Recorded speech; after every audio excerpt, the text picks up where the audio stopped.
Welcome back, guys. This is your sensei. Back with another fanfiction. This is the first part of What If Naruto and Nezuko Faced Zabuza. Now before starting, please give this video a like and subscribe to the channel if you want more videos like this. Now let's get into the fanfic.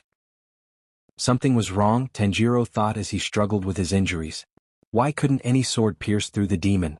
Zenitsu was in a panic, fearing for their lives. He lamented his fate, worried he would die alone. Inosuke, heavily injured with broken ribs, expressed his concern, realizing they were in serious trouble. The demon laughed mockingly, taunting them for their inability to cut his neck. Inosuke, filled with rage, declared that he was the king of the mountain and would defeat the demon. Tanjiro urged Inosuke to calm down. They needed to find a way to defeat their foe. Inosuke, determined, unleashed his attack, proclaiming his strength as he executed his technique.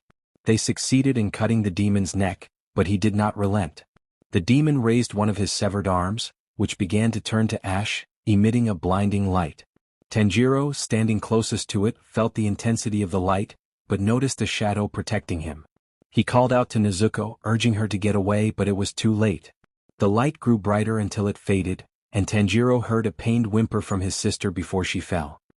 He caught her and saw her hand transforming into petals of a purple flower. The demon, still taunting, revealed that Nezuko was important to them and that he would send her to another dimension, never to return. Tanjiro, filled with fury and tears, couldn't believe what he was hearing.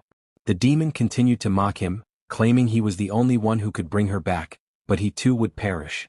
As the demon turned to ash, Tanjiro was left in despair, watching Nezuko disappear into petals. Zenitsu, also distraught, clung to Nezuko's arm, fighting back tears. Tanjiro vowed to find a way to bring her back, determined to not give up on her.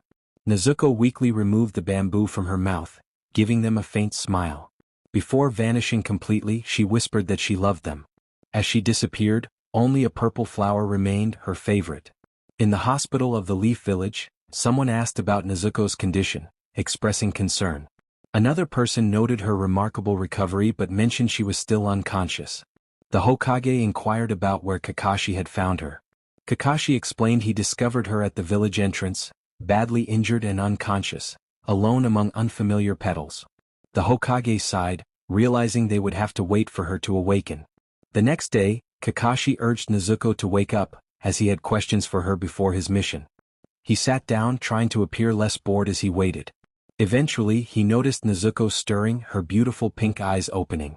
However, she began to remove the medical equipment attached to her, attempting to leave. Kakashi called out to her, trying to stop her. Nezuko looked at him for a moment, then calmed down, surprising Kakashi. She sat on the edge of the bed, avoiding the sunlight.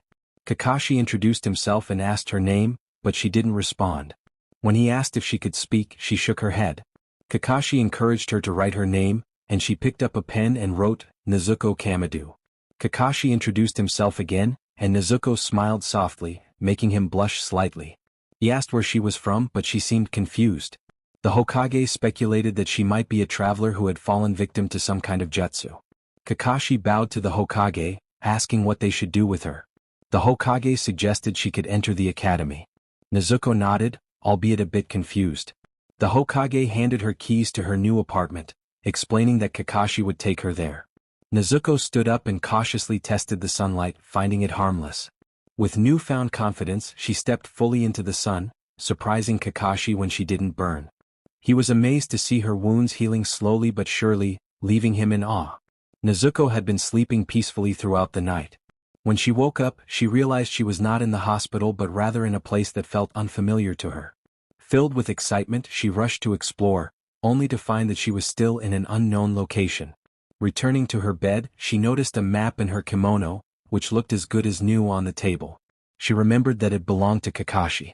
Then she recalled that today was her first day at the academy, wondering what an academy was. She decided it was best to get ready. After checking the time and seeing it was 8:30, Nezuko hurriedly took a quick shower, put on her kimono, grabbed her map and left her apartment. At the academy, Irika announced to the class that they would have a new classmate. Some students expressed their disbelief, questioning why a new student was joining so close to the end of the term. Irika informed them that if they had concerns, they could speak to the Hokage, as he had given the order. In silence, Irika welcomed Nezuko into the classroom, where all eyes turned to her. He asked her to introduce herself.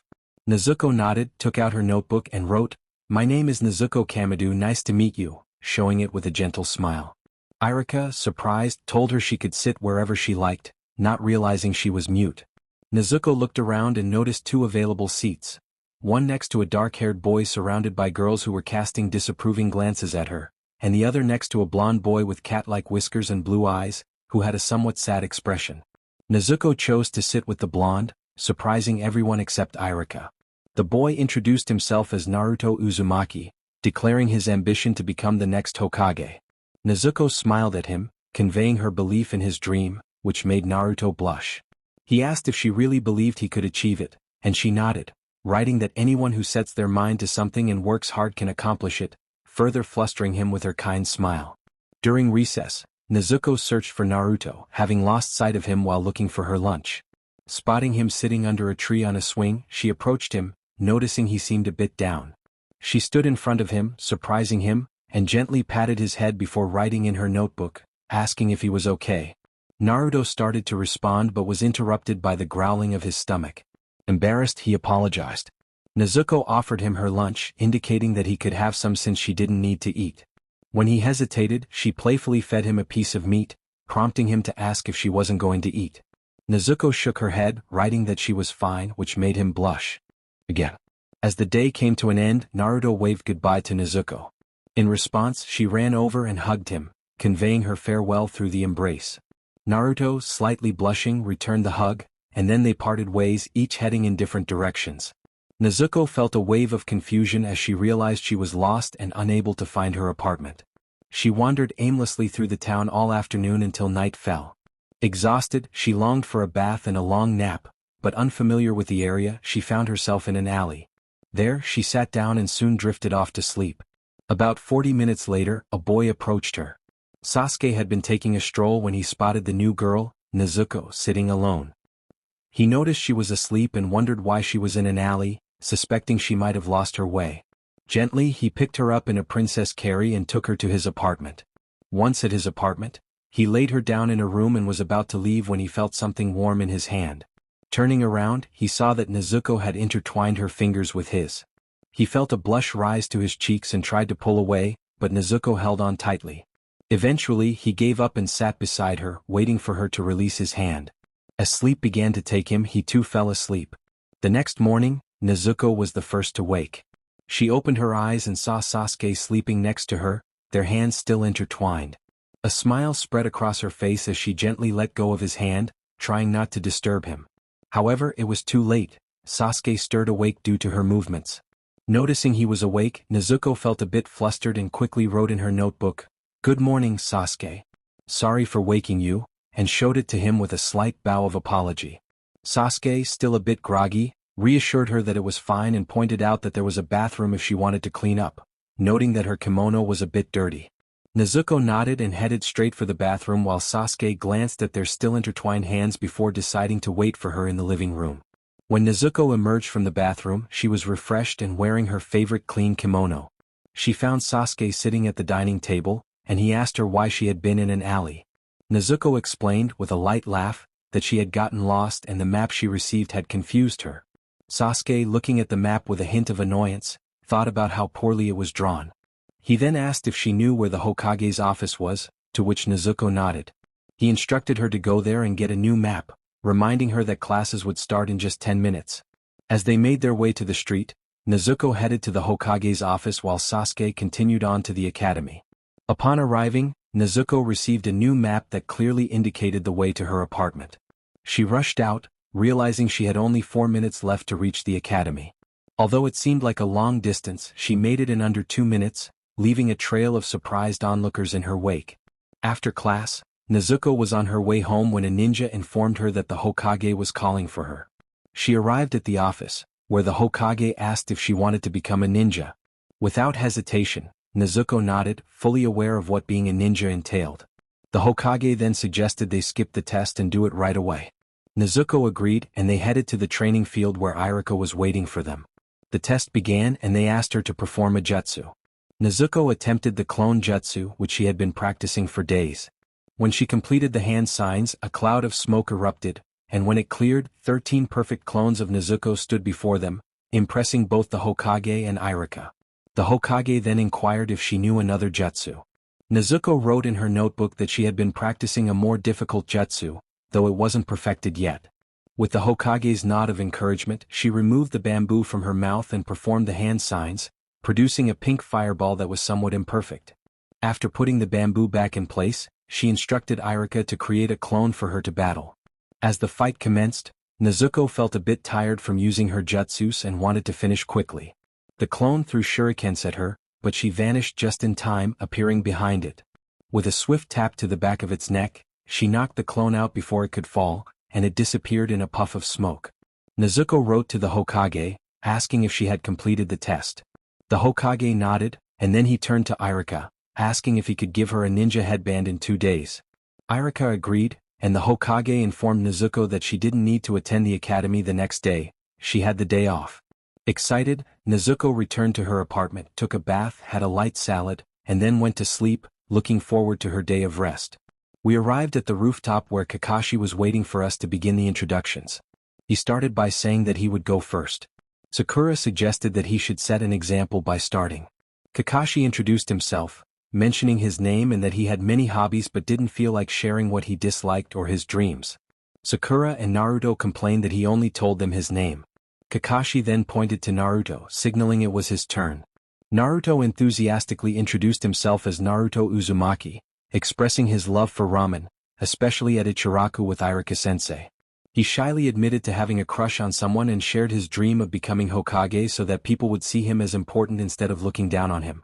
He smiled brightly as he spoke. Next, Kakashi pointed to Sakura. She introduced herself as Sakura Haruno and, while trying to mention her crush, kept glancing at Sasuke, getting flustered. Kakashi asked her what she disliked, and she shouted Naruto's name, causing him to look sad and scared. Kakashi then turned to Sasuke, who introduced himself as Sasuke Uchiha.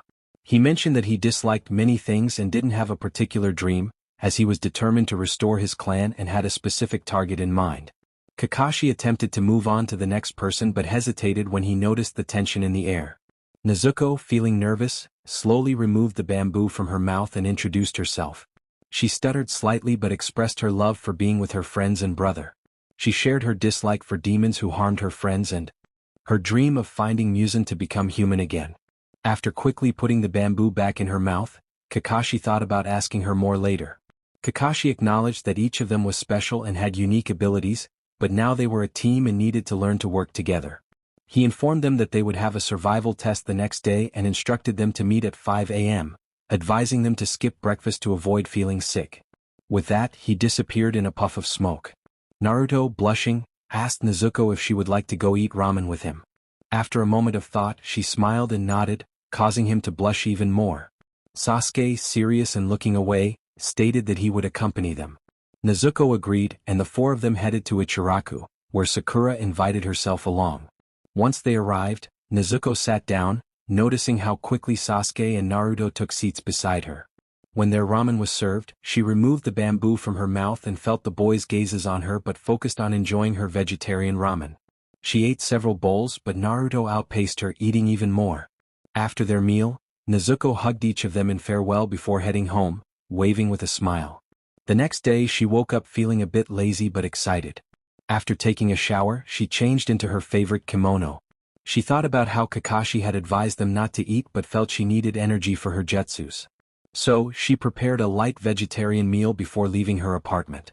When she arrived at the meeting point, she found that the others had also just arrived. They waited for a few minutes for Kakashi, who was late. Nezuko, feeling impatient, wondered how long he would take. As she started to doze off, she leaned against Sasuke's shoulder, surprising and flustering him. Meanwhile, Sakura and Naruto exchanged jealous glances but said nothing. Hours passed and Nezuko woke up, noticing that Kakashi still hadn't arrived. She thought he better have a good excuse for being late. Just then Kakashi appeared, waving and smiling. Sakura and Naruto simultaneously expressed their frustration at his tardiness. Kakashi apologized, claiming he had encountered a black cat and had to take a longer route. Nezuko thought that wasn't a valid excuse but decided to let it go. Kakashi announced that they would begin the mission, pulling out a timer and setting it until noon. He explained that their task was to take the bells from him, showing them the 3 bells. If they failed, they would miss breakfast while he enjoyed their lunch. He pointed to some wooden posts and his teammates looked distressed, while Nezuko remained unfazed since she didn't need to eat all the time. Sakura pointed out that there were only 3 bells and 4 of them, expressing her doubts. Kakashi confirmed that whoever failed to get a bell would be sent back to the academy. He stated they could use any weapon, emphasizing that if they weren't prepared to defeat him, they wouldn't succeed in taking the bells. He then said they could start when he said, "Begin," but Naruto jumped the gun and grabbed a kunai to try to snatch a bell. Kakashi moved quickly, appearing behind Naruto and pointing his kunai at him, causing the others to step back. Nezuko remained still, feeling a mix of nervousness and anger. Kakashi, with a playful tone, reminded them that he hadn't said "begin" yet and glanced at Nezuko, making her aware of his attention. Kakashi remarked that they seemed eager to take him down and asked if they were ready. With a shout, he declared the start of the mission. Kakashi shouted and everyone quickly dispersed. Nezuko hid behind a tree, formed hand signs and created 2 clones. Each clone set off to find their teammates to see if they wanted to work together. Nezuko leaped from branch to branch until she found Naruto tied to a log. She approached him and untied him, showing him what was written in her notebook: "We need to work as a team." Nezuko smiled confidently, but Naruto insisted he had to do it alone and slipped away to hide. Nezuko then felt her clones disappear and realized that none of her teammates wanted to collaborate. Nezuko crouched behind a bush to rest for a moment before attempting to grab a bell, knowing she would need enough energy to obtain them. When Nezuko woke up, she measured the sun's position to check the time. There were less than 5 minutes until noon.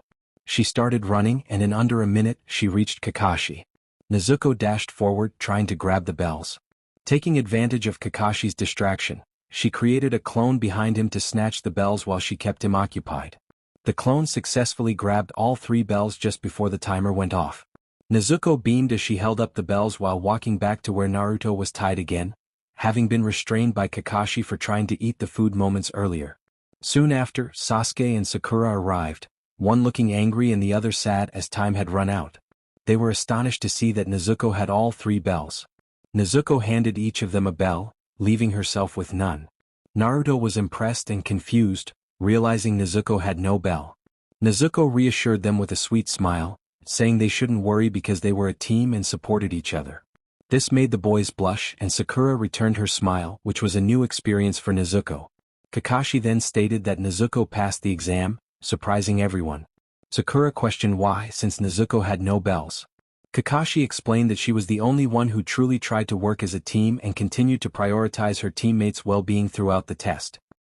He looked at them with a stern expression, then turned his curious gaze toward Nezuko. Kakashi continued, saying they needed to learn to work together if they wanted to become Jonin one day, but they were all approved. He hoped this test had prompted them to reflect on teamwork. Nezuko nodded with a smile, causing Kakashi to glance away. Naruto cheered joyfully and in an instant hugged Nezuko. She returned the embrace, but Naruto quickly pulled back, blushing while Kakashi and Sasuke shot him a disapproving look. Kakashi concluded by reminding them that those who break the rules are scum, but those who abandon their friends are worse than scum, before disappearing in a puff of smoke. Sasuke announced his location through the microphone, stating he was at point B. Sakura followed suit, confirming she was at point C, while Naruto excitedly declared he was at point A, adding his signature phrase. Kakashi, with a serious demeanor, called out for Nezuko, his voice rising in concern as he repeated her name, asking if anyone knew her whereabouts. The group shook their heads in response. Sakura then pointed out that the target was missing, prompting everyone to look around and realize the objective had vanished. Naruto, visibly frustrated, expressed the need to find the target again and reformulate their plan. Sasuke, equally worried, wondered where Nezuko could be. The team regrouped with the intention of locating both the cat and Nezuko. Suddenly, a cat leaped onto Naruto, scratching him. In that moment, Nezuko appeared, gently holding the cat and calming it with a smile. She pulled out her notebook, attempting to write while cradling the cat in her arms. Nezuko explained that she had realized they were following the wrong cat, which led her to find Tora instead, all while affectionately petting the feline. Minutes later, they arrived at the Hokage's tower to return Tora to its owner. Nezuko felt sympathy for the cat, understanding why it had run away. Its owner was rather rough. As they awaited their next mission, Naruto complained about wanting more exciting tasks. Irika reprimanded him for his disrespect, while the Hokage explained the ranking system of missions, detailing that A was the highest rank and D the lowest. He also mentioned the hierarchy of ninjas, noting that they were assigned lower-ranked missions due to their status as genin. Most of the team ignored the Hokage's words, except for Nezuko, who listened intently. This prompted the Hokage to raise his voice at Naruto, who in turn expressed his desire to prove he was not just an annoying child. The Hokage then decided to assign them a C-rank mission, stating they would serve as bodyguards on a journey. Naruto, filled with excitement, eagerly asked who their charge would be, perhaps a princess or someone important. The Hokage, smiling, told him to be patient and called for their visitor to be brought in. As the door opened, a grumpy older man with a bottle appeared, expressing disbelief at being assigned a group of children. He questioned Naruto's ninja status, which prompted Naruto to laugh and challenge the man's perception. As the group approached, they made it clear to Naruto that he was the smallest among them, which only fueled his irritation. He attempted to confront the older man, but Kakashi restrained him. The man introduced himself as Tazuna, a bridge builder who needed to return to his country safely, even if it meant risking lives. As they stood at the gates of Konoha, Naruto's excitement was palpable. Sakura, puzzled, asked what had him so thrilled. He proudly declared that it was his first time leaving the village, now officially a traveler. Tazuna, skeptical, questioned whether he could trust someone as weak as Naruto, to which Kakashi reassured him of his own strength as a jounin. Naruto, with determination, proclaimed himself one of the best ninjas, asserting that he would one day become Hokage. Tazuna dismissed Naruto's bravado, calling him weak and foolish, and continued on his way. Nezuko observed as Naruto prepared to retaliate, but Kakashi held him back, reminding him that their duty was to protect their client, not attack him. After a while, Sakura inquired about the presence of ninjas in the Land of Waves. Kakashi explained that there were none, as they relied on the protection of the sea. Nezuko, intrigued, thought about what the ocean must look like. Kakashi then elaborated on the significance of ninja villages and their power within the nations, mentioning the 5 great shinobi nations and their respective leaders, known as Kage. As they journeyed, Nezuko noticed a strange puddle on the ground, raising her suspicions since it hadn't rained recently. Suddenly they were ambushed by ninjas. Kakashi was ensnared by chains, leaving the group in shock. Naruto called out to Kakashi, his voice trembling. Just then the ninjas positioned themselves to attack Naruto, but Sasuke and Nezuko swiftly threw shuriken and kunai, disrupting their formation and freeing Kakashi. Sasuke instructed Nezuko to assist Sakura while he handled the other threat. Nezuko moved to protect Sakura, but before she could strike, Kakashi intervened, capturing both attackers by the neck. He apologized to Naruto for not arriving sooner, noting that he hadn't expected Naruto to be so stunned. Kakashi praised Sasuke and Nezuko for their quick thinking, as well as Sakura for her bravery. Sasuke, concerned, asked if Kakashi was injured, but Kakashi reassured them all was well. Naruto expressed his frustration with a mocking tone and smile. He called out to Sasuke, clearly angry. Kakashi quickly intervened, instructing Naruto not to move, as the claws of the attacking ninjas were poisoned. He pointed out that they needed to remove the poison swiftly. As Naruto glanced at his hand, Kakashi emphasized the urgency of opening the wound to extract the poison from his bloodstream, warning him that moving too much would only worsen the situation. Tazuna, looking nervous, listened intently as Kakashi continued to explain that the assailants were from the village hidden in the mist, known for their relentless attacks. One of the ninjas questioned how they had been discovered. Kakashi pointed out a puddle that hadn't seen rain in a week. Tazuna, confused, asked why Kakashi had allowed the genin to engage in battle. Kakashi explained that he could have handled the situation from the start, but he needed to understand their objective and what would happen next. He added that Tazuna had requested standard protection against bandits, but had failed to mention the presence of pursuing ninjas.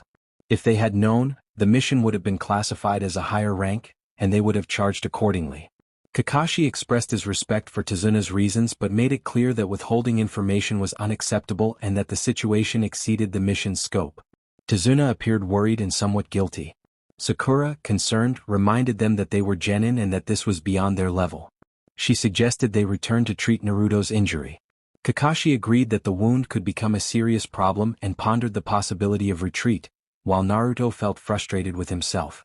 In a surprising move, Naruto took a kunai and pressed it into his hand, shocking everyone. Despite the concern, Naruto began to speak motivationally, which brought a smile to Sakura's face. He declared that he would Protect Tazuna with the kunai, insisting that a true ninja never gives up. Kakashi acknowledged Naruto's impressive act of cutting the poison but warned him that losing more blood could be fatal. Naruto began to grow agitated. Nezuko chuckled softly and gestured for Naruto to show his wound. When he did, Sakura noticed a faint scent of blood, but to her astonishment, the wound was healing at an incredible speed. Nezuko wondered if Naruto was something other than human, noting that he didn't seem to have a thirst for blood. Naruto, noticing Nezuko's serious expression, asked if she was okay, a hint of concern in his voice. Nezuko smiled and nodded as she wrapped the area around his injury. They were soon crossing a lake in a boat, and Sakura had fallen asleep when a loud shout startled her awake. Naruto exclaimed in awe at the enormous bridge they were approaching, which was shrouded in dense fog. She struggled to drift back to sleep, but the conversation around her made it difficult. One of the passengers urged silence, explaining that they were traveling quietly with the motor off to avoid detection in the thick fog. Kakashi turned to Tazuna, requesting information about the pursuers. He warned that if Tazuna didn't provide the details, he would have to consider the mission complete upon reaching land. A tense silence followed. Tazuna finally spoke, revealing that the man who wanted him dead was small but had a deadly influence.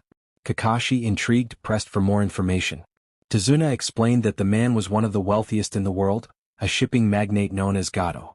He described Gato as ruthless, using underhanded methods to dominate rivals in business and nations alike. Tazuna recounted how Gato had set his sights on the land of waves, using his fortune to control transportation and eliminate anyone who interfered.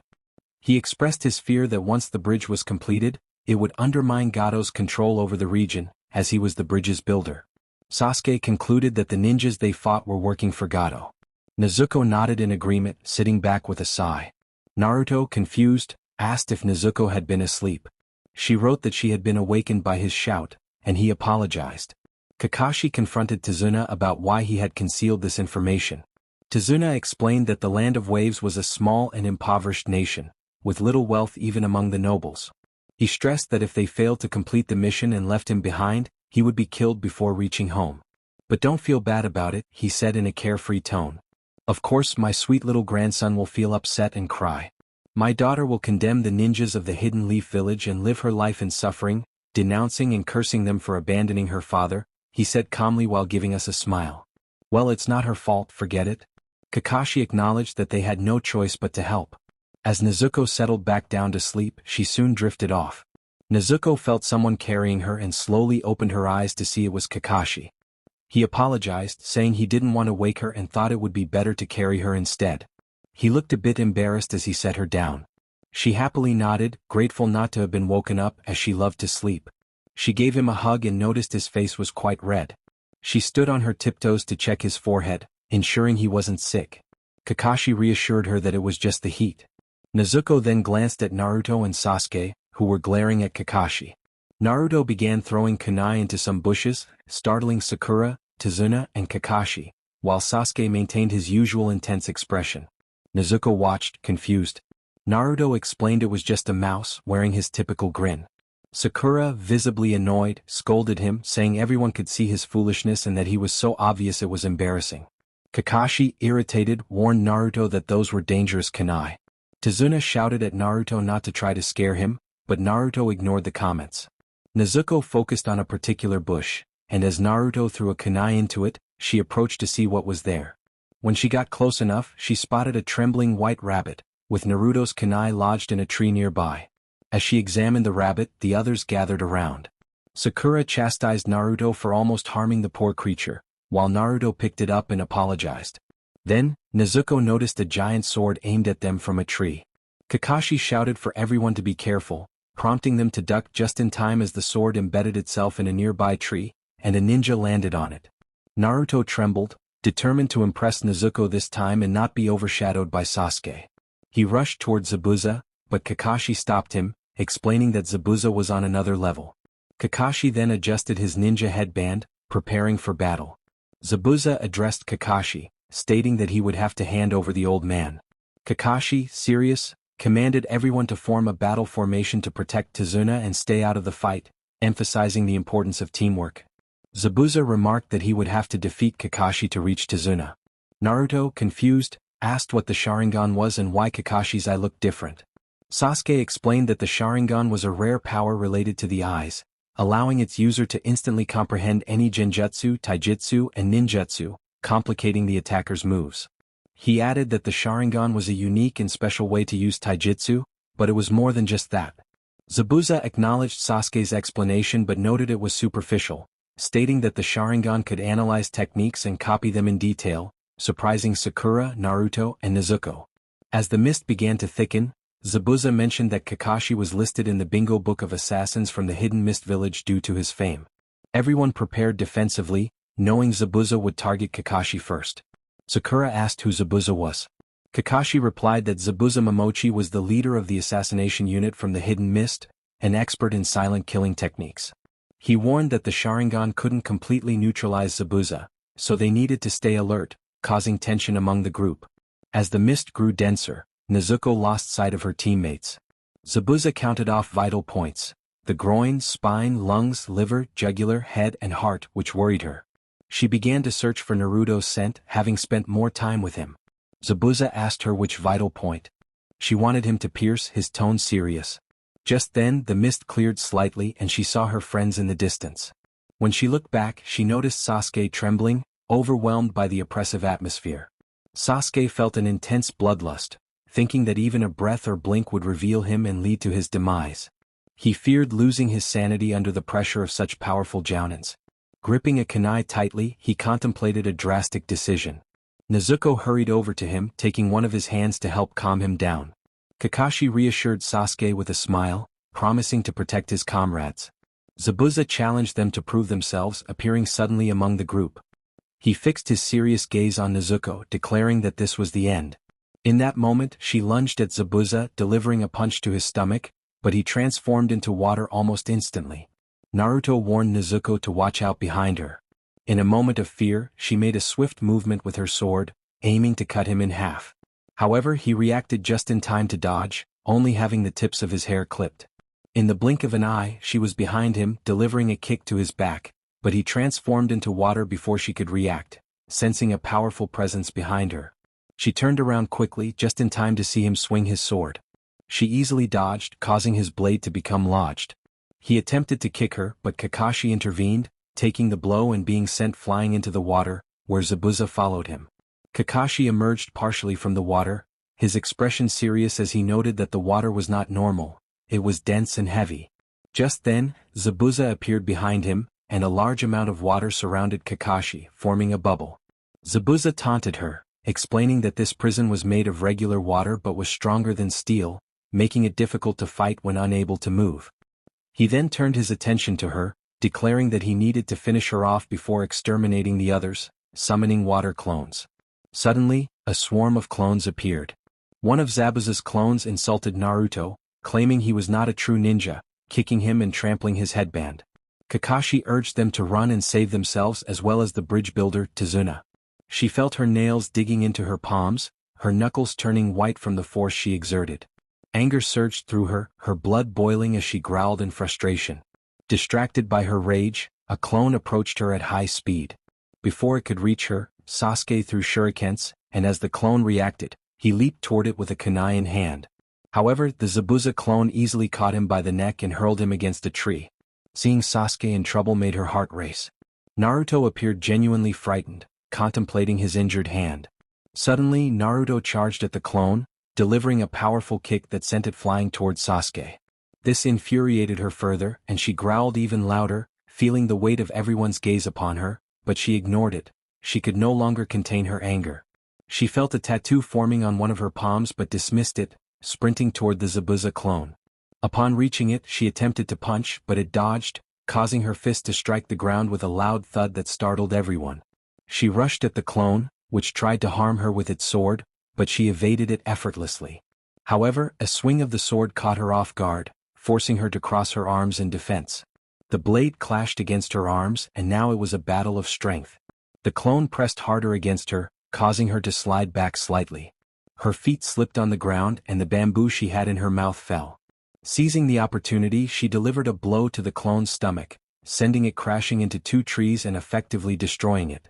Naruto watched in shock, wondering what had happened to Nezuko as she was no longer the kind and gentle girl he knew.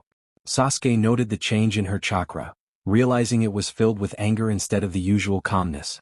Two clones approached her, but she jumped back to create distance and began forming hand signs. With a whisper, she unleashed a jutsu, summoning a large pink fireball that obliterated the two clones. One clone lunged at her with a sword, but she caught it with one hand and delivered a punch with the other, destroying it. Suddenly she felt pain in her hand where the tattoo was, and her vision began to blur. The pain intensified, and before she could react, she felt a sharp sting in her lower back, as if her strength was fading. She turned to see a katana embedded in her side, shock washing over her as she recognized it as one of the demon hunter's weapons. Blood spilled from her mouth, a stark reminder of her injury. The others cried out her name in concern, some horrified by the sight.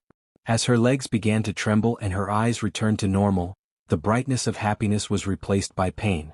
Despite the agony, she managed to stay upright until Sasuke rushed to her side, lifting her and carrying her back to the group. Once they reached safety, Sasuke gently set her down. Nezuko looked at each of them, offering a weak smile. With determination, she grasped the hilt of the katana still lodged in her side and swiftly pulled it out, alarming her friends. Sakura panicked, urging her not to fight while injured, trying to staunch the bleeding with her hands. As Sakura's hands became stained with blood, her face paled, tears welling in her eyes. Nezuko gently took Sakura's hands, maintaining a neutral expression that drew Sakura's gaze. She examined her wound, realizing it was deep and would take time to heal. She tore a piece of fabric from her kimono, wrapping it around the injury and tying it securely. With everyone watching her, she slowly rose to her feet, her gaze fixed on the ground as she walked directly toward the Zabuza clone. Her expression was devoid of emotion, and just as she took a few steps forward, Naruto stepped in front of her, blocking her path. He insisted that he wouldn't let her fight in her injured state. Nezuko looked into his eyes with a neutral expression. She shook her head, indicating that she was fine, but when she saw some clones of Naruto rushing toward her, they grabbed her to prevent her from moving.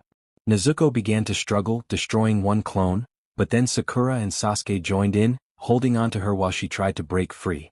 Nezuko surrendered slightly, though what they didn't know was that she could easily escape.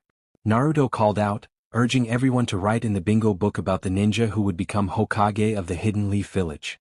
He placed his headband on his forehead and declared that he would never back down, proudly stating his name as Naruto Uzumaki. He turned to Sasuke asking if he was listening, and Sasuke replied that he was. Naruto then revealed he had a plan, to which Sasuke responded seriously, acknowledging that Naruto was finally thinking about the team. With determination, Naruto rallied everyone, urging them to get ready. Kakashi felt a sense of worry as he observed the situation unfold. In an instant, Nezuko freed herself from their grasp and stood beside Tazuna. Sakura was surprised, wondering how Nezuko managed to escape. Nezuko then asked Tazuna for his thoughts on the matter. Tazuna expressed that everything had happened because of him and his desire to live. He encouraged them to go and fight, urging them to save their sensei. Sasuke acknowledged Tazuna's words, prompting Naruto to confirm that they were ready. Zabuza, the formidable opponent, remarked that they hadn't learned anything and were merely playing at being ninjas. He reflected on his own past, stating that his hands had crushed many opponents at their age. The group looked horrified at his words, while Sasuke remained serious. Kakashi referred to Zabuza as a demon, and Zabuza acknowledged that he was also in Kakashi's bingo book. Kakashi recounted the harsh realities of the graduation exam in the Hidden Mist Village, which had once been a rite of passage for ninjas. Zabuza asked if Kakashi knew about that exam, to which Naruto, confused, inquired about it. Zabuza began to recount his graduation day, instilling fear in everyone except Nezuko, who was carefully analyzing his every word. Suddenly, a clone attacked Sasuke, sending him flying, and as he crashed to the ground he was struck in the stomach. Nezuko felt a surge of anger and quickly approached the clone, delivering a kick that sent it flying. She checked on Sasuke for any serious injuries and noticed the Zabuza clone charging toward them. Naruto stepped in front, performing hand signs to create multiple clones that rushed at Zabuza's clone. However, with a single movement, Zabuza's clone destroyed Naruto's clones. Sasuke and Nezuko got back on their feet, watching Naruto's fight unfold. Naruto then tossed a Fuma shuriken to Sasuke, who understood the plan. Sasuke launched 2 shurikens, but they were aimed at the real Zabuza, who caught them effortlessly. However, he soon realized that 2 shadow shurikens were headed his way. As he leaped to avoid them, the shurikens transformed into Naruto and Nezuko, both armed with kunai. Nezuko and Naruto launched their shurikens at Zabuza's back, forcing him to release Kakashi from his water prison. This also left a wound near Zabuza's eye, infuriating him. He charged at Naruto and Nezuko with a giant shuriken, but Kakashi intervened, stopping the shuriken with his hand, sustaining some injury in the process. Kakashi, visibly angry, praised Naruto for his excellent plan and commended Nezuko for her assistance, encouraging them both. Naruto explained how they executed the plan together, showcasing their impressive teamwork despite their differences. An intense battle ensued between Kakashi and Zabuza. Kakashi began to mimic Zabuza's hand movements at the same speed, using his Sharingan. They both performed the water dragon technique, summoning powerful dragons that clashed, creating a massive wave. Before the wave could reach them, Nezuko grabbed her bamboo and climbed to a high place to assist the others. As the dragons fought, Kakashi and Zabuza clashed with their weapons. Kakashi continued to imitate Zabuza's movements, impressing him with his skill. Nezuko noticed that Zabuza seemed to believe Kakashi could read his thoughts or foresee his actions, as Kakashi responded to things that appeared to predict the future. In truth, this was another aspect of the Sharingan, which created the illusion that the user could read minds or see the future. It was a form of hypnosis through eye contact, causing the opponent to lose their composure, though Kakashi's genjutsu was not as strong. From Nezuko's perspective, Kakashi performed a water vortex technique before Zabuza could react. His Sharingan began to spin, and the vortex engulfed Zabuza, nearly drowning Nezuko, her team, and Tazuna. Kakashi then threw several kunai at Zabuza, and moments later 2 needles struck Zabuza in the neck, seemingly ending his life. Yet, Nezuko felt uncertain about this outcome. From a tree, a masked figure appeared, dressed in a peculiar outfit. Everyone stared at the mysterious person as Kakashi approached Zabuza's body to confirm his death, but Nezuko remained unconvinced. The figure expressed gratitude, stating they had been searching for Zabuza for a long time, waiting for the opportunity to defeat him. Kakashi speculated that the figure was a tracker ninja from the Hidden Mist Village, which the figure confirmed, but Nezuko still felt something was off. Sakura began to explain the role of a tracker ninja, whose mission was to eliminate those who held secrets about their village. Kakashi appeared uncertain, as the newcomer seemed to be around their age. On the other hand, Naruto was upset because Zabuza had been defeated, but he eventually calmed down thanks to Kakashi's words. The mysterious figure collected Zabuza's body and began to create a whirlwind of air around them to leave. Tazuna expressed his apologies for the trouble they had caused, assuring everyone that they would rest at his home once they reached the village. As they began to walk, Nezuko placed a bamboo stick in her mouth and started the journey. However, fatigue soon set in due to the energy and chakra she had expended. Suddenly, she noticed Kakashi fainting, which alarmed everyone. She lazily checked his pulse and confirmed he was still alive, then signaled for the others to carry him quickly to Tazuna's house. Once inside the old man's home, Nezuko examined her wound from the katana, which had healed completely as if she had never been injured. She then went to check on Kakashi, changing the damp cloth on his forehead. Just then she noticed he was waking up. Grabbing her notebook, she began to write. When he opened his eyes, she showed him the written message, expressing her relief that he was awake and that he shouldn't have used so much chakra, as he wasn't yet capable of sustaining it for long PRDS. Kakashi, curious, asked how she knew about the Sharingan. Nezuko smiled sweetly, hinting that he would be surprised by everything she could learn just by observing. She removed the cloth to check his temperature, noticing he was quite warm. Kakashi reassured her that he was fine, though he was still blushing as he turned to look out the window. He then stated that he needed to speak with her seriously. Nezuko, feeling a bit nervous, nodded and grabbed her notebook and pencil to communicate. Kakashi inquired about what had happened during the battle against Zabuza. Nezuko wrote nervously, admitting that she wasn't sure what had occurred, especially regarding the tattoo that had appeared on her and the overwhelming anger she had felt. Kakashi calmly asked if she was saying she didn't know why she had been in that state during the battle. Nezuko nodded, explaining that she had felt a great power and a different chakra taking over her. Kakashi understood, momentarily looking away in thought. Nezuko continued, showing him her notebook again, where she wrote about her fear of losing control and potentially harming her friends. She felt that if she had hurt them, she would never forgive herself. Kakashi looked at her, noting that he was certain she would have regained her composure if something had happened, as she was the strongest despite her age. He embraced her with one arm and gently stroked her head, bringing a smile to her face as she looked into his eyes. She smiled sweetly in response, but their moment was interrupted by the sound of a door opening, revealing an unfamiliar woman. The woman greeted them warmly, asking how they felt. Kakashi mentioned it would take a week for him to move normally, separating from Nezuko. The woman advised him to rest and then turned to Nezuko, asking if her wound had healed. Nezuko nodded with a smile. Before the woman could say more, the door opened again, and Nezuko's companions entered with Tazuna. Naruto exclaimed joyfully that Kakashi had woken up, rushing over to them. Sakura joined Naruto and sat beside them, expressing her concern about Kakashi's Sharingan, noting that if it drained him so much, it might not be worth using. Kakashi calmly apologized, meeting Sakura's gaze. Sakura then turned to Nezuko, advising her to be cautious and aware of her actions in battle, as she could endanger herself by rushing in without thinking. Nezuko felt her cheeks flush with embarrassment as she pouted slightly. Kakashi thought to himself that Nezuko could sometimes act like a child, noticing the rosy hue on her cheeks. Later, Kakashi informed everyone that Zabuza was still alive, surprising them all.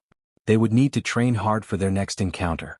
Just as they were about to leave the room to train, a boy appeared at the door. Naruto pointed at the boy, demanding to know who he was. The boy ignored Naruto and ran to Tazuna, calling him grandfather. Nezuko realized this was the boy who had spoken on the boat, named Inari. Shortly after, Inari's mother arrived and scolded him for being rude. Inari, with seriousness and a hint of anger, warned that the people they faced would return and threaten them. Naruto, confidently declaring himself a super ninja and future Hokage, insisted he was a hero. Inari dismissed him, claiming he had foolish ideas. Naruto approached with anger, but Sakura stopped him. Inari suggested they should return the way they came if they wanted to avoid danger, heading toward the exit of the room, which led to the ocean.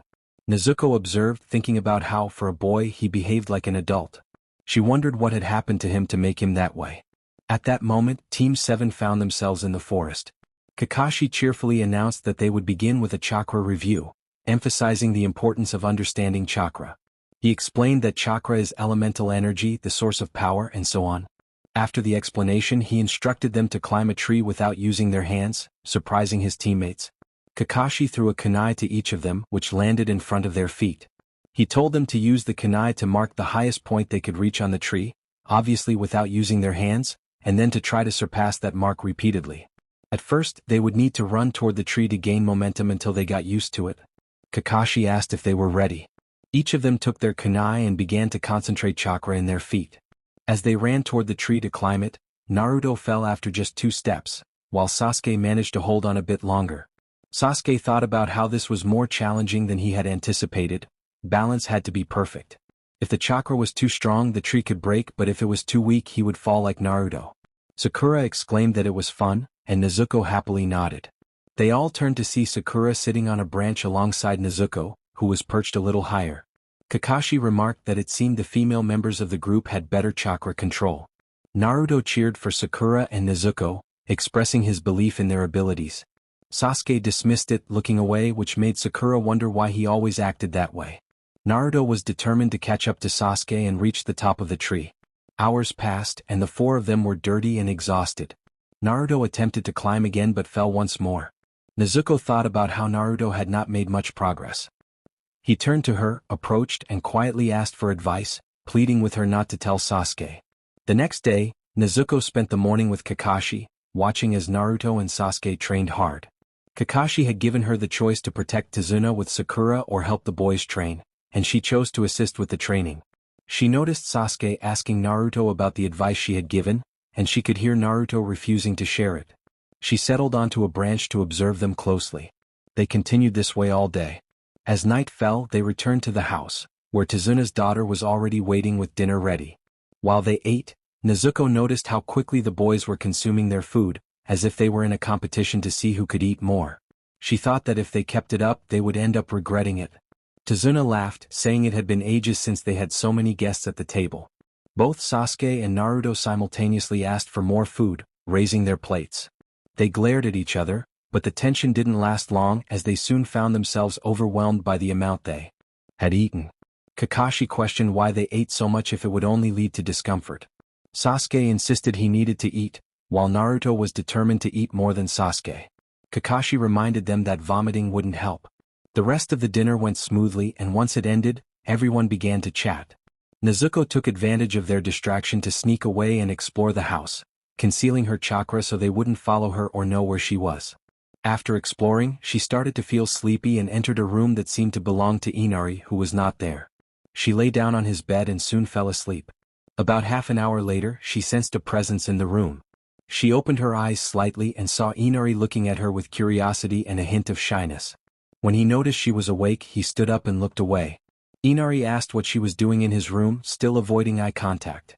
Nezuko explained that she had escaped from her team during dinner and decided to sleep in his room to hide. Inari mentioned that her team might be in danger from the cat men and suggested they should give up. He pointed to a photo of himself as a child with a man. Nezuko asked if that man was his father, causing Inari to tear up. He shared that the man was like a father to him, who had been killed by the cat men. He had taught Inari about courage and had been a hero for the village, but he died facing the enemy while the village had cowered in fear. Nezuko empathized, sharing that her family had also been killed, leaving only her brother and her. She explained that sometimes things happen for a reason, but they must keep moving forward. A hero is someone who never gives up, and perhaps Inari's father died a hero because he fought for what he loved: the village, his mother, and Inari himself. Inari hugged her, his face flushed, and she returned the embrace with a warm smile. He thanked her, saying it had been a long time since he had heard something like that. He continued to hold her close as they talked. He spoke while she communicated through her notebook, as she wasn't yet accustomed to speaking. Even a single sentence left her breathless. When he finished, she asked Inari if she could sleep beside him, and he agreed, preparing a sleeping bag for her. She thanked him with a hug before settling into the sleeping bag while he lay in his bed, and soon they both drifted off to sleep. The next morning she found Inari sleeping next to her, a few tears on his cheeks. It seemed he had a nightmare, so she embraced him and he responded to her warmth. After a while, she thanked Inari for sharing the night with her before slipping out of the room through the window, wanting some time alone. She crouched in the frame and jumped down, beginning to run and leap among the branches of the trees in the forest. As she was jumping from branch to branch, she caught a whiff of Naruto and another unfamiliar scent. Curious, she made her way toward them, finding Naruto chatting with a boy who had a feminine appearance. For a moment, she thought he was a girl, but before they noticed her presence, she hid behind a bush to listen in on their conversation. The boy asked if Naruto was training for something dangerous. Naruto replied that he was just improving his skills to become stronger, wearing his usual smile. The boy questioned why he needed to be stronger when he already looked strong enough. Naruto insisted that he had to keep practicing, explaining that he wanted to become the best ninja in his village so that everyone would know and respect him. He also mentioned someone he needed to prove something to, still smiling. The boy seemed to sense Naruto's confusion and laughed, prompting her to chuckle quietly as well. Naruto, puzzled, asked what was funny. The boy then asked if there was someone he cared about, which left Naruto even more confused. She found it amusing that he had called the boy friend. The boy continued, saying that when someone has someone they want to protect, they become genuinely strong. Now Naruto appeared to be deep in thought. He finally acknowledged the boy's words, saying he understood perfectly. After Naruto's response, the boy picked up a basket full of herbs and told Naruto he would become very strong before saying goodbye and walking away. He turned back briefly to clarify that he was male, leaving Naruto looking astonished. Soon after, Sasuke approached Naruto and playfully hit him on the head. Naruto complained about the sudden action, rubbing his head. Sasuke reminded him that he had forgotten breakfast, calling him a loser. Naruto smiled, which only irritated Sasuke further. After their exchange, she noticed the boys starting their training, but she decided to take a stroll through the forest until nightfall. Feeling tired, she climbed back through the window into the room she shared with her team. She settled into her bed, which was neatly made, and in an instant she fell asleep. Tomorrow would be a long day. It was almost 6 in the morning when she woke up, getting ready before leaving the room with Sakura and Sasuke. They made their way to the entrance of the house, where they found Tazuna, his daughter, and Kakashi. Kakashi informed Tazuna's daughter that he had pushed Naruto to his limits, and he might not be able to move much that day. Concerned, she asked if he was alright, to which Kakashi jokingly checked himself, wondering if he looked that bad. Tazuna then urged everyone to move, and they headed towards the bridge. Upon arrival, they found all the builders on the ground, injured. Tazuna, filled with fear, exclaimed about the chaos, realizing someone had attacked them. At that moment, a thick fog began to surround them. Kakashi warned Nezuko, Sasuke, and Sakura to prepare themselves, adopting a serious tone. They positioned themselves defensively around Tazuna. Kakashi had a sense that their enemy was still alive. Sakura recognized the fog as Zabuza's technique, indicating he was near. Suddenly, Zabuza's voice echoed through the mist, taunting Kakashi for still having his foolish companions by his side. Sasuke trembled slightly, prompting a glance from her. Zabuza mocked Sasuke's fear, but before they could react, numerous water clones of Zabuza surrounded them. Sasuke, with a smile, claimed he was trembling from excitement. Kakashi commanded Nezuko and Sasuke to move forward, and they swiftly attacked the clones, destroying them in seconds. Zabuza and a masked boy named Haku then revealed themselves. Zabuza acknowledged their improvement, hinting at Haku's capabilities. As Zabuza and Haku began to converse, Haku suddenly spun at an incredible speed, preparing to attack Sasuke with a senbon. Sasuke intercepted with a kunai just in time. Kakashi instructed Sakura to protect Tazuna and told Nezuko to assist Sasuke. Nezuko nodded and focused on the battle. Sasuke and Haku engaged in a fierce exchange, and Haku began forming hand seals with one hand, announcing his secret technique, 1,000 needles of death. He struck the ground, causing the surrounding water to levitate. The levitating water transformed into needles that fell rapidly as Haku distanced himself to avoid harm. Sasuke, now meters away, launched shurikens at Haku, who dodged effortlessly. In a swift move, Sasuke positioned himself behind Haku with a kunai, but Haku evaded and countered. Sasuke took advantage of Haku's momentary distraction and landed a kick, sending Haku crashing towards Zabuza. Sasuke confidently challenged Haku's speed. Kakashi warned that insulting the ninjas would only provoke Sasuke, who along with Nezuko, was among the best in the Hidden Leaf Village. Sakura was their brightest mind and Naruto, their headstrong ninja, was yet to make his entrance. A heavy silence enveloped the area until Zabuza's laughter broke it. He instructed Haku to finish the fight, and Haku complied, performing another jutsu, Ice Crystal. In an instant, Sasuke and Haku found themselves surrounded by walls of ice. The ice glimmered and Haku entered them, creating reflections of himself in each shard. As Kakashi rushed to help Sasuke, Zabuza blocked their path, warning that if they entered the fight they would face him. Sasuke was suddenly attacked by Senbon emerging from the ice, forcing him to crouch and shield himself from the painful barrage. Before she could react, Sakura dashed towards Sasuke with a kunai, leaping to throw it at him. However, Haku emerged from the ice and caught the kunai just in time. Sakura was astonished that he had stopped it. A shuriken then flew toward Haku, catching him off guard. It struck his mask, causing him to stumble out of the ice and fall to the ground. A large cloud of smoke enveloped the area, drawing everyone's attention. From the smoke, Naruto emerged, declaring that everything would be all right with his signature smile. Sakura joyfully called out to him, and Naruto proclaimed that he would fulfill the hero's role by arriving just in time to save the day.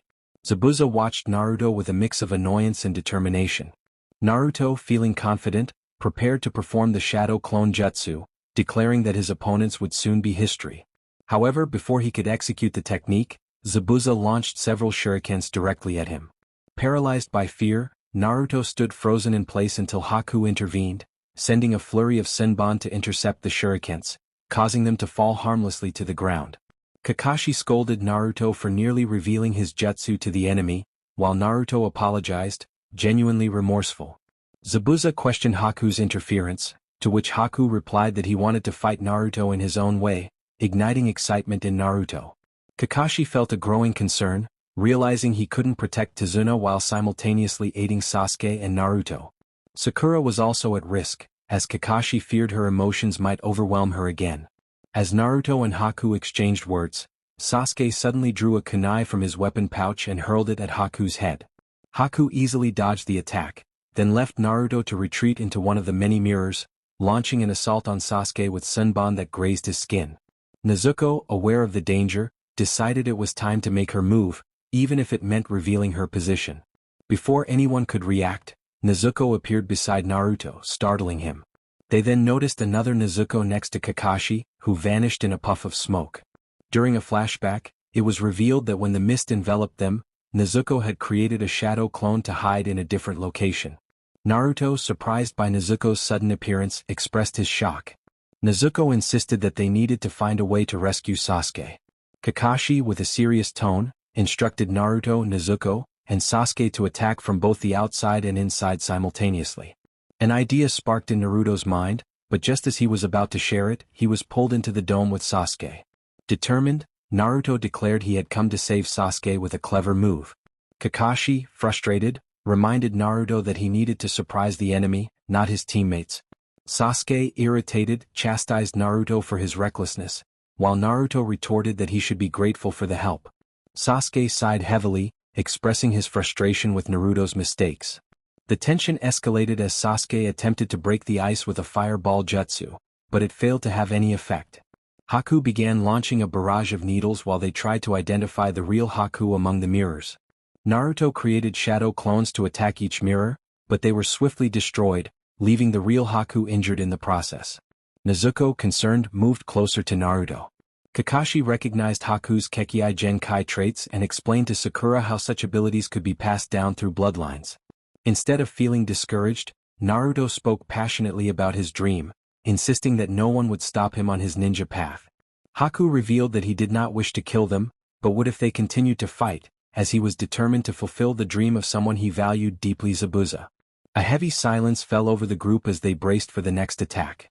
Naruto declared he would try again as many times as necessary and initiated the shadow clone jutsu once more. Sasuke shouted for him to stop, but Naruto ignored him, sending his clones toward the mirrors. As expected, the clones were quickly eliminated, and Haku launched another wave of needles, causing more injuries. Naruto, frustrated, questioned how Haku could do this. He remained focused on Sasuke, sensing that he had realized something important. With renewed determination, Naruto prepared to create more clones and charged at the mirrors again.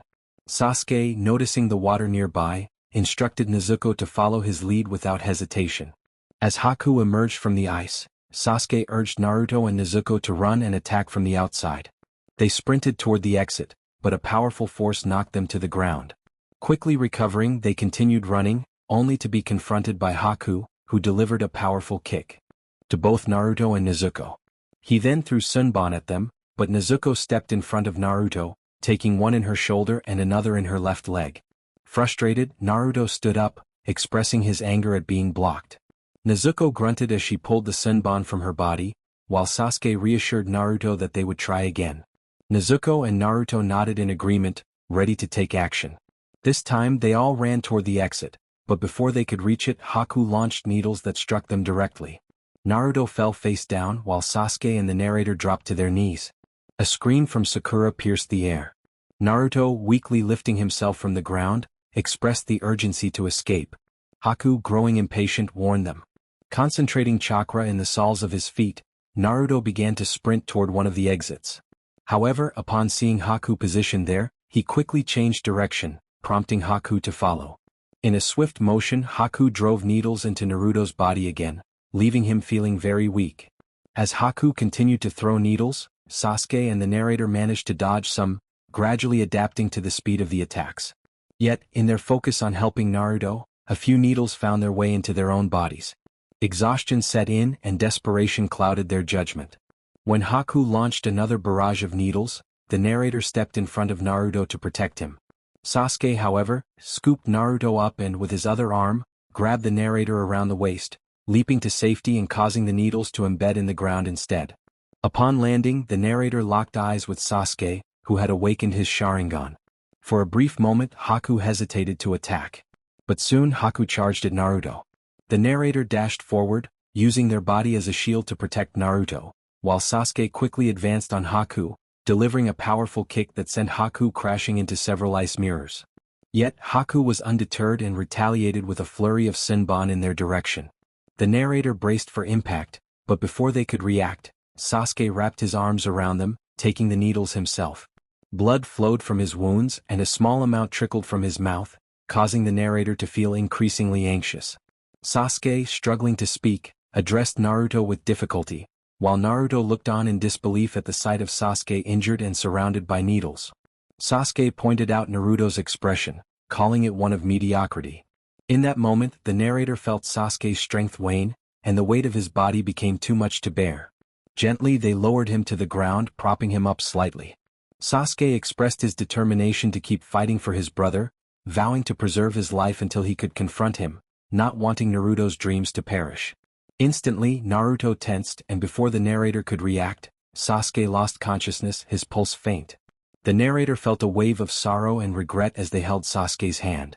Haku, observing the scene, remarked on the harsh realities of being a ninja, suggesting that witnessing a friend die in battle was part of the journey.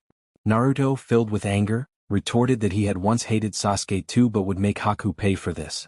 A powerful aura began to envelop the three, transforming into a fierce orange chakra that resembled flames. Naruto, consumed by rage, felt the needles pull free from his body, his wounds healing instantly as his blue eyes shifted to a blood-red hue. The chakra dissipated and Naruto charged at Haku, wild and uncontrollable. Haku's needles had no effect on him as the two exchanged blows. In a moment of fury, Naruto captured Haku, causing the ice mirrors to shatter around them. With a fierce punch, Naruto sent Haku flying, who skidded across the ground, shattering the remaining glass. Naruto, lost in his rage, prepared to finish Haku off, but just as he was about to reach him, Nezuko rushed in from behind and embraced him tightly. This unexpected gesture surprised Naruto, and gradually he began to calm down, returning to his senses as Nezuko supported him. Together they turned to Haku, whose mask had broken from Naruto's strike, revealing his face. Naruto questioned Haku about his identity, incredulous at the revelation. Haku challenged Naruto's resolve, asking why he hesitated to attack if he had sworn vengeance for his fallen comrade. In a fit of anger, Naruto struck Haku again, sending him to the ground. Haku, rising slowly, taunted Naruto about holding back, suggesting that if this was all he could muster, he would never fulfill his promise. Haku then recounted the tragic tale of his family's demise and how he came to join Zabuza. He urged them to end his life, questioning their hesitation. Nezuko shook her head in anger and sadness, while Naruto expressed disbelief at Haku's story, insisting that he was a human being, not a tool or weapon. Haku explained that he had found purpose through Zabuza, but now that purpose was gone, leaving him feeling like a broken instrument. Naruto questioned if this was truly the only path for Haku. Haku confirmed it was, and Naruto reflected that had they met under different circumstances, they might have been friends. With that thought, he charged at Haku, drawing a weapon. Nezuko stepped in front of Haku, stopping Naruto's attack. Naruto, frustrated, demanded to know what Nezuko was doing. She, with tears in her eyes, reached for Haku's hand, prompting him to release her hand and gently slide her head, apologizing for the situation. Haku whispered that he had to leave. He abruptly separated from the girl and took off at great speed. Nezuko was about to follow him, but a strong gust of wind stopped her. She shielded her eyes with her forearm, and when the wind settled, she lowered her arm and opened her eyes. Nezuko felt a cold body in front of her, his cold hand intertwined with hers as she kept her head down, not shedding a tear. A hand rested on her shoulder, and she turned to see Kakashi, who looked at her with compassion. She lowered her gaze and saw Haku's face. Zabuza rushed forward, ready to attack Kakashi, but Kakashi pushed him back with a kick to the jaw. Kakashi addressed Nezuko, but she looked at him with a lost expression, not blaming him but feeling sorrow for not saving Haku. The battle between Kakashi and Zabuza was in favor of the Leaf Village Jounin. It didn't last long and was nearing its end, resulting in Zabuza's arms becoming useless after Kakashi had pinned kunai into both of them, causing his sword to fall near Nezuko and leading to the arrival of Gato. Gato remarked on the great job done, expressing his disappointment in Zabuza.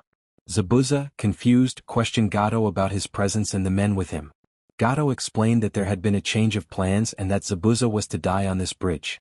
Zabuza was taken aback, and Gato continued, stating that Zabuza was too expensive to keep around, and he wanted Zabuza to take out a few of his henchmen before they eliminated him. As Gato approached Nezuko and Haku's lifeless body, he mentioned wanting to settle a score. He was about to strike Haku's corpse when Nezuko grabbed Zabuza's sword and pointed it at him, her gaze dark and fierce. Gato was intimidated and took a step back. Nezuko seized the opportunity to grab Haku's body and leaped toward her team, gently placing Haku on the ground and focusing on the conversation.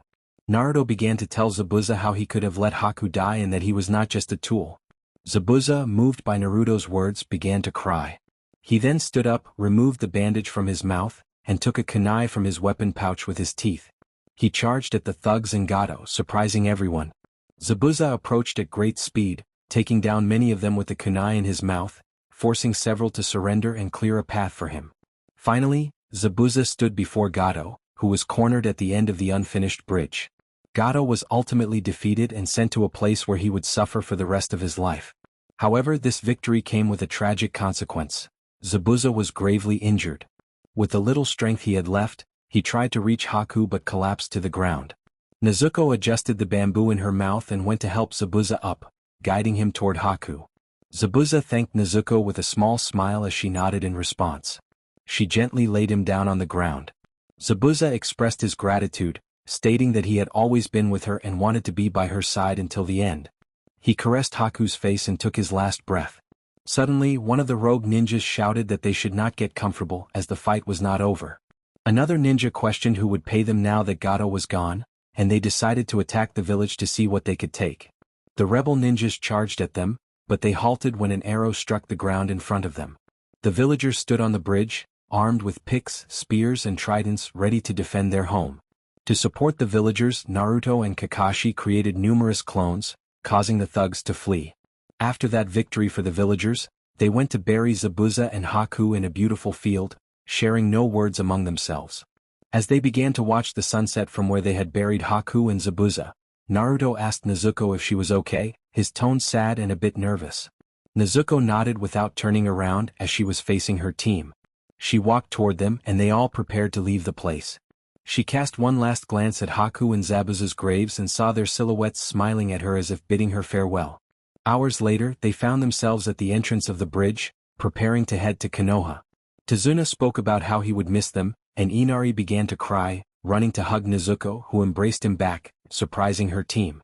Nezuko promised Inari that she would visit him, writing it down with a gentle smile, which made Inari blush along with her teammates. Inari asked if she was serious about her promise and Nezuko nodded. Inari, blushing even more, declared that when he grew up, he would marry her. As they traveled toward Konoha, Naruto and Sakura were bickering, while Sasuke and Kakashi remained quiet, just like Nezuko. Naruto asked Nezuko if she really planned to marry Inari, sounding curious and a bit annoyed. Nezuko, caught off guard, chuckled softly, causing the boys to blush.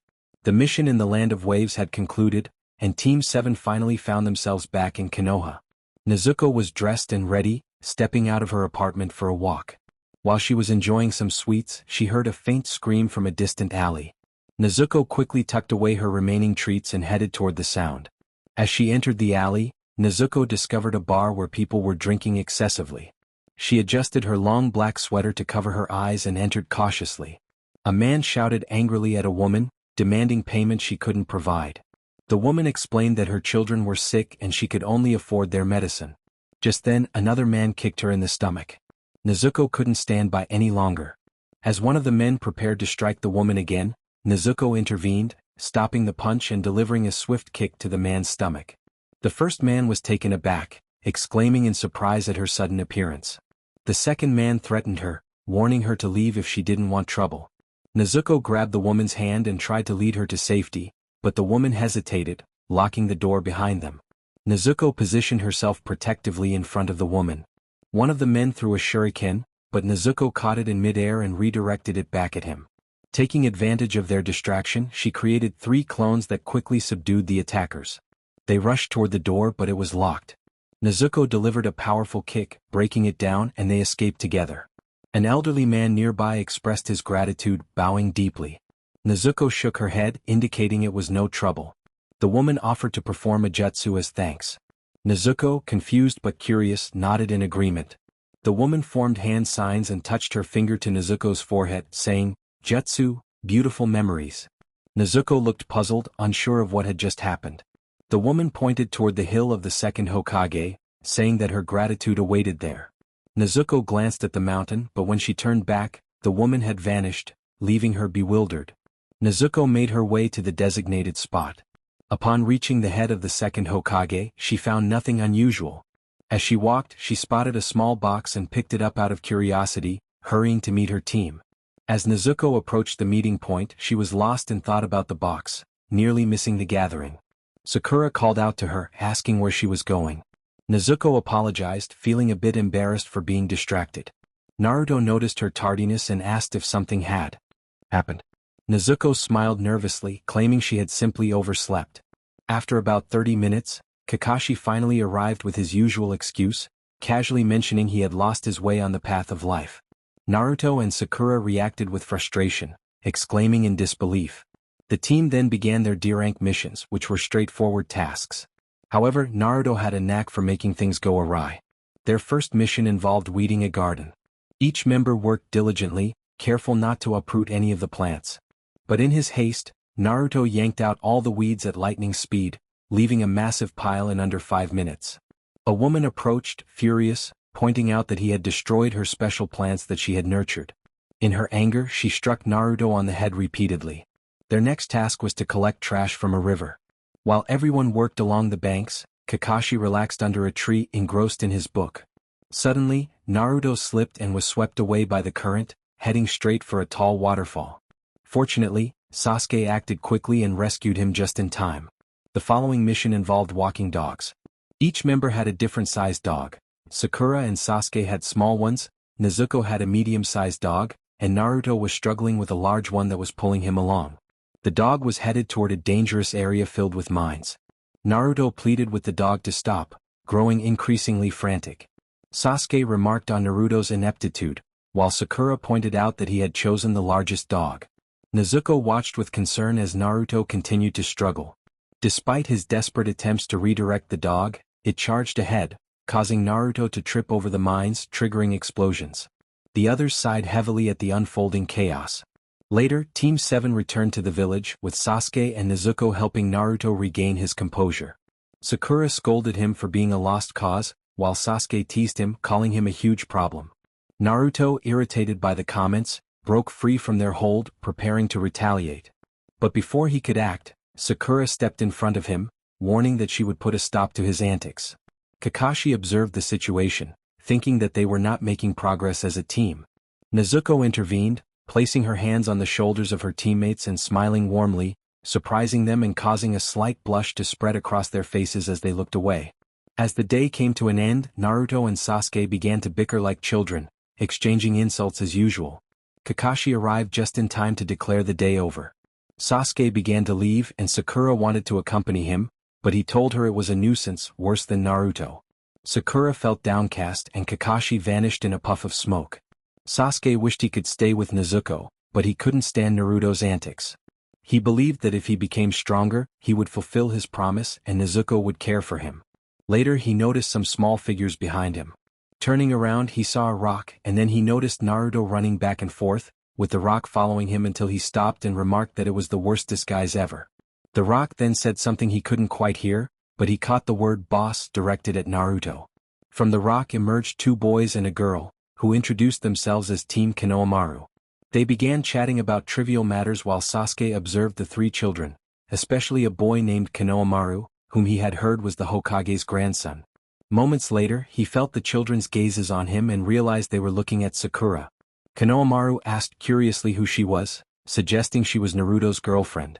Naruto, blushing slightly and smiling, confirmed it. Sakura quickly denied it, prompting Konohamaru to tease her, calling her a big forehead, which made her chase after him in frustration. Nezuko smiled, reminded of her siblings playing, but her expression shifted slightly when she saw her 2 companions and 2 unfamiliar ninjas grab Konohamaru by the collar, making her a bit annoyed, even if it wasn't obvious. Sakura apologized, feeling somewhat guilty, while Naruto shouted angrily for them to let go of him. A blonde girl with 4 pigtails warned Kankuro to lower him, while Kankuro, dressed in black, suggested they have some fun before their leader arrived. Konohamaru protested, kicking Kankuro's chest lightly, but Kankuro merely smirked, saying he was brave but not for long. Nezuko put away her small box and approached Kankuro, frowning slightly. Kankuro, irritated, remarked on how annoying the people from this village were. Before he could react, a rock struck his hand, causing him to drop Konohamaru. Nezuko dashed forward, catching him gently before he hit the ground, and as he ran back to his friends, she turned her gaze toward the source of the stone. Sasuke observed that they seemed too weak to defeat them, casually playing with a stone. Kankuro muttered under his breath about another weakling bothering him, which Nezuko overheard. Sasuke tightened his grip on the stone, turning it to dust, and told them to get lost with a serious expression. Kankuro, annoyed, told Sasuke to come down, glaring at him. Nezuko couldn't help but laugh mockingly at Kankuro's frustration. He grumbled about her getting on his nerves and quickly grabbed her by the collar of her kimono, but she remained unfazed by his grip. He declared that he didn't care if she was a girl. He would deal with her. As he raised his fist to strike, Nezuko looked at him calmly, a bit confused yet smiling, which surprised Kankuro. Just as his fist sped toward her face, Naruto shouted for him not to touch her. Before the blow could land, Nezuko effortlessly stopped it with one hand, maneuvering to free herself while maintaining her smile. Kankuro, angered, unhooked what he had on his back and positioned it beside him. A girl with 4 pigtails asked if he was going to use the crow for this. Kankuro was about to respond when a cold, sharp voice interrupted him. Gaara, perched on a tree branch, told Kankuro to back off, making it clear he was embarrassing their village. Kankuro nervously greeted Gaara, who reminded him of their purpose for being there. Kankuro stammered an excuse, claiming they had been provoked, but Gaara coldly told him to be quiet or he would face dire consequences. Kankuro, even more nervous now, apologized and Gaara turned to Sasuke, expressing his regret for the trouble caused. A large amount of sand surrounded him and he disappeared from the branch to join his companions, stating they were not there to play. As they began to walk away, Sakura called out to them, demanding an explanation for their presence. Temari, confused, asked what she wanted but they continued on. Sakura recognized their ninja bands and pointed out that they were from the Hidden Sand Village, allies of the Hidden Leaf, but a shinobi could not enter another village without XPLCT permission. At that moment, Nezuko, more accustomed to speaking, removed the bamboo from her mouth and addressed them in a friendly tone, explaining that Kakashi had likely informed them about the upcoming Chunin exams and that they had permission to enter their village. She smiled warmly before putting the bamboo back in her mouth. Temari acknowledged Nezuko's knowledge, and she and her companions produced their permits to show. Afterward, Naruto asked Konohamaru about the Chunin exams, but Nezuko paid little attention to their conversation. As the boys from the village turned to leave, Sasuke stopped them. Temari turned around, slightly blushing as she heard someone call out to her. Gaara introduced himself, expressing curiosity about her identity. Sasuke, with a half-smile, introduced himself as well. The two ninjas exchanged intense gazes for a while, and just as Nezuko was about to leave, Gaara's voice stopped her. He asked for her name, looking at her intently. Nezuko hesitated, removing the bamboo from her mouth to introduce herself, feeling a bit flustered. The silence that followed was broken by Naruto, who jokingly mentioned that everyone must be dying to know his name, only to feel downcast when Gaara replied that, in fact, they were not interested. He then left with his companions. Later, Team 7 waited for Kakashi, who was late as usual. Nezuko arrived a bit later than the others and was met with a scene of frustration. Sakura expressed her anger at having to wait, while Naruto chimed in about his own lack of time to prepare. Sakura was appalled by Naruto's lack of hygiene, and just then, Nezuko greeted her teammates. Before they could say anything, Kakashi appeared, apologizing for his tardiness, claiming he got lost on the path of life. Naruto and Sakura shouted in frustration, and Kakashi then informed them that he had recommended them for the Chunin exams, handing out the applications. Sakura noted the paperwork, and Kakashi reminded them that participation was optional if they didn't feel ready. Naruto excitedly praised Kakashi, who instructed them to sign the applications and meet at the academy in 5 days. With that, he vanished in a puff of smoke. Nezuko had separated from her team, claiming she was tired, and was walking straight to her apartment when she suddenly felt sand wrapping around her waist, pulling her away. She struggled, nearly losing her kimono, but managed to secure it just in time. Despite her efforts, the sand continued to envelop her, making it increasingly difficult to escape. Eventually, Nezuko surrendered, crossing her arms and feeling a bit frightened about where the sand was taking her. As she was dragged along, she adjusted her kimono while passers-by stared at her. Naruto, surprised, called out to her, and she greeted her friends before continuing on her way. The sand eventually deposited her on the roof of a house in the village, where she looked around but saw no one. Suddenly, a cold voice startled her from behind, asking what she had done. Nezuko turned quickly to find Gaara standing there, looking confused and troubled. He questioned the strange feeling he was experiencing and Nezuko, still puzzled, encouraged him to explain his feelings, hoping to help him. Gaara observed her for a long moment before sighing, admitting that he felt a sense of peace when she was around, as if the world had faded away. He noted that this tranquility only came when she was with him, and when she was not, all his pain returned. Nezuko was taken aback by his admission, and as she was about to respond, a shout from Temari interrupted them, announcing that she had found Gaara. Nezuko turned to see Gaara clinging to her, hiding his face in her shoulder, which left her feeling confused yet protective. As she gently touched his hair, she noticed a familiar tattoo appearing on her hand, followed by more markings spreading across her body, and her eyes turning completely dark. Nezuko found herself in a strange, sandy place, reminiscent of a sewer. She was astonished when a strong gust of wind swept through, as if something had exhaled behind her. A voice boomed, demanding to know how she had entered. Nezuko turned around, her body trembling slightly, and found herself face to face with a giant creature that resembled a raccoon, its body covered in sand. Tai called out to her, urging her to react. Nezuko heard her name being called from a distance. XX shouted with urgency, demanding her to get out immediately, causing a gust of wind that made Nezuko close her eyes to shield them from the sand. Temari shook her gently, trying to rouse her. Kankuro, filled with nervousness and fear, urged her to respond. Nezuko lay on the rooftop, her eyes completely black and adorned with tattoos that seemed to multiply. Suddenly, she jolted upright, her eyes returning to normal as the tattoos faded away. Temari sighed in relief, glad to see her well. Kankuro asked if she could stand, offering his support to help her regain her balance. Nezuko nodded, confused about what had happened to her. Temari explained that they found her lying down with strange tattoos when they arrived. Nezuko thought to herself that this wasn't the first time something like this had occurred. As she clenched her fist, preparing to speak, a voice interrupted her. Naruto called out from 2 streets away, searching for her. Sakura joined in, calling her name as well. Nezuko noticed that the sand ninjas were silent, clearly preferring to discuss this matter later. She approached the edge of the rooftop, taking one last look at Gaara, who had his gaze lowered.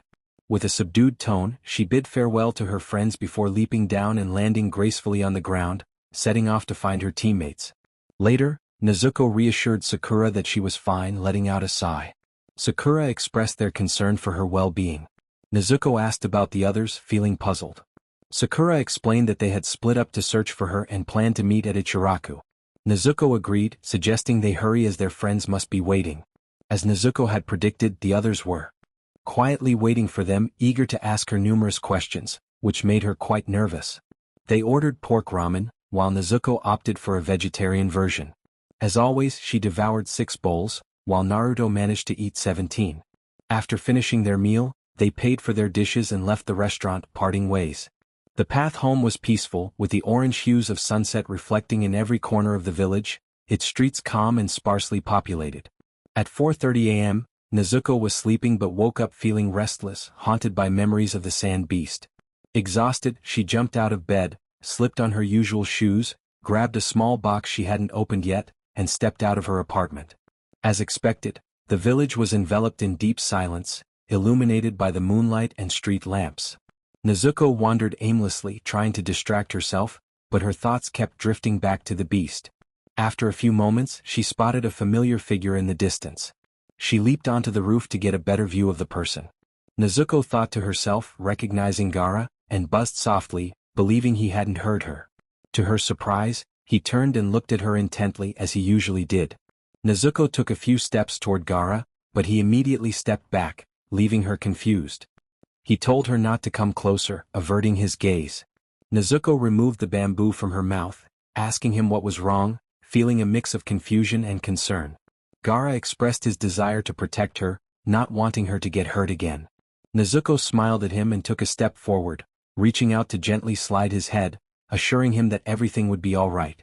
They sat together at the edge of the rooftop, sharing a comfortable silence as they gazed at the bright moon against the starry sky.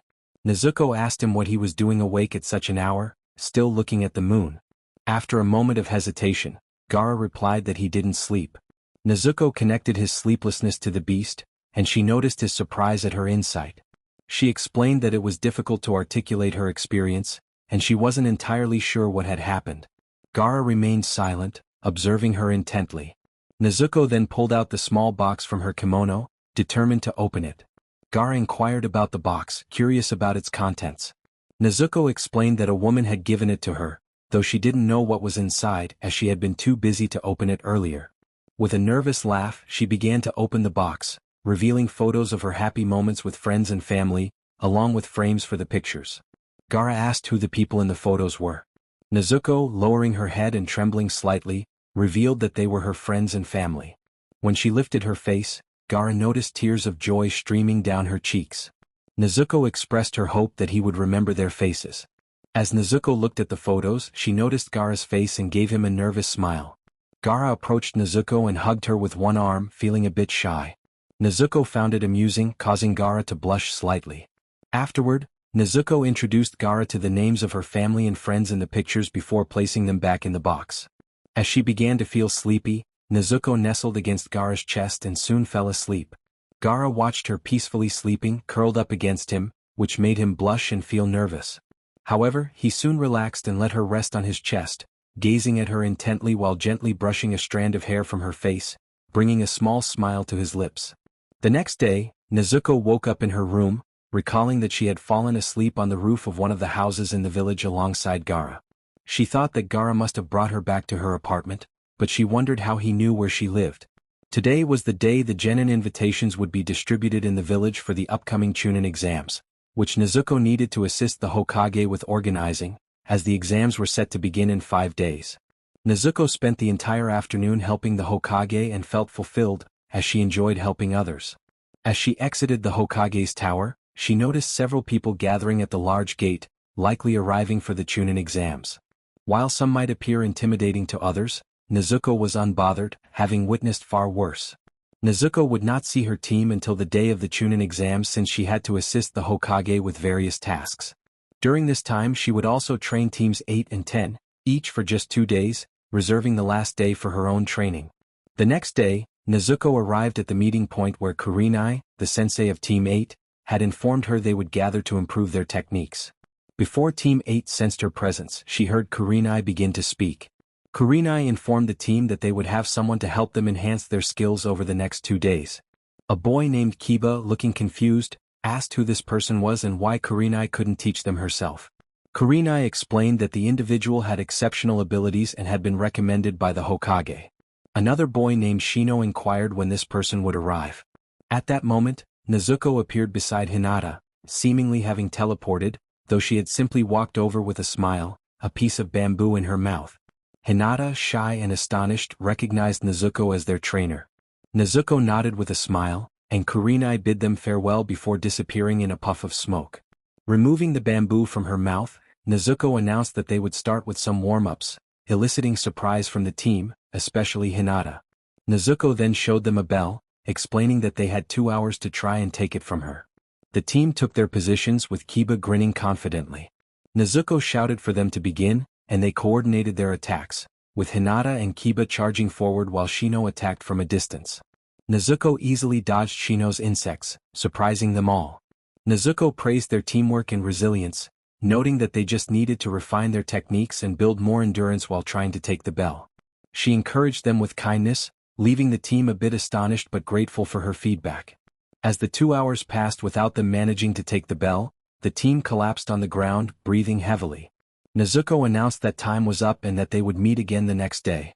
As she began to walk away, she felt someone grab her hand and turned to see Kiba. Kiba, looking nervous and slightly flushed, asked if she would like to go to dinner with him. Nezuko thought for a moment before agreeing, curious about where they would go. Shino, as serious as ever, stated he would join them as he was hungry, and Hinata insisted on coming along as well. They ended up at a ramen shop, where Nezuko enjoyed a vegetarian ramen and had a pleasant time. After finishing their meal, Kiba offered to walk Nezuko home, while Shino insisted he would accompany them too, leading to an exchange of competitive glances between the boys. Nezuko, feeling a bit flustered, politely declined their offers, stating it was late and they should head home. She said her goodbyes, gently holding Akamaru, who liked her cheek, making her laugh before returning him to Kiba. After another round of farewells, she headed back to her apartment. After 2 days of training Team 8, it was now time for her to train Team. She made her way to the forest where Asuma had instructed her to meet. As she walked, she spotted Shikamaru lying on the grass with his eyes closed, while Choji was munching on chips and Ino was scolding him for eating too much, with Asuma observing the scene calmly. Nezuko made a sound to get their attention, causing all eyes to turn toward her. Ino, irritated, asked what she was doing there. Asuma explained that she would be training them for 2 days on the Hokage's orders. Ino was shocked and questioned why Nezuko was chosen for this task. A loud, high-pitched scream caused Nezuko to cover her ears, as her hearing was quite sensitive. Team 10 looked on in confusion. Asuma then announced that the training session was all hers before disappearing in a puff of smoke. Nezuko decided to lead them through a more intense warm-up than Team 8 had experienced. After the warm-up, Shikamaru lay down on the grass, having finished first, while the others continued. Nezuko glanced at him for a moment before approaching and lying down beside him, noticing his surprise and slight blush. She removed the bamboo stick from her mouth and pointed at the clouds with a smile, commenting on their beauty. Shikamaru, in a calm tone, expressed his envy of the clouds, wishing he could float in the sky without any worries. Nezuko agreed, sharing her desire to be a flower, as their only job was to grow and she loved flowers. As Ino and Choji finished their warm-ups, they all stood up. Shikamaru playfully remarked that they had something in common, calling her Flower Girl. Nezuko smiled back at him. She then announced that she wanted to see their teamwork and skills, proposing that they face her one by one to try and take a bell from her. The challenge began, and as each member of Team 10 faced her, it became increasingly difficult, especially against Shikamaru. 3 hours later, none of them had managed to take the bell from her, and Team 10 was exhausted. Nezuko admitted she had expended more energy than she anticipated. She informed them that they would train on specific aspects the following day and left in a puff of smoke, returning to her apartment. After a relaxing bath, she dressed in her usual kimono and prepared to hang some frames for the photos she had received from a friend before going to bed. The next day, Nezuko arrived at the academy at the designated time. Naruto excitedly greeted her, expressing how much he had missed her, but quickly let go, blushing slightly, which annoyed Sasuke. Nezuko explained that she had been busy and was glad they had come. Minutes later, as they entered the academy, a boy with thick eyebrows was struck by 2 ninjas blocking the classroom entrance. They also attacked a girl with a bun, but it soon became clear that it was a genjutsu, and their actual classroom was 1 floor up. Nezuko politely asked for space to reach the stairs, drawing curious glances from everyone, especially as the boys turned red upon seeing her. She clarified that they were still on the 2nd floor and that classroom 301 was on the 3rd, thus revealing the genjutsu. However, just as she spoke, a kick was aimed at her, which she easily dodged. The boy with thick eyebrows stepped in front of her, and the other boys quickly left. One of them questioned what had happened to their plan of remaining unnoticed and not revealing their abilities. The boy with thick eyebrows turned to Nezuko, blushing slightly, and introduced himself as Rock Lee. He asked if she was Nezuko, to which she responded kindly, further flustering him and the other boys. Lee then boldly requested that she be his girlfriend, vowing to protect her with his life while blushing and winking at her. Nezuko, confused by his declaration, drew surprised reactions from those around her, particularly Naruto, who exclaimed in disbelief. Sakura, astonished, urged Nezuko to learn more about relationships, while Lee continued to express his admiration for her. As the boys glared at Lee with fierce expressions, Nezuko suggested they move along, smiling to encourage everyone to walk with her and Sakura. As they approached the registration area, they heard someone calling Sasuke's name. It was Lee, who challenged Sasuke to a fight. Lee introduced himself, stating that he wanted to prove himself against the renowned Uchiha clan. He also expressed his affection for Nezuko, which left her puzzled and made Sasuke and Naruto visibly irritated. Sasuke accepted the challenge, his tone annoyed, and prepared to rush at Lee. However, Naruto interrupted, insisting he would handle Lee himself. Lee clarified that he only wanted to face Sasuke, which further angered Naruto. In the ensuing scuffle, Naruto attempted to strike Lee but ended up being easily countered, with Lee using a technique that sent Naruto crashing against the wall. Nezuko cheered for Lee's impressive technique and speed. With a small smile, Nezuko noted how Lee immediately blushed, admitting to herself that he was quite good. Lee expressed his gratitude to Nezuko, calling her a fallen angel from the sky, which left Sasuke visibly annoyed and Naruto seemingly unaware of the situation. Lee then encouraged Sasuke to face him, insisting that he would surely lose, which only served to irritate Sasuke further. Sasuke took a fighting stance, and Sakura began to worry about their time to register, noting they only had 30 minutes left. Sasuke dismissed her concerns, claiming the fight would end quickly. He charged at Lee, but Lee vanished in what they perceived as incredible speed, only to reappear above Sasuke and attempt a kick. Sasuke ducked just in time. Lee tried to replicate his earlier move against Naruto, but despite Sasuke's defense, he received a powerful kick to the face that sent him flying. Refusing to give up, Sasuke activated his Sharingan, surprising Sakura. However, it wouldn't be much help since Lee was relying solely on taijutsu. Sasuke charged at Lee again, but once more he was met with a kick. As they fought, Lee spoke about the effort he had put into achieving his level of taijutsu, emphasizing that hard work defeats talent. He executed the dancing leaf shadow, positioning himself beneath Sasuke. While both were airborne, Lee prepared for his next move, but a small whirlwind ensnared his bandages against the wall, and a tiny turtle scolded him. Lee, concerned, asked the turtle if it had been watching him the whole time. The turtle replied seriously, reminding Lee that his last technique was forbidden. Lee began to apologize, and Naruto, now aware, looked confused by the unusual scene. Suddenly, the real sensei appeared atop the turtle in an extravagant pose, introducing himself as Guy-sensei. The boys were astonished to see that he had even more eyebrows than Lee, and the resemblance between them was striking. Soon after, Lee and Naruto began to spar because Naruto had insulted Guy. In the midst of this, Guy struck Lee with great force, leading to a bizarre moment where the two ended up embracing. As Nezuko and her team made their way to the registration for the Chunin exams, they found Kakashi waiting for them. He welcomed Sakura, stating that now they could formally register for the exams. Sakura was confused, questioning what he meant. Kakashi explained that only groups of 3 were allowed to apply for the Chunin exam, as had always been the case. Sakura reminded him that he had said the choice to take the exam was individual. Kakashi acknowledged this but clarified that while it was an individual decision, it affected everyone. He hadn't mentioned it earlier to avoid pressuring her or making her feel obligated to participate due to her feelings for Sasuke, Naruto, or Nezuko. He wanted her to come of her own volition. Sakura asked what would have happened if the others had decided to participate and she had not. Kakashi explained that if she hadn't come, the others wouldn't have been allowed to register either. However, he was proud of them all for being there for the right reasons and wished them luck. Naruto declared he wouldn't let Kakashi down, and the 4 entered a crowded room filled with ninjas. Naruto was amazed by the number of participants, while Sakura felt nervous under the scrutiny of the crowd. Nezuko began to speak, but was interrupted by Ino calling out to Sasuke. Ino rushed over to Sasuke, hugging him from behind and expressing her excitement at seeing him. Sakura protested, claiming Sasuke was hers, to which Ino retorted with a playful jab about Sakura's forehead. Shikamaru chimed in, commenting on the situation, while Naruto pointed out the trio of troublemakers. As the banter continued, Nezuko felt familiar presences behind her and turned to find Team Kiba greeted them with surprise, while Hinata shyly said hello to Naruto. Shikamaru remarked on the gathering, and Kiba noted that all 11 newcomers were present.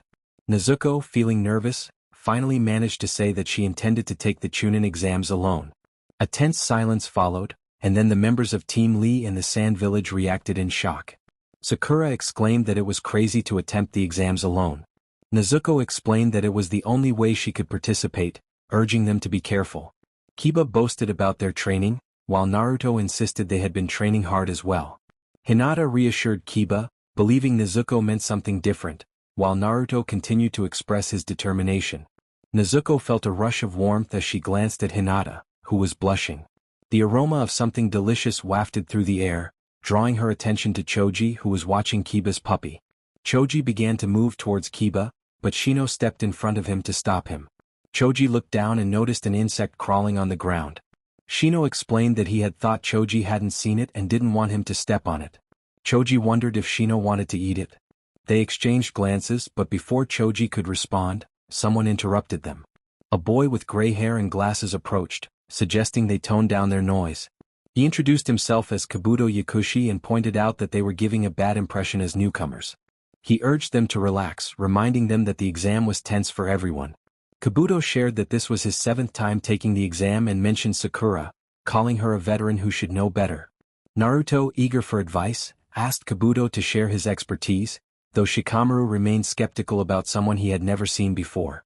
Kabuto then produced some cards modified with chakra, containing information about the ninjas he had studied during previous exams. As he explained the cards, the nations, and the balance of power, Nezuko found a corner to sit against the wall. Despite Kabuto's friendly demeanor, something about him unsettled her. While Kabuto continued his explanation, Nezuko heard Sasuke ask him to look up Lee and Gaara in his cards. A troubling thought crossed her mind, prompting her to approach Kabuto with curiosity and a hint of concern. She asked what he had on her, and he flipped one of his cards, using chakra to reveal her name and rank but not much else. She sighed in relief at the lack of detailed information. Kabuto then mentioned the high level of competitors this year, causing Naruto to tremble slightly. However, he declared confidently that he would defeat everyone, exclaiming his name with determination. After Naruto's bold statement, Ino and Sakura began to argue, while Sasuke and Kabuto exchanged knowing smiles, drawing the attention of other ninjas. Nezuko returned to her corner, closing her eyes as she contemplated the possibility of her true identity being discovered, which would lead to significant trouble. Suddenly, the sound ninjas moved swiftly to attack Kabuto. He managed to block their strikes with a tool, but they broke his glasses, causing Nezuko to feel a sharp pain in her ears, though no one noticed. The others were confused, believing Kabuto had dodged the attacks, but he didn't seem surprised. He began to cough violently, and then a large cloud of smoke enveloped the area. From it emerged a group of elite ninjas, led by a man with scars on his face and a black cloak. He introduced himself as Ibiki Marino, their examiner, and warned them that he was their worst nightmare. Ibiki reprimanded the sound ninjas for their aggression and threatened to expel them from the exam if it happened again. With that, he announced the start of the first stage of the exams, instructing them to submit their applications to receive their seating numbers for the written test. As they were explained the exam details, Nezuko noticed Naruto's fearful expression. Finally, Ibiki informed them that the final question would be given 15 minutes before the exam ended, and they would have a total of 1 hour to complete it. He commanded them to begin and everyone quickly turned to their exams. Nezuko flipped her paper to see the questions, realizing this would be more challenging than she had anticipated. She read through the difficult questions, feeling nervous. She picked up her pencil and started to answer as best as she could, but it proved difficult. After a while, she glanced at the clock and saw that there were still 34 minutes left. Unsure of what to do, she began to fidget with her pencil, feeling drowsy. Suddenly, an insect approached her, and she let it crawl onto her finger, turning her exam paper so it could see. The insect then flew over to Shino, who noticed her and received a small smile in return.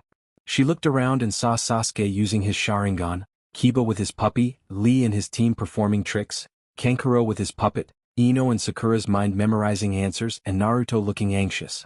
Feeling sleepier, she leaned back in her seat, closed her eyes and drifted off, unaware of the astonished gazes from her peers.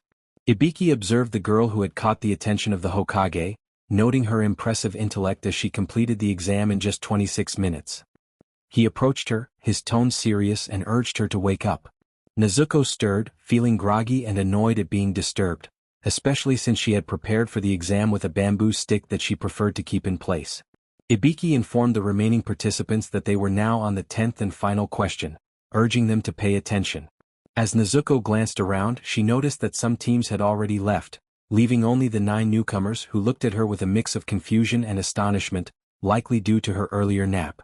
With a lazy nod, Nezuko acknowledged Ibiki's command. He continued, announcing that this was the last question and that it would be crucial.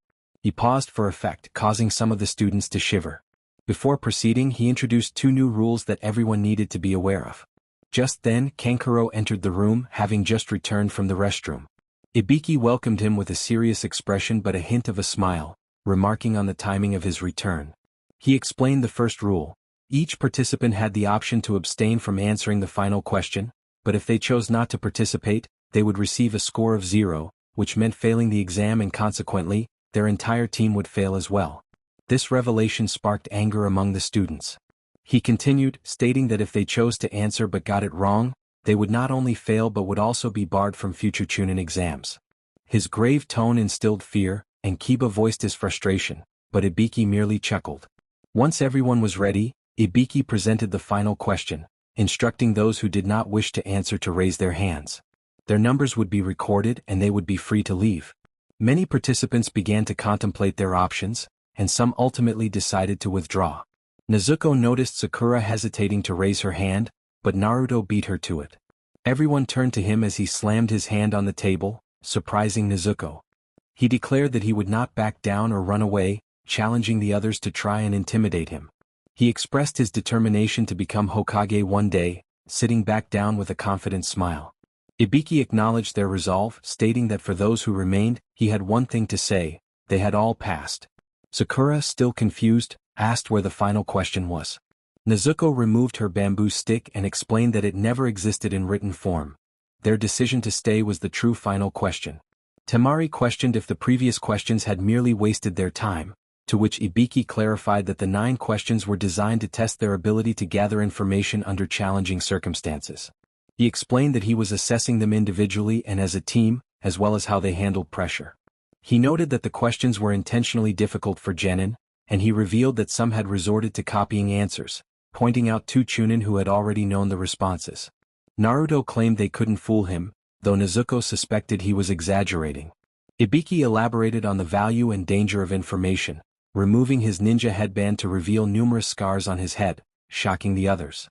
He explained that the final question was meant to evaluate their willingness to face danger, similar to the risks encountered in ninja missions. Just as he concluded, a woman burst through the window, capturing everyone's attention. She introduced herself as Anko Mitarashi, the next examiner, and asked if they were ready for the second exam. The participants were taken aback by her sudden entrance. Ibiki remarked that she had arrived a bit early, and Anko nervously scratched her neck. They discussed the number of candidates remaining and the potential of this year's participants. Ibiki glanced at Nezuko and whispered to Anko about keeping an eye on her, noting her quick completion of the exam. Anko then announced that she would be eliminating half of the remaining candidates, which intimidated many. As the tension rose, participants began to rise from their seats, preparing to leave. The following day, Nezuko was still not part of Team 7 due to the Chunin exams. Kakashi informed her that the second stage would take place in the Battle Training Zone 44, where they now stood in front of a forest ominously dubbed the Forest of Death, causing trepidation among the participants. Suddenly, a square rock rolled toward Naruto, who began to run from it while the others watched in disbelief. He remarked on the absurdity of a square rock, claiming it was the worst disguise ever. As the rock emitted smoke, Konohamaru and his friends emerged, striking their signature poses as they introduced themselves. They explained that they were there to conduct interviews about the Chunin exams for the Academy's newspaper. Anko announced a 10-minute break for those scheduled for interviews, urging everyone to be courteous to the reporters.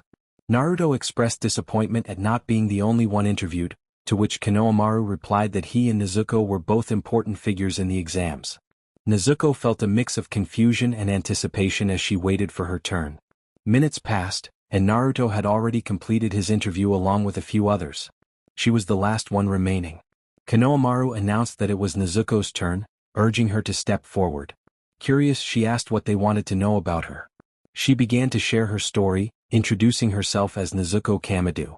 She explained that she wasn't from any particular village but was a ninja from the Hidden Leaf Village. Nezuko enjoyed spending time with her friends and helping others, but she had a strong dislike for demons and those who harmed her friends. Her dream was to become human again, though she hesitated to discuss her past. She was a member of Team 7, led by Kakashi, alongside Naruto, Sakura, and Sasuke. She was participating in the Chunin exams on her own, following orders from the Hokage. Konohamaru asked her about her strongest jutsus, to which she replied that one of them was the Fireball Jutsu. Just then, Anko called out that the interview time was up and instructed everyone to gather where she was. Nezuko waved goodbye to the younger ninjas, wishing them luck as she headed toward the others. They cheered for her, and she felt a surge of happiness as she raised her hand in farewell. As they entered the ominous forest, Sakura expressed her nervousness about the place. Anko acknowledged her feelings, reminding them that it was called the Forest of Death for a reason, and they would soon find out why. Nezuko watched as Naruto playfully mimicked Anko, which made her chuckle. He exaggeratedly declared that the forest was indeed frightening, but he was confident he could handle anything. Suddenly, Anko threw a kunai toward Naruto, but Nezuko reacted quickly, stepping in front of him. The kunai grazed her cheek, leaving a small cut. Anko positioned herself behind Naruto, teasing him about his bravado. Nezuko felt the sting of her injury but remained focused. She reached out to touch Naruto's cheek, but instead she grabbed Anko's wrist, stopping her. Anko glared at Nezuko, who met her gaze with determination. Nezuko insisted that Anko should leave Naruto alone, feeling the warmth of blood trickling from her cheek. After that, a person with an unusually long tongue approached Anko in a threatening manner, causing her to go on high alert. However, the individual was merely returning her kunai, which Anko took from their tongue with a serious expression. This person gave Anko an unsettling feeling. The others were surprised by the earlier incident, some showing fear, while Naruto remained his usual self, attempting to mimic the long-tongued individual. Anko, with a serious demeanor, announced that before starting the second stage she needed to give them something. She pulled out some papers stating they were consent forms that everyone needed to read and sign, alarming some of the participants. Naruto questioned the necessity of the forms. Anko explained that some of them might not return, and if anything went wrong, it would be her responsibility, which she said with a playful tone and a laugh. She then elaborated on the second stage, emphasizing that their survival would also be evaluated as Naruto distributed the consent forms. Anko began explaining the terrain, detailing how many access points there were and what lay within. She revealed that the exam would consist of a battle to steal 2 different scrolls. Anko explained that all 28 teams would participate, with half going for the Heaven Scroll and the other half for the Earth Scroll. She pointed to one participant, indicating that they would go for both scrolls. The team that managed to defeat that participant would immediately pass to Stage 2, regardless of how many scrolls they had, which surprised everyone. Anko stated that she would give each team a specific scroll to share. Sasuke asked how they would pass the exam, to which Anko replied that the entire team must bring both scrolls to the tower. Sakura noted that this meant only half of the teams would pass, not just 13, since Nezuko would be going for 2 scrolls, potentially eliminating more teams if not all could acquire the scrolls. Anko reminded them that no one said it would be easy, and they had a time limit of 5 days to complete it, or even less if possible. Ino expressed disbelief at the 5-day limit, while Choji wondered what they would do for food. Anko pointed out that the forest was full of edible resources. Kabuto added that there was more to worry about than just food. Choji agreed, and Ino reminded them that this was why it was called a survival exam. Niji remarked that under these circumstances, it was unlikely that half of the teams would pass. Lee noted that with long days and short nights, they would have less time to sleep and recover.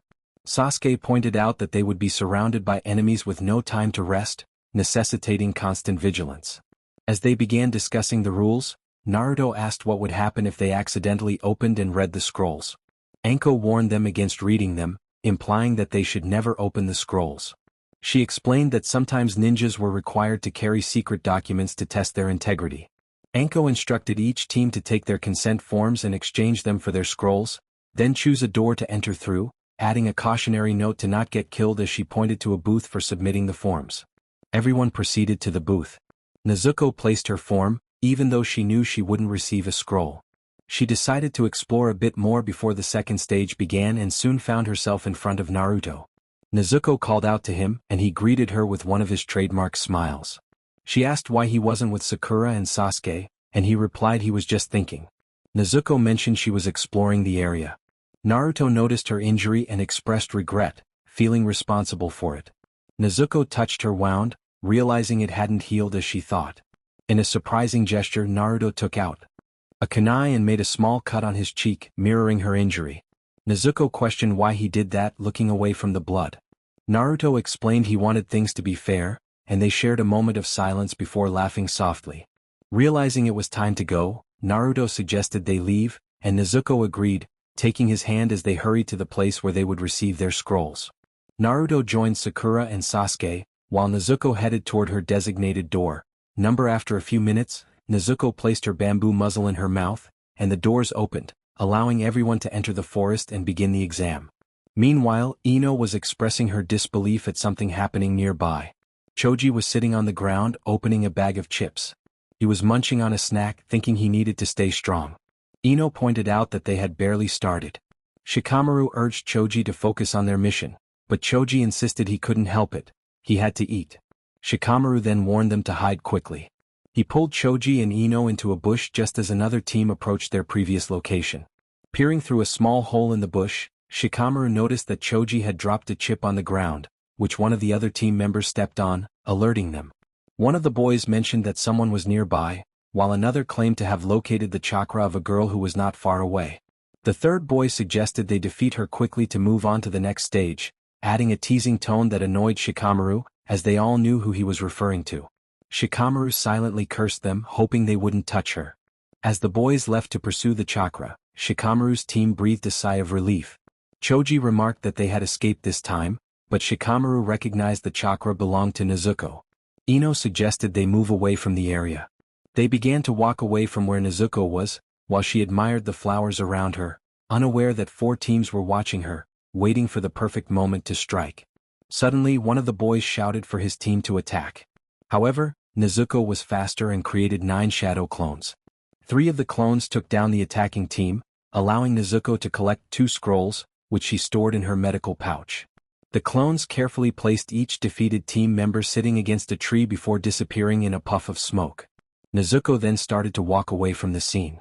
As she walked, a distant scream caught her attention, prompting her to quicken her pace toward the sound. As she approached, she began to smell blood, which made her uneasy. When she arrived, she hid behind some bushes and cautiously observed what was happening. To her shock, she witnessed a brutal scene unfolding before her eyes, causing her stomach to twist in distress. Before she could fully process what she was seeing, someone grabbed her arm and pulled her away from the scene with great force. After a few moments, the person released her and positioned themselves in front of her. Nezuko recognized Kankuro and removed the bamboo from her mouth, confused about what was happening. Kankuro urged her to speak quietly, glancing around to ensure they weren't overheard. He explained that the person she saw was Gaara, but he had just mercilessly taken down an entire team. Nezuko expressed her disbelief, stating that this wasn't the boy she knew. Kankuro acknowledged that it was due to the beast within him, but he couldn't provide her with many details. Nezuko remained silent as Kankuro looked at her for a few moments, the tension palpable in the air. He gently took her hand, stroking it with his thumb, and advised her to stay as far away as possible and not to get involved with them or her own team. He warned that if they did, they would meet the same fate as the team they had just seen, which was the last thing he wanted. Nezuko clenched her hands tightly, ready to respond, but when she looked up, Kankuro had vanished, leaving her alone. In her perspective, Nezuko began to run at superhuman speed, sensing a malevolent presence nearby. The situation had worsened since her conversation with Kankuro. She felt Naruto's chakra activate and then disappear, which couldn't be a good sign. She sprinted for less than 3 minutes until she arrived at a scene where a figure from the hidden grass village was extracting Sasuke's chakra, leaving him in pain, while Naruto lay unconscious against a tree, pinned by a kunai, and Sakura was on the ground. Sasuke writhed in agony from the mark on his neck. Nezuko approached slowly, anger boiling inside her as she demanded to know what had been done to Sasuke. Both Sasuke and Sakura whispered her name, but the figure noticed her and regarded her with interest.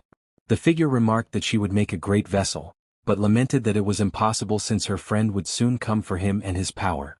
Nezuko disappeared, and as Sakura prepared to chase after her, she felt Sasuke's hand on her shoulder, stopping her. Sasuke began to writhe in pain before letting out a cry and losing consciousness.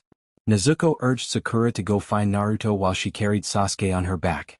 Sakura nodded and hurried to find Naruto, placing him on her back as well. Nezuko then searched for a safe place, eventually discovering a cluster of branches that resembled a cave. She laid Sasuke on the ground and Sakura placed Naruto beside him. Nezuko expressed her concern, asking Sakura to watch over both boys while she went to find the man responsible.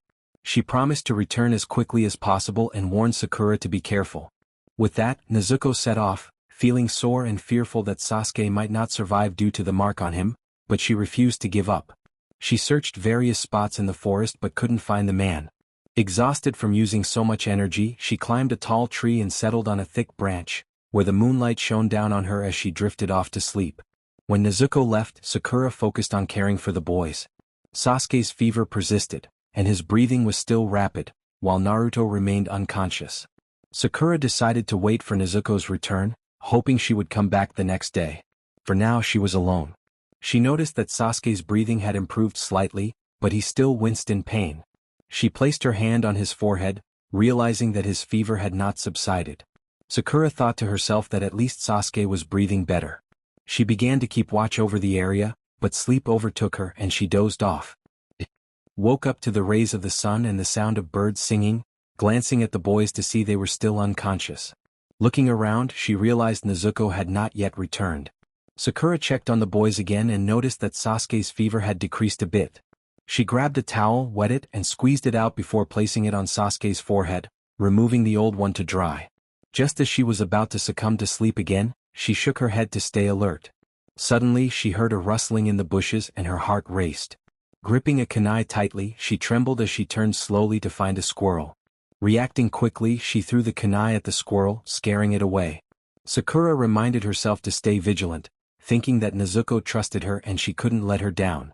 After a few minutes, the sound ninja finally emerged from their hiding place, causing Sakura to go on high alert despite her exhaustion.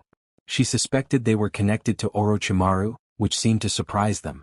The leader of the sound team claimed he had discovered their trap, but when they attempted to leap over it, they were caught off guard by additional traps. A large log swung toward them as Sakura cut a wire, but the leader easily broke it with a tool attached to his arm. Just as they were about to reach Sakura, Lee arrived and attacked with his leaf hurricane. The sound ninja demanded to know who Lee was, his tone a mix of fury and confusion. Lee confidently introduced himself as the most handsome ninja from the Leaf Village. Sakura, confused and worried, questioned why he was there. Lee explained that they were Nezuko's friends and that he couldn't forgive himself if anything happened to them. Sakura reminded him that they were technically enemies in this exam and that Nezuko was not present. Lee reiterated his commitment to Nezuko, declaring he would do anything for her, even die for her, which surprised Sakura. The sound ninja leader, realizing he had no choice, instructed his partner Zaku to take care of Sasuke while he focused on Sakura and Lee, noting that the boy with the thick eyebrows seemed skilled in taijutsu and that he would enjoy the challenge. As the leader charged at Sakura and Lee, Sakura threw a kunai but he dodged it effortlessly. Just as he was about to reach Lee, he plunged his hand into the ground, pulling up a tree root to evade Sakura's attack. Lee began to remove the bandages covering his arms and hands, moving swiftly. He kicked the sound leader in the chin, sending him flying into the air. Lee positioned himself beneath the falling enemy, wrapping him in his bandages and spinning him downward like a whirlwind. However, just before impact, one of the sound ninja intervened, lessening the blow's force. Lee was taken aback when the sound ninja stood up without much trouble. Lee rose from the ground, scratched and breathing heavily. The sound leader charged at him again, and although Lee managed to dodge, he wasn't quick enough. The sound ninja struck him with a weapon, causing Lee to feel a sharp pain. Now, not only was he suffering from a headache and feeling weaker, but blood began to trickle from his ears. Another sound ninja approached Sakura, but Lee stepped in to protect her, attempting to attack but failing due to his injuries. He managed to evade the attack, but it was clear he was struggling. The sound ninja taunted him, remarking that his efforts were not as effective as before. It was still impressive that he could move, and they would have to do something about it. An attack was launched, and from the device, a high-pitched sound began to resonate. This device amplified the vibrations of the impact, transforming them into sound waves. Sakura felt a sense of urgency as she faced Rock Lee. The enemy, a member of the sound ninja, boasted about channeling sound waves with his chakra, focusing all its energy on the target he desired. Sakura, feeling frustrated, urged him to stop. Eventually, Lee fell to the ground, exhausted. The sound ninja declared it was time to finish this. Sakura threw kunai at their leader, but he easily repelled them with his accessory. She then launched shurikens, only for them to be deflected by another member of the sound team, who created a wall of air. Unbeknownst to Sakura, a female ninja from the opposing team sneaked up behind her and grabbed her hair. Fear gripped Sakura as she recalled their intent to kill Sasuke. In her mind, Sakura felt overwhelmed, thinking it was useless to fight back. Anger welled up inside her, and tears streamed down her face as she berated herself for being a coward when her friends needed her the most. She remembered how many times they had saved her life and thought that this time, in a life-and-death situation, she should be able to do something. Clenching her fist, she suddenly envisioned Nezuko. Sakura resolved to be strong and find a way out of this situation, at least until Nezuko arrived. Nezuko believed in her and she wouldn't let her down. Zaku, the enemy, announced it was time to act and moved towards Sasuke. Sakura waited until he was behind them, then seized a kunai and shifted slightly to reveal it. The sound ninja dismissed her attempt as futile, but Sakura turned slightly with a smile, indicating she had no intention of using it on him. In a swift motion, she cut her hair to free herself from the ninja's grip, causing her headband to come loose. Sakura reflected on her journey, realizing that a true ninja accepted their feelings, even if it meant being in love with Sasuke. She often scolded Naruto, acting as if she knew better, but deep down she felt like she was always trailing behind them. They had always been there to protect her, and now Lee had risked his life for her, even though they weren't on the same team. Zaku ordered Kin to finish Sakura off. Sakura formed hand signs for a substitution jutsu. When Zaku attacked, she used the opportunity to dash toward him, throwing kunai as he warned his teammate to move. She executed the substitution jutsu again, and when he hurled her own kunai back at her, she leaped toward him from the air, preparing her hand signs once more. Zaku taunted her, confident that he wouldn't fall for her tricks. He threw kunai at her, thinking she was still using the jutsu, but she wasn't. As she landed, she managed to stab him in the arm with a kunai, causing both of them to tumble to the ground. In the struggle, she bit his arm, feeling the blood begin to flow. Despite his attempts to hit her, she focused on maintaining her grip, but eventually she had to let go, pushed away by his force. Zaku threatened her, vowing she would pay for this. Struggling to rise, Sakura felt blood trickle down her face. She knew this wasn't over. Just as she was about to stand, 3 figures appeared before her: Ino and her team. Zaku laughed, mocking the arrival of reinforcements.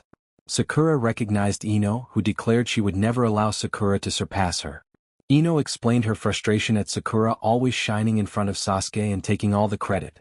Choji, confused, questioned their presence, while Shikamaru pointed out it was Ino's idea to come. Ino insisted they were a team, and despite Choji's reluctance, they prepared to fight. Zaku taunted Choji, calling him names, but Choji stood his ground, ready to defend himself. The team of Ino executed their formation, improved through Nezuko's training. Choji inflated himself and transformed into a giant spinning ball, charging at Zaku. Despite Zaku's attempts to stop him, he couldn't. As Choji descended, Shikamaru used his shadow possession jutsu to immobilize Zaku. Ino then employed her mind transfer jutsu on the female ninja, taking control of her body. The sound ninja found themselves in a precarious situation, facing off against Ino's team, with Ino threatening to harm the girl if the 2 sound members didn't comply with her demands. However, it wouldn't work with them either. The sound ninja intended to harm his teammate, but Choji managed to deflect the attack just in time. Choji returned to normal, and Shikamaru's shadow technique weakened, breaking the jutsu. Before the sound team could react, Nezuko woke up in the same tree where she had been sleeping. She noticed the sun and realized she had slept longer than she thought.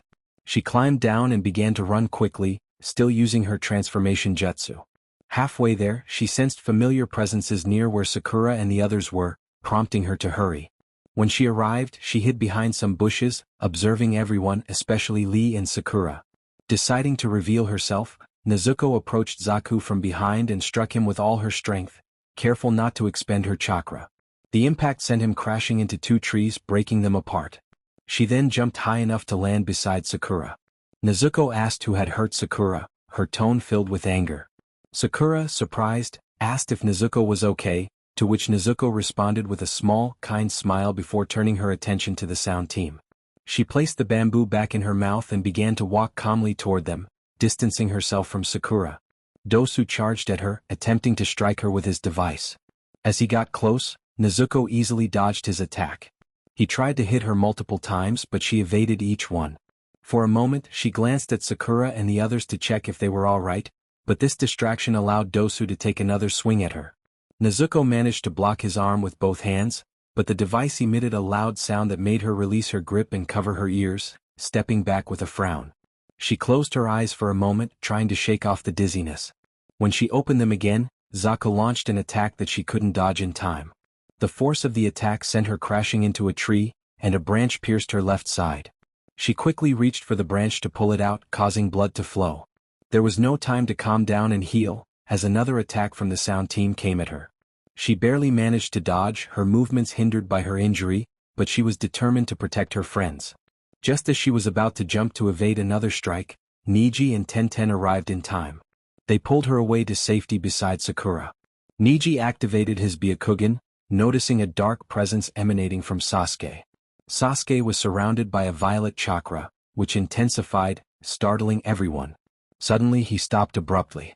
Sakura expressed her joy at seeing him awake, but her relief turned to concern as she noticed the terrifying aura surrounding him. Red and yellow markings appeared on his body, which then shifted to black. Sasuke demanded to know who had hurt Sakura and Nezuko.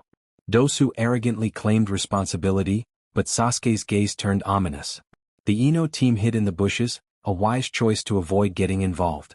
Sasuke's markings glowed a reddish-orange, covering his right side before turning black. The sound ninja created a wall of slicing air aimed at Sasuke, but in an instant he was behind Dosu, delivering a powerful blow that sent him flying toward the leader. Sasuke quickly performed his Phoenix Flower Jutsu, launching what appeared to be fire at the sound ninja. However, within the flames, shurikens were hidden, striking their target. With incredible speed, Sasuke reached the sound ninja, grabbing his arms from behind and smiling as he began to pull, intending to break them. He succeeded, then turned his gaze toward the leader, walking toward him with a sinister grin. Sakura pleaded with him to stop, tears in her eyes as she embraced him from behind. Sasuke halted for a moment, looking at her with a cold stare before continuing his advance, leaving Sakura stunned. Nezuko decided to intervene. She ran in front of Sasuke, looking into his eyes. She asked him to calm down, smiling as she placed her hands on his cheeks. She felt him shudder at her touch. The markings on Sasuke's body faded completely, but the curse mark left by Orochimaru remained. Fortunately, he managed to calm down, though he swayed unsteadily. Nezuko caught him just in time, noticing his heavy breathing and the pain he was enduring. Dosu acknowledged Sasuke's strength, proposing a deal. He would give Sasuke a scroll in exchange for their freedom.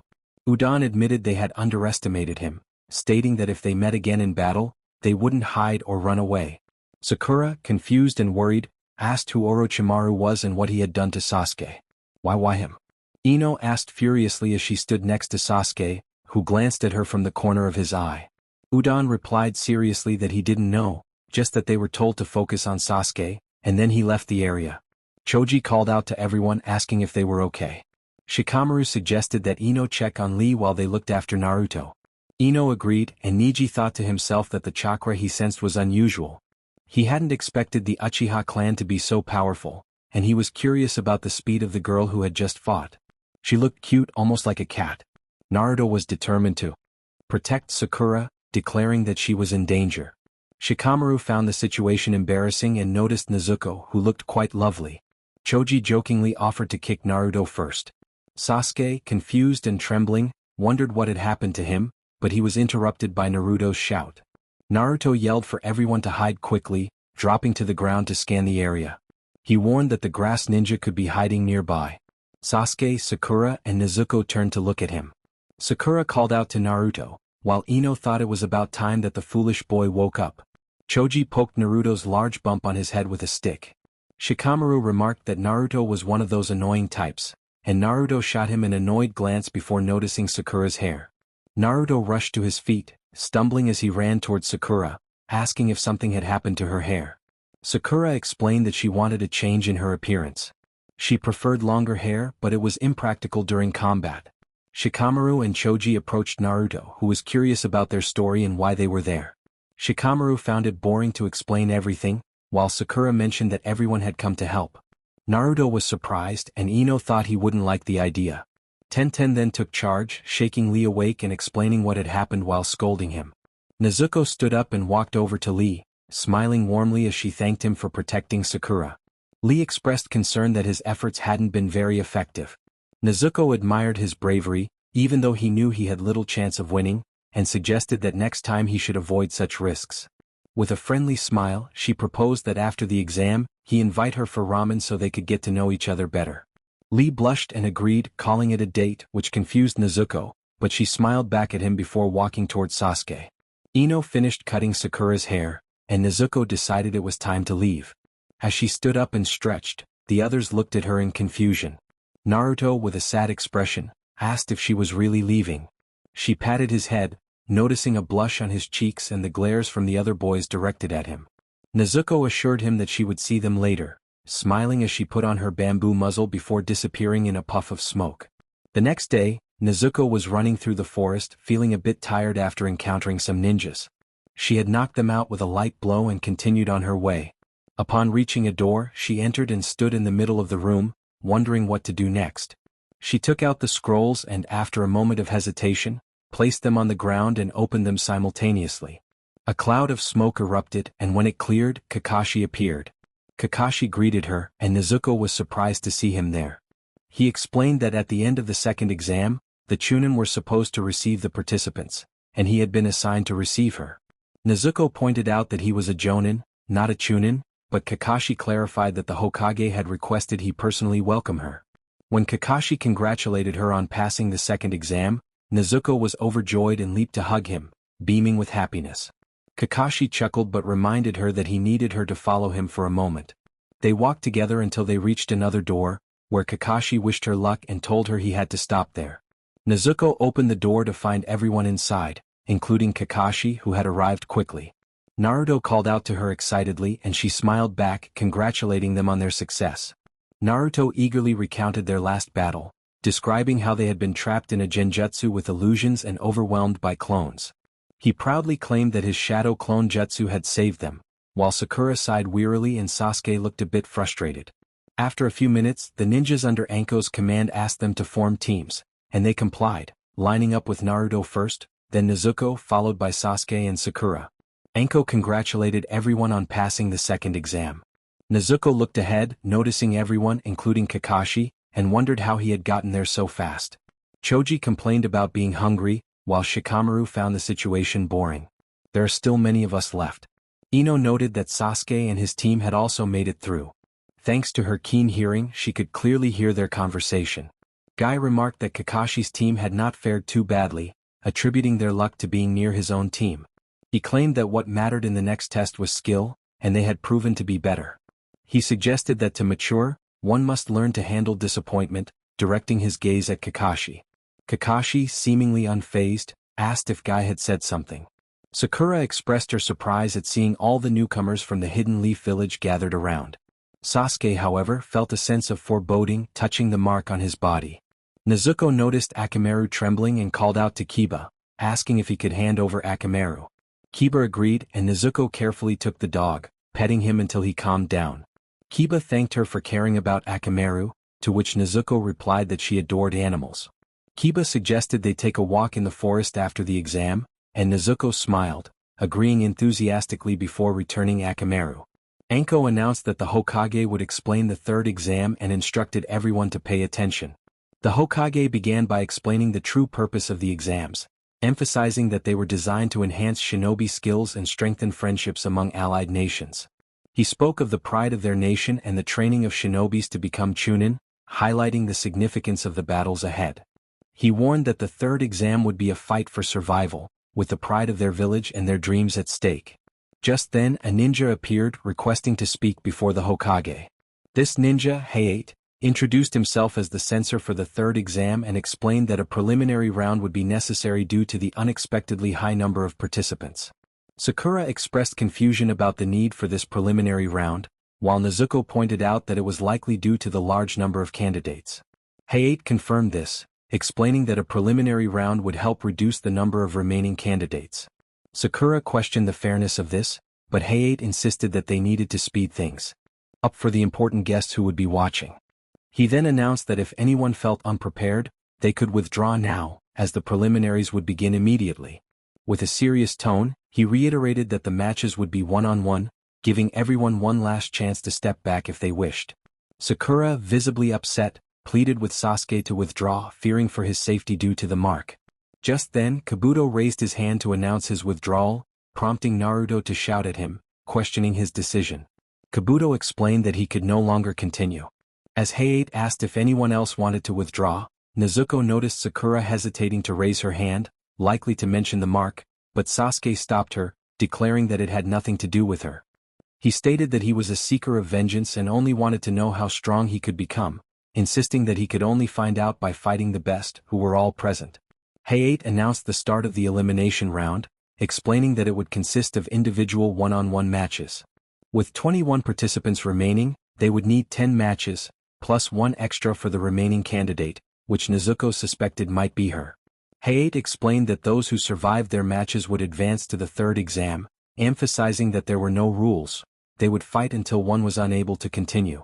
He assured everyone that he would intervene if a match became too dangerous. He then revealed that the names of the pairs would be chosen randomly and displayed on a screen behind him. As the names began to appear, they quickly changed until they settled on Sasuke Uchiha and Yoroi Akato. Hayate called for them to step forward, and both Sasuke and Yoroi moved to the front. Hayate instructed everyone except the opponents to clear the area and move to the upper level, which they did. Naruto shouted enthusiastically for Kakashi, who was approaching them. Kakashi positioned himself behind Sasuke and whispered something that Nezuko could hear clearly. He advised Sasuke not to use his Sharingan, which surprised Sasuke. Nezuko didn't understand why Kakashi would suggest that. Once everyone was on the second floor except for Sasuke and the other ninja, the examiner initiated the match. The boy named Yoroi made some hand signs, concentrating chakra in his right hand before launching shuriken at Sasuke. Sasuke deflected them with a kunai, but the distraction caused him to stumble, allowing his opponent to close in on him. Yoroi attempted to strike, but Sasuke managed to evade the attack. Using a kunai for leverage, he kicked Yoroi's leg, causing him to lose his balance. Sasuke seized the opportunity to grapple him by the neck and arm. Many spectators thought Sasuke had him pinned, but Yoroi quickly grabbed Sasuke's head with his right hand, draining his chakra. Sasuke struggled to break free, feeling his strength wane, but he managed to kick Yoroi in the stomach, pushing him back several meters. Yoroi charged at Sasuke again, trying to grab him, but Sasuke dodged with great difficulty. Naruto shouted encouragement to Sasuke, urging him not to let himself be overwhelmed. Sasuke glanced at Naruto, fatigue evident in his eyes, but a flicker of determination shone through just before Yoroi attacked again. Sasuke dashed forward, catching Yoroi off guard, and landed a kick to his chin, sending him flying. The technique was well executed. The audience was astonished as Sasuke performed the dancing leaf shadow technique, momentarily hovering beneath Yoroi. A mark began to spread across Sasuke's body, causing Nezuko to gasp in surprise. However, it soon diminished, leaving only 3 points, indicating Sasuke's strong will. He launched a series of strikes in midair, hitting Yoroi multiple times before delivering a powerful kick to his stomach, sending him crashing to the ground. Sasuke named this move Lion's Barrage. Yoroi fell defeated, but surprisingly, Sasuke managed to rise, winning the match and advancing to the finals. He appeared on the verge of collapsing, but Nezuko quickly rushed to support him from behind. Nezuko complimented Sasuke on his impressive technique, which made him smile slightly in return. One of the nurses suggested that Sasuke should go to the infirmary to have his injuries treated, but Nezuko disagreed, believing Sasuke could manage. She asked Kakashi if he could take care of Sasuke, and he nodded in agreement. Kakashi told Sasuke they needed to seal the cursed mark, but Sasuke was reluctant, wanting to stay and watch the finals. Nezuko insisted that he wouldn't be able to control it for long and urged him to let Kakashi handle it, warning him not to argue. Sasuke, though annoyed, stood up and left with Kakashi while Nezuko returned to her team on the second floor. Hayate announced the continuation of the second match, and the screen lit up as names were selected, revealing Shino Aburame and the Sound Ninja whose arms Sasuke had broken. Nezuko cheered for Shino, encouraging him to show what his insects could do. Shino nodded, a slight blush on his cheeks as Hayate confirmed they were ready to begin. The Sound Ninja charged at Shino, attempting to strike with his uninjured arm, but Shino easily blocked the attack. The Sound Ninja unleashed a sound wave, hitting Shino hard and causing him to roll on the ground. Many participants worried for Shino, but he quickly stood up, surprising his opponent, especially when insects began to emerge from his skin. A commotion erupted as the Sound Ninja turned to see a swarm of insects approaching him. Shino explained that his parasitic insects fed on chakra and attacked in groups, cornering the Sound Ninja. He warned that if the Sound Ninja harmed his insects, he would retaliate. Frustrated, the Sound Ninja attempted to use his other arm to strike at Shino and his insects. However, as he tried to move, chakra began to leak from his forearms, confusing everyone. When he looked at his hands, he found insects blocking his tool. The Sound Ninja tried to hit Shino, but Shino was quicker and landed a blow to his face. Hayate declared Shino the winner after inspecting the defeated Sound Ninja's broken arms. Nezuko noticed Neji using his Byakugan to reveal that Shino housed insects within his body, and Guy explained that this was the power of insect tamers. Nezuko congratulated Shino on his performance with a friendly tone and a smile as he walked past them to join his team, where he simply nodded in response. Naruto called out to Kakashi, who appeared behind them in a puff of smoke. Sakura, concerned, asked about Sasuke's condition, and Kakashi reassured her that he was fine and resting in the infirmary, which eased her worries. Naruto expressed his concern and surprise as Nezuko glanced at the screen, noting the names displayed. One of the team members was Kabuto and Kankuro. The sensor signaled the start of the third match. The opposing ninja rushed toward Kankuro, attempting to strike him. Kankuro braced himself to block the attack, but the other ninja seemed to stretch and wrap around him, putting Kankuro in a difficult position. Just as the ninja was about to snap Kankuro's neck, Kankuro's body appeared to dissolve. The figure everyone thought was Kankuro transformed completely, sprouting several wooden arms that ensnared the other ninja, revealing that it was not Kabuto but rather a puppet. Kankuro emerged from the wrappings he always carried, leaving the other ninja and everyone else astonished. He controlled the puppet with his chakra threads, making it a highly effective jutsu for long-range combat. Kankuro tightened his grip on the other ninja with his puppet until the ninja surrendered and collapsed, granting victory to Kankuro. Naruto noted that it was 2 against 1 and questioned whether that was fair, asking Kakashi-sensei for clarification. Kakashi confirmed that it was acceptable since the other ninja was not a typical opponent. Nezuko explained that it was simply Kankuro's master puppet technique, emphasizing that he controlled the puppet with his chakra like any other ninja tool. Naruto remarked that no matter who they chose, it would be a group of odd characters, expressing a neutral tone about the situation. Kakashi pointed out the irony of Naruto's comment, which Sakura agreed with, causing Naruto to feel slightly offended. Kakashi reminded them that it was not the time for laughter while placing a hand on Sakura's shoulder and gesturing toward the screen. Sakura shivered slightly at the sight and then turned to see Ino approaching calmly until she noticed the screen and looked at Sakura seriously. Both girls descended into the combat arena and began their match, engaging in close combat with kunai. Naruto cheered for Sakura, while Ino's team supported her, and Neji commented on their weaknesses. Sakura began to assert that she had grown and that Ino was not Sasuke's type, among other things that went unnoticed. They both removed their ninja headbands and for some reason, tied them around their foreheads.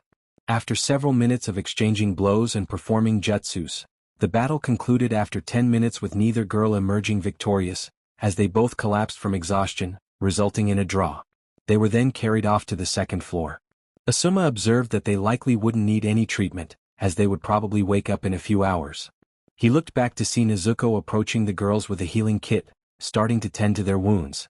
Upon closer inspection, he noticed that Ino and Sakura had fewer scratches than before.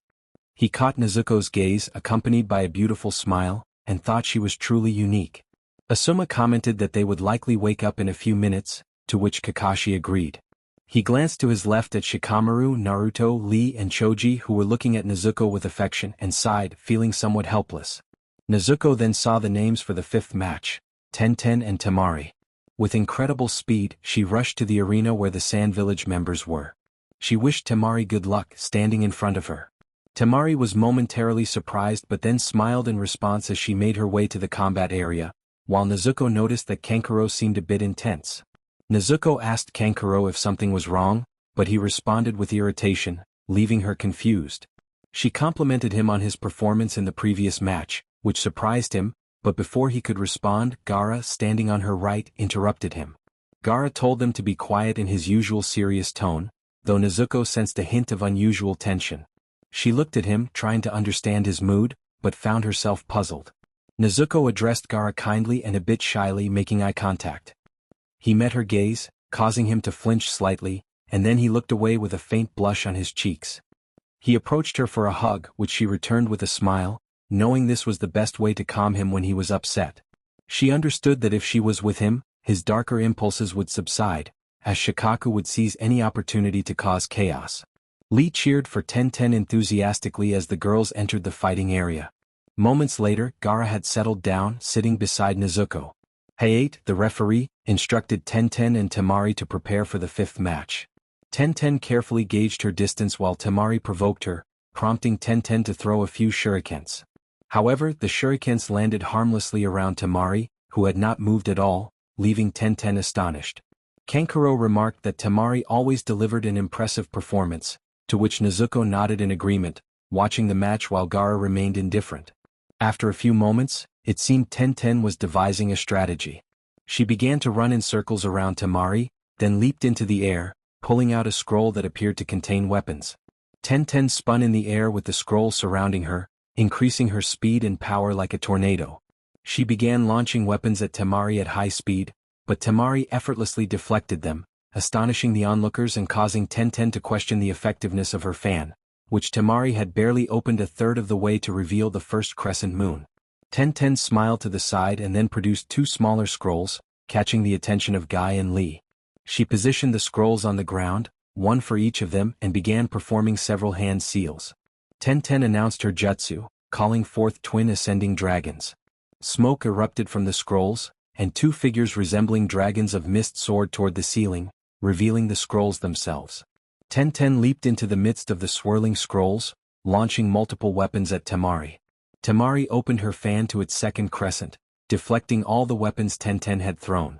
Tenten jumped again, using threads she had entangled with her weapons to draw them back. The weapons hovered just above Temari, but just when Tenten thought she had the upper hand, Temari repelled the weapons once more with her fan, creating a strong gust of wind that sent Tenten flying and crashing to the ground.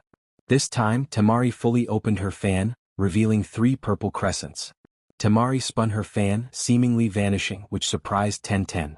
Suddenly, Temari appeared flying on her fan behind Tenten, then positioned herself in front of her again. Using her wind scythe technique, she summoned a powerful whirlwind that struck Tenten, causing several cuts and injuries. Tenten was thrown from the vortex, her back hitting the sharp edge of Temari's fan, leaving her unconscious. Hayate announced Temari as the winner of the 5th match.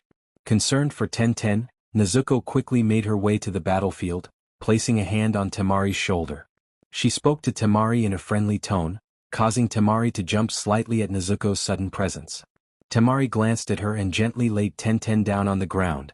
Lee rushed over, worry evident on his face as he picked Tenten up. Nezuko reassured Lee that Tenten had done well and that the match was over, suggesting there was nothing more for Temari to do. Temari seemed to relax a bit, and Nezuko turned to Lee, who was carrying Tenten. Nezuko smiled and told Lee that Tenten would be fine and needed to be taken to the infirmary. Lee looked into her eyes, surprise and gratitude evident in his expression. He thanked Nezuko, acknowledging that if she hadn't intervened, Tenten might have been hurt even more.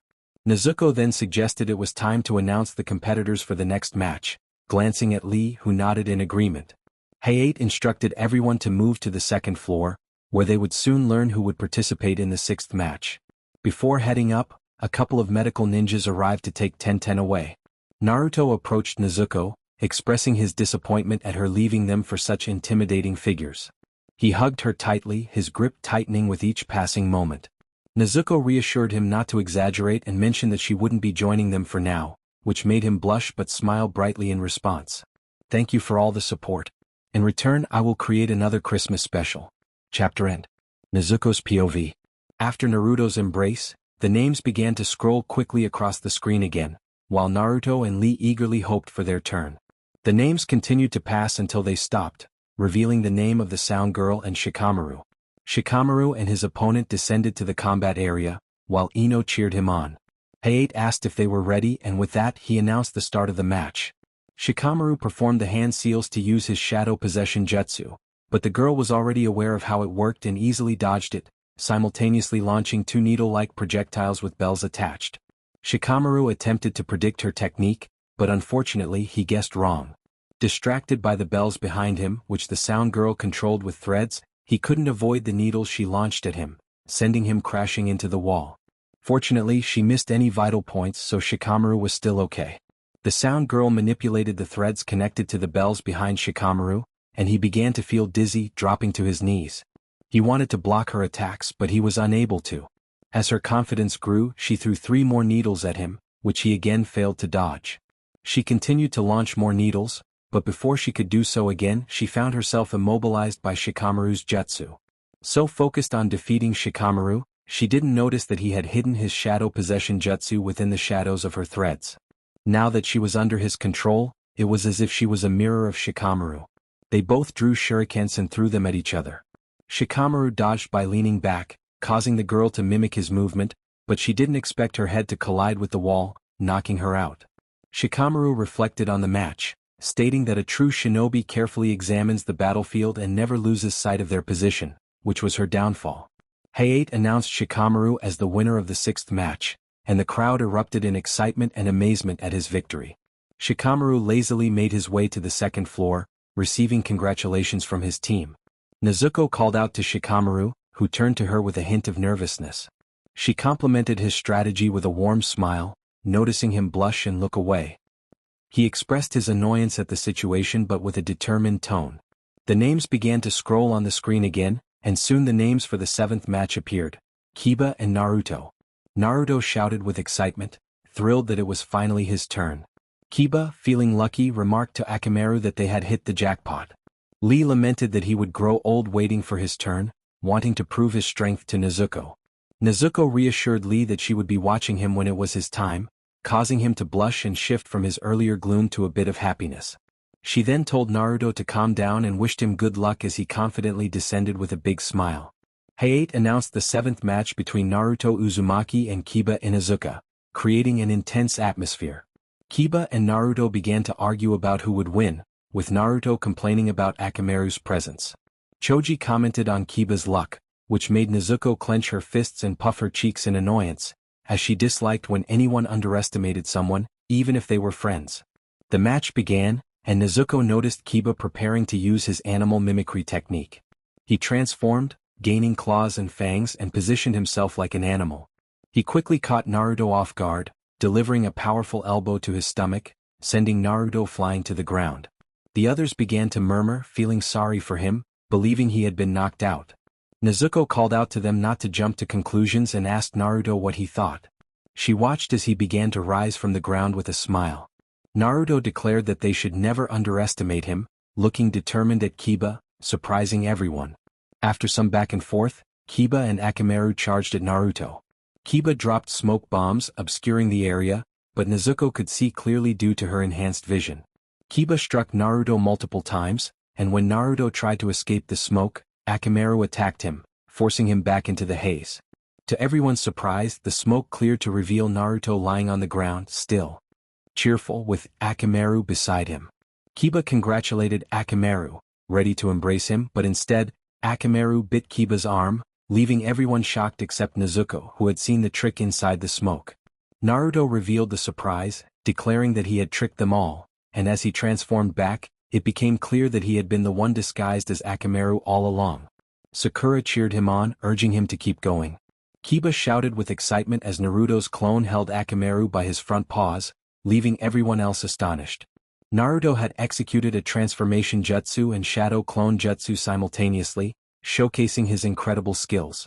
Kiba took out what he believed to be a pill and tossed it to Akamaru, who consumed it and changed color, becoming more aggressive and stronger.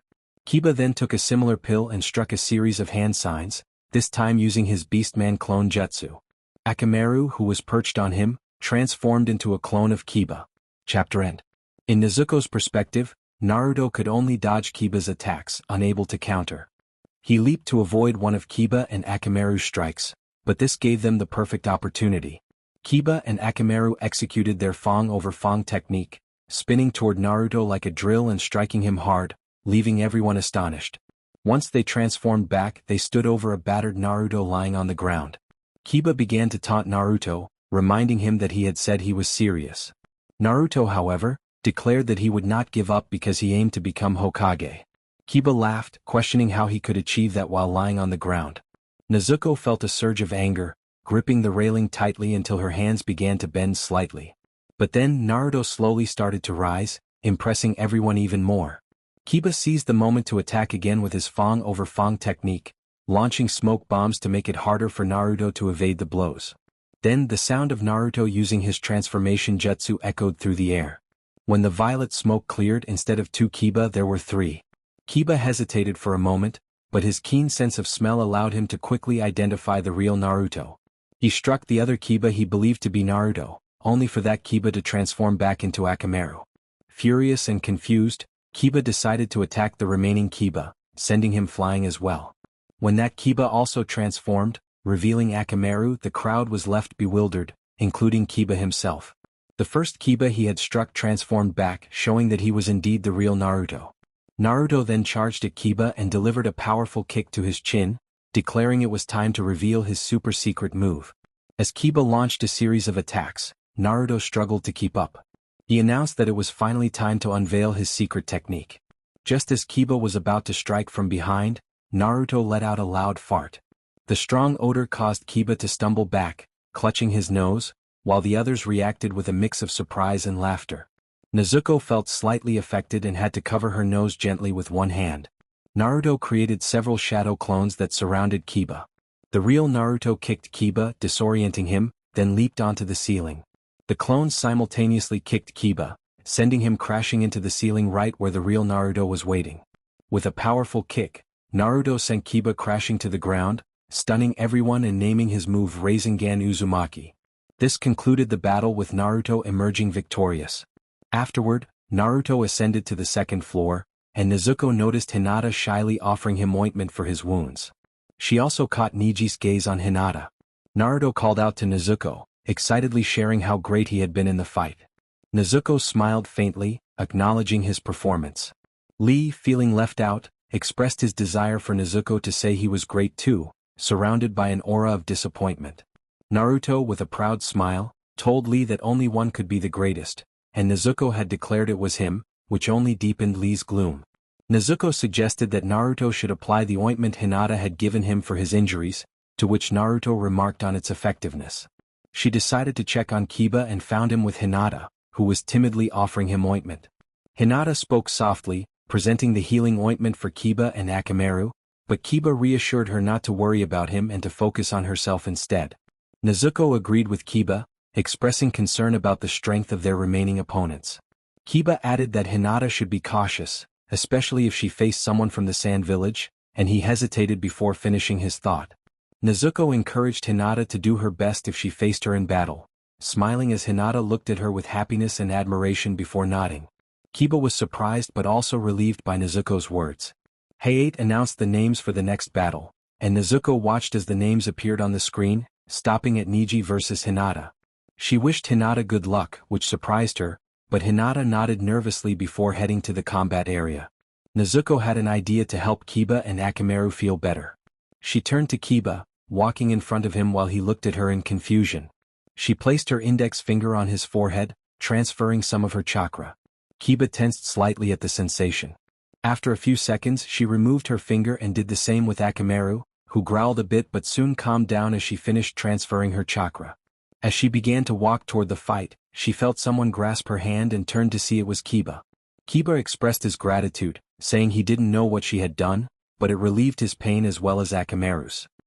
He looked away shyly and gently released her hand. Nezuko smiled and patted his head, surprising him. She reassured him that he had done well in his battle but advised him not to underestimate his opponents.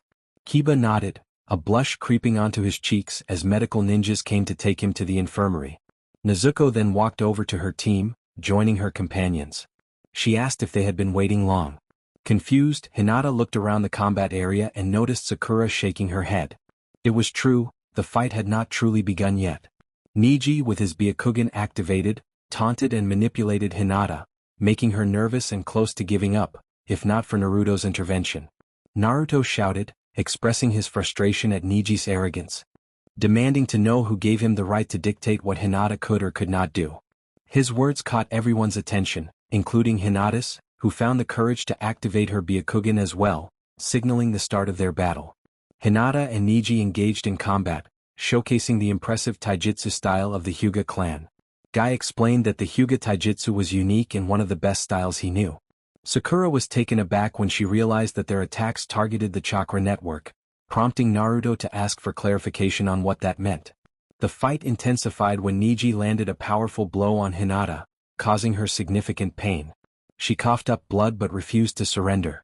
Hinata launched another attack, but Neji skillfully dodged and countered by striking a chakra point in her arm, revealing that he had been targeting her chakra points all along. He delivered another strong blow, sending Hinata flying several meters away while he continued to speak about the fate of failures. Despite her injuries, Hinata stood up with determination, declaring that she would never back down because this was her ninja way. Naruto cheered her on, but the tension in the air suggested that everyone knew the battle was nearing its end.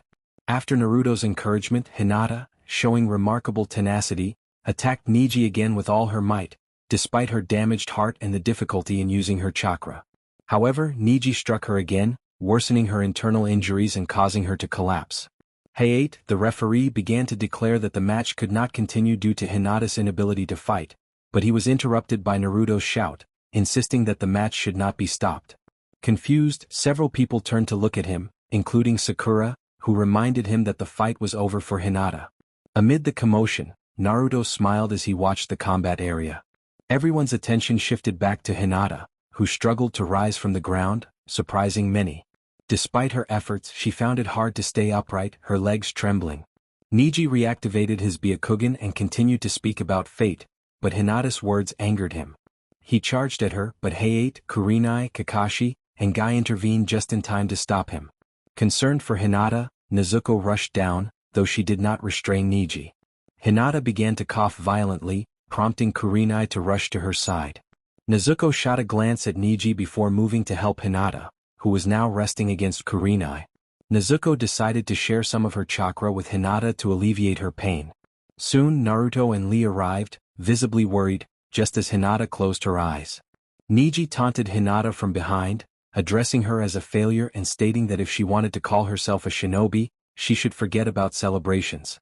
His second comment was that a failure would always be a failure. Enraged, Naruto charged at Niji, but before he could get closer, Nezuko swiftly knocked Niji out, catching him before he hit the ground and handing him over to Guy. She felt the weight of everyone's surprised and confused gazes on her, making her nervous as she offered a shy smile. Turning her attention to Naruto, she noticed his anger, which seemed to grow as he watched Hinata being taken to the infirmary. He picked up a bit of Hinata's blood from the ground, vowing to win for her sake. As they all ascended to the second floor to see who would battle next, Hayate announced the continuation of the competition. The remaining names appeared on the screen until it landed on Lee versus Gaara, causing Nezuko to feel a mix of surprise and concern. Lee seemed excited, while Gaara's cold gaze sent a chill down her spine. When the match began, Lee rushed towards Gaara, attempting to use his leaf hurricane technique, but Gaara's sand blocked it effortlessly. The audience gasped as Lee tried to engage in taijutsu, but every attack was easily thwarted by Gaara's sand, which remained still and unyielding. Naruto exclaimed that Gaara was using the sand as a shield, affirming the challenge that lay ahead for Lee. She spoke with a tone of surprise while I watched the battle with some concern. Gaara was also attacking Lee with his sand, complicating things further for Lee. Just when everyone thought Lee had been crushed by Gaara's sand, we saw him performing flips above the statue used for jutsu. Guy shouted to Lee that he could remove his weights, surprising Lee, who reminded Guy that he had said that was only a last resort when someone was in danger. Guy insisted this was an exception. Lee then sat on the statue and joyfully removed the weights from his ankles, holding them in each hand with his arms outstretched. I also used weights but only on my ankles and they were a bit heavier than Lee's. Some people thought this wouldn't make much of a difference but they were mistaken. When Lee dropped the weights they struck the ground with a loud thud, creating a large crater that astonished many. In the blink of an eye, Lee was already striking Gaara's sand, which he managed to defend against just in time. Lee moved at a speed that made him seem almost invisible. His speed was now enough to break through Gaara's barrier, as the sand barely managed to keep up with Lee's rapid strikes. Lee then delivered a powerful kick from above. Guy cheered excitedly, encouraging Lee to let the power of youth explode. This seemed to energize Lee even more. The battle continued, and Lee landed a strong punch to Gaara's face. When Gaara got back up, I could see his face showing signs of damage. Lee unraveled a small portion of his bandages and began to run around Gaara at high speed. At one point he delivered several kicks to Gaara, lifting himself off the ground to use his primary lotus technique. Lee wrapped Gaara in his bandages and pulled him along as they sped toward the ground, creating a significant impact that left a large crater. However, Lee managed to free himself just before the impact. Some thought the battle was over but they were mistaken.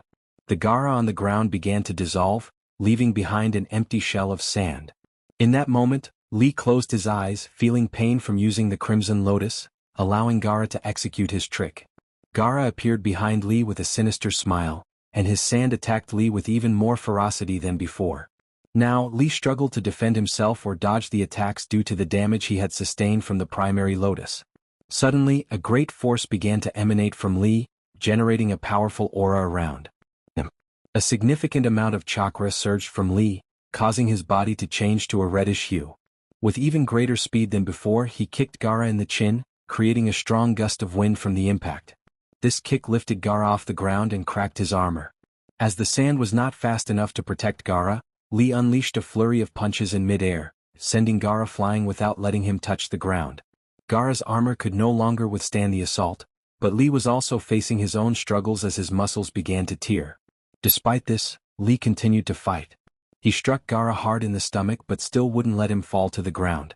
Lee grabbed Gaara by his bandages, pulling him in for a simultaneous kick and punch, creating a massive gust of wind and dust.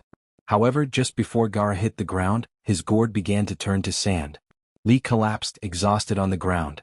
When some thought the battle had ended, the dust settled, revealing that Gaara's sand had cushioned Lee's fall.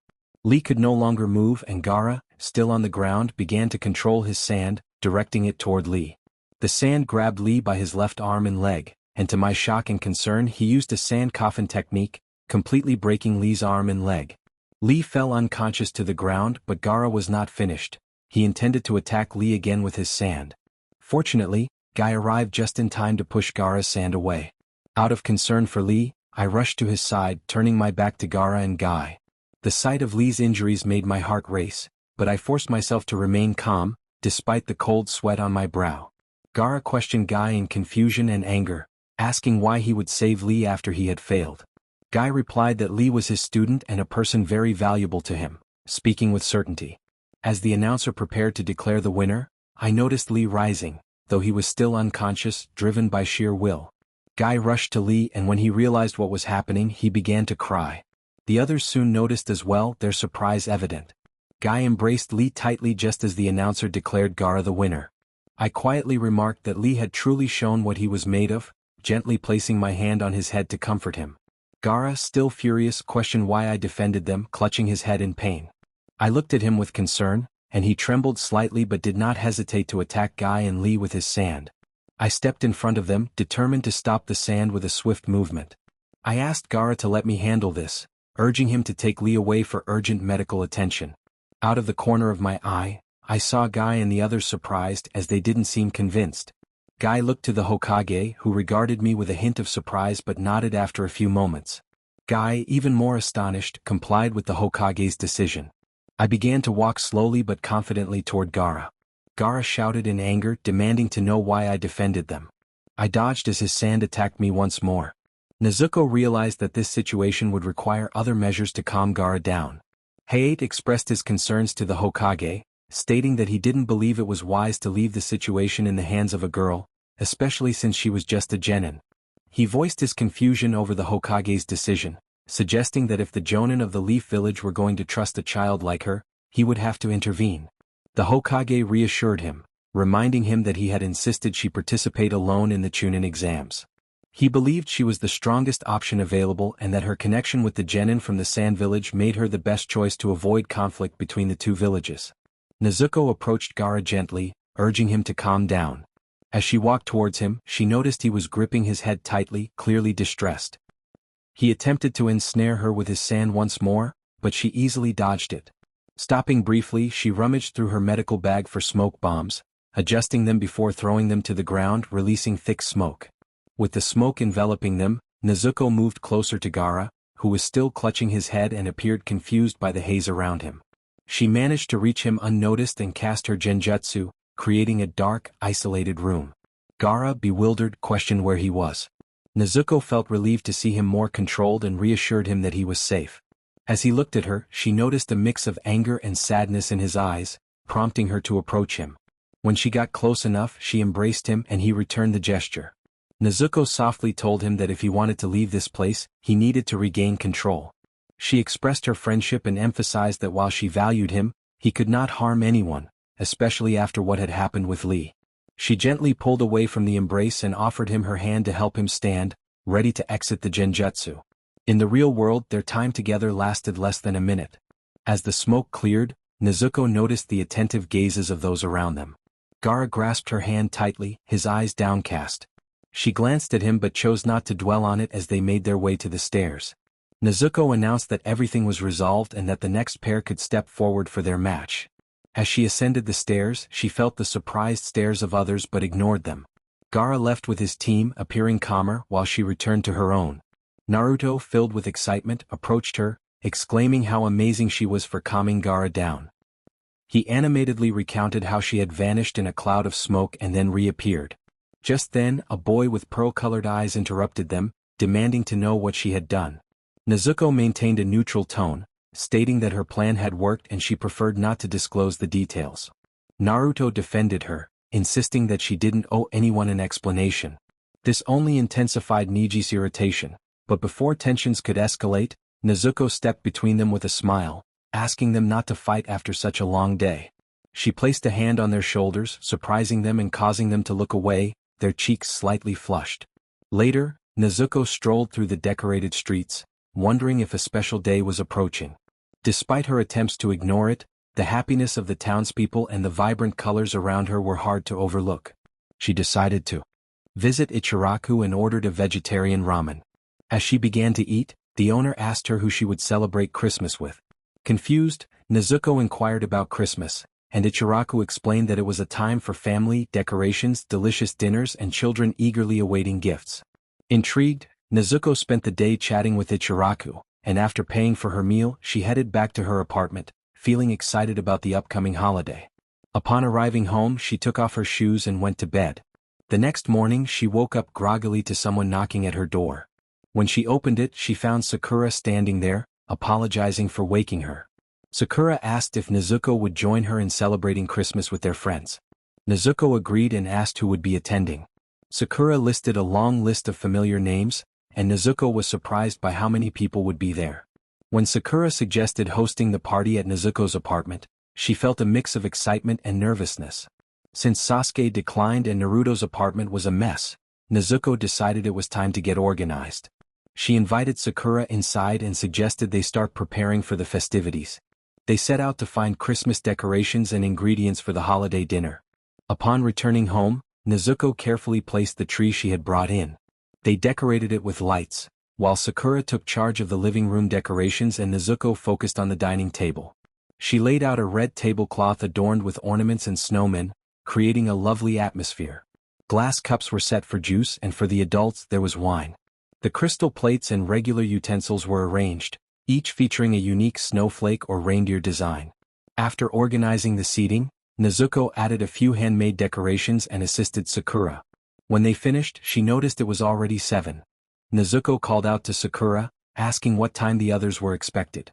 Sakura replied that they would arrive at 7:30, which made Nezuko realize they had only 10 minutes left.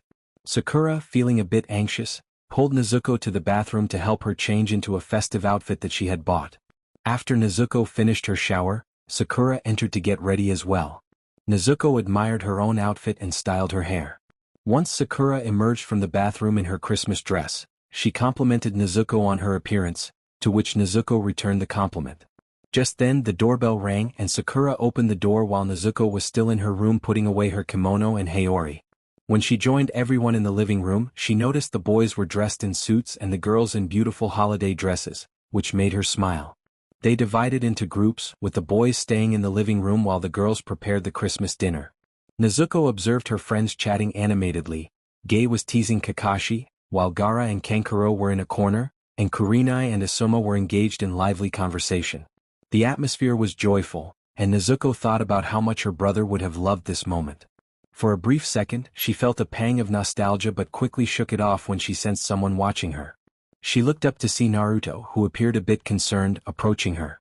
He asked if she was okay, and Nezuko assured him she was better than ever, though she noticed he seemed unconvinced. Thankfully, Sakura announced that dinner was ready, and they all took their places to enjoy the meal filled with laughter and games. After finishing dinner, they gathered together for the countdown as the clock approached midnight. Everyone joined in unison, counting down the final seconds. When they reached 0, the sky erupted in a burst of colors, creating a beautiful sight. Nezuko watched her friends celebrate, the teachers enjoying their wine, and felt a warmth in her heart. It was a beautiful moment, one she would cherish forever. After what happened, the last 4 names began to scroll across the screen, stopping at the name of a boy from the Sound Village facing Choji. Both descended to the first floor, and the announcer signaled the start of their battle. Choji used his expansion jutsu, inflating himself and curling into a ball like a turtle. He charged at the other ninja with great speed, but the opponent skillfully dodged the attacks. Choji collided with the wall, and the other ninja seized the opportunity to strike, creating shockwaves that caused Choji to revert to his normal form and fall, slightly dazed. The announcer declared Dosu Kinyuda as the winner, and the boy made his way to the second floor. Nezuko felt a cold gaze and turned nervously to see a girl with black hair and red eyes watching her playfully. That girl gave her an unsettling feeling. The announcer called for Nezuko and Amaya to come down, and Nezuko sensed the eyes of others on her. It was her turn now. The mysterious girl quickly reached the first floor, and Nezuko jumped from the railing to land on the ground. The announcer asked if Nezuko Kamadu and Amaya Suzuki were ready, then coughed slightly. Nezuko affirmed, tightening her muzzle to prevent any outburst, while the girl merely nodded at her. The announcer signaled the start of the match. Nezuko dashed towards the girl, attempting to land quick strikes, but the girl easily evaded them. As Nezuko focused on her attacks, she felt the weight of many gazes, especially that of the Sound Village sensei, who watched her with a malicious intent, making her anxious. In her distraction, Nezuko felt a sudden blow to her stomach, sending her flying, but she managed to land on her feet just in time. Amaya remarked that Nezuko was too caught up in her thoughts and needed to stay focused. After closing her eyes for a moment, Amaya opened them, revealing a playful glint. Amaya admitted to being a demon, her tone teasing, which surprised Nezuko and made her sweat as she furrowed her brow. Nezuko thought about how they were in another universe and wondered if another demon had sent Amaya here too. Amaya suggested they take the battle seriously. She lunged at Nezuko, throwing rapid punches, but Nezuko dodged them effortlessly. Nezuko managed to land a blow to Amaya's stomach, causing her to spit out a small amount of blood, followed by strikes to her face and a kick that sent her flying backward. Suddenly, Nezuko felt a kick to her back but caught herself before hitting the ground. She threw shurikens at Amaya, who dodged them, and then grabbed a kunai to defend herself. Their weapons clashed as Nezuko jumped back to remove her muzzle and perform her jutsu. Nezuko unleashed a large pink fireball, but Amaya evaded it. Nezuko began to tire, having gone without sleep for hours, and Amaya noticed her fatigue. Amaya taunted her, asking if she was already worn out, smiling as she observed Nezuko's struggle. Nezuko insisted she would never give up, but then she felt a powerful blow to her stomach that caught her off guard. Without warning, Amaya charged at her, aiming a strong punch at the side of her head, but Nezuko blocked it with her forearm. Amaya quickly raised her leg to kick Nezuko in the ribs, but Nezuko anticipated the move and lifted her leg to deflect the attack. Amaya commented on Nezuko's importance, hinting at secrets regarding her family and questioning whether they would be proud to see her exhausted and ready to give up. Nezuko was taken aback by Amaya's words, which were delivered with a playful smile. Meanwhile, Kenkaro observed the battle with seriousness, crossing his arms and not taking his eyes off Nezuko. Baki noted that he had heard much about her since arriving in the village, watching the small figure amidst the dust. A loud crash interrupted their conversation as everyone turned to see Amaya slammed against one of the walls, while Nezuko stood in the center of the arena with some scratches. Baki mentioned that Nezuko was very valuable to the village, and many would seek to use her against it, which was why they had to ensure she remained hidden from enemies. As their discussion continued, the battle resumed. Amaya landed a punch on Nezuko's face, causing her to fall to the ground, breathing heavily. Amaya called her a disgrace and a disappointment, then closed her eyes before opening them again with newfound power. She prepared to charge at Nezuko, running at great speed and attempting to kick her. Amaya performed quick hand seals and unleashed her jutsu, acid. A large amount of acid spewed from her mouth, shocking everyone, but Nezuko jumped to avoid it. Nezuko confronted Amaya, asserting that she had no right to speak about her parents, and to everyone's surprise she appeared behind Amaya, delivering a punch that crashed against the wall. Nezuko declared that Amaya had no permission to discuss her family publicly. Meanwhile, Kenkaro continued to inquire about Nezuko, and Baki explained that she had been found badly injured at the village entrance, though he did not know who had left her there. She looked at the girl, thinking that the child would be a real nuisance for their mission. Meanwhile, Nezuko struck Amaya in the face with a low growl. Amaya attempted to hit back but only managed to scratch Nezuko's head, which she didn't take seriously. Nezuko then kicked Amaya's legs, causing her to fall to the ground and climbed on top of her. Just as Nezuko was about to deliver a powerful kick, Amaya surrendered. Amaya expressed her defeat with a tone of annoyance. Nezuko reacted by deactivating her power before anyone else noticed and got off the girl. Hayate announced that Amaya Suzuki had surrendered voluntarily, declaring Nezuko Kamado the winner. Naruto cheered, expressing his confidence in her victory and congratulating her. Nezuko apologized, saying it wasn't her intention, as she watched Amaya leave with her hands in her pockets without looking back. Feeling sleepy, she was about to lie down when someone grabbed her by the waist. Kakashi praised her for her performance, lifting her up, and she looked at him with exhaustion. Nezuko thanked him for his support and soon closed her eyes, falling asleep. When Nezuko's eyes opened slightly, she adjusted to the light. Kakashi was sitting in a chair with a book in hand, acknowledging her awakening. Nezuko asked what had happened, and Kakashi explained that she had fainted in his arms and that he had brought her to the hospital.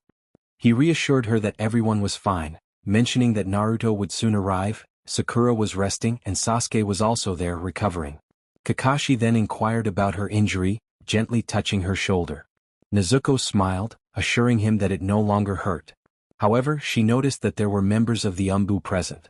Curious, she asked why the Umbu were there, and Kakashi explained that she was important, which warranted the Hokage's decision to have an Umbu guard her room. Just then there were 2 knocks at the door and an Umbu opened it.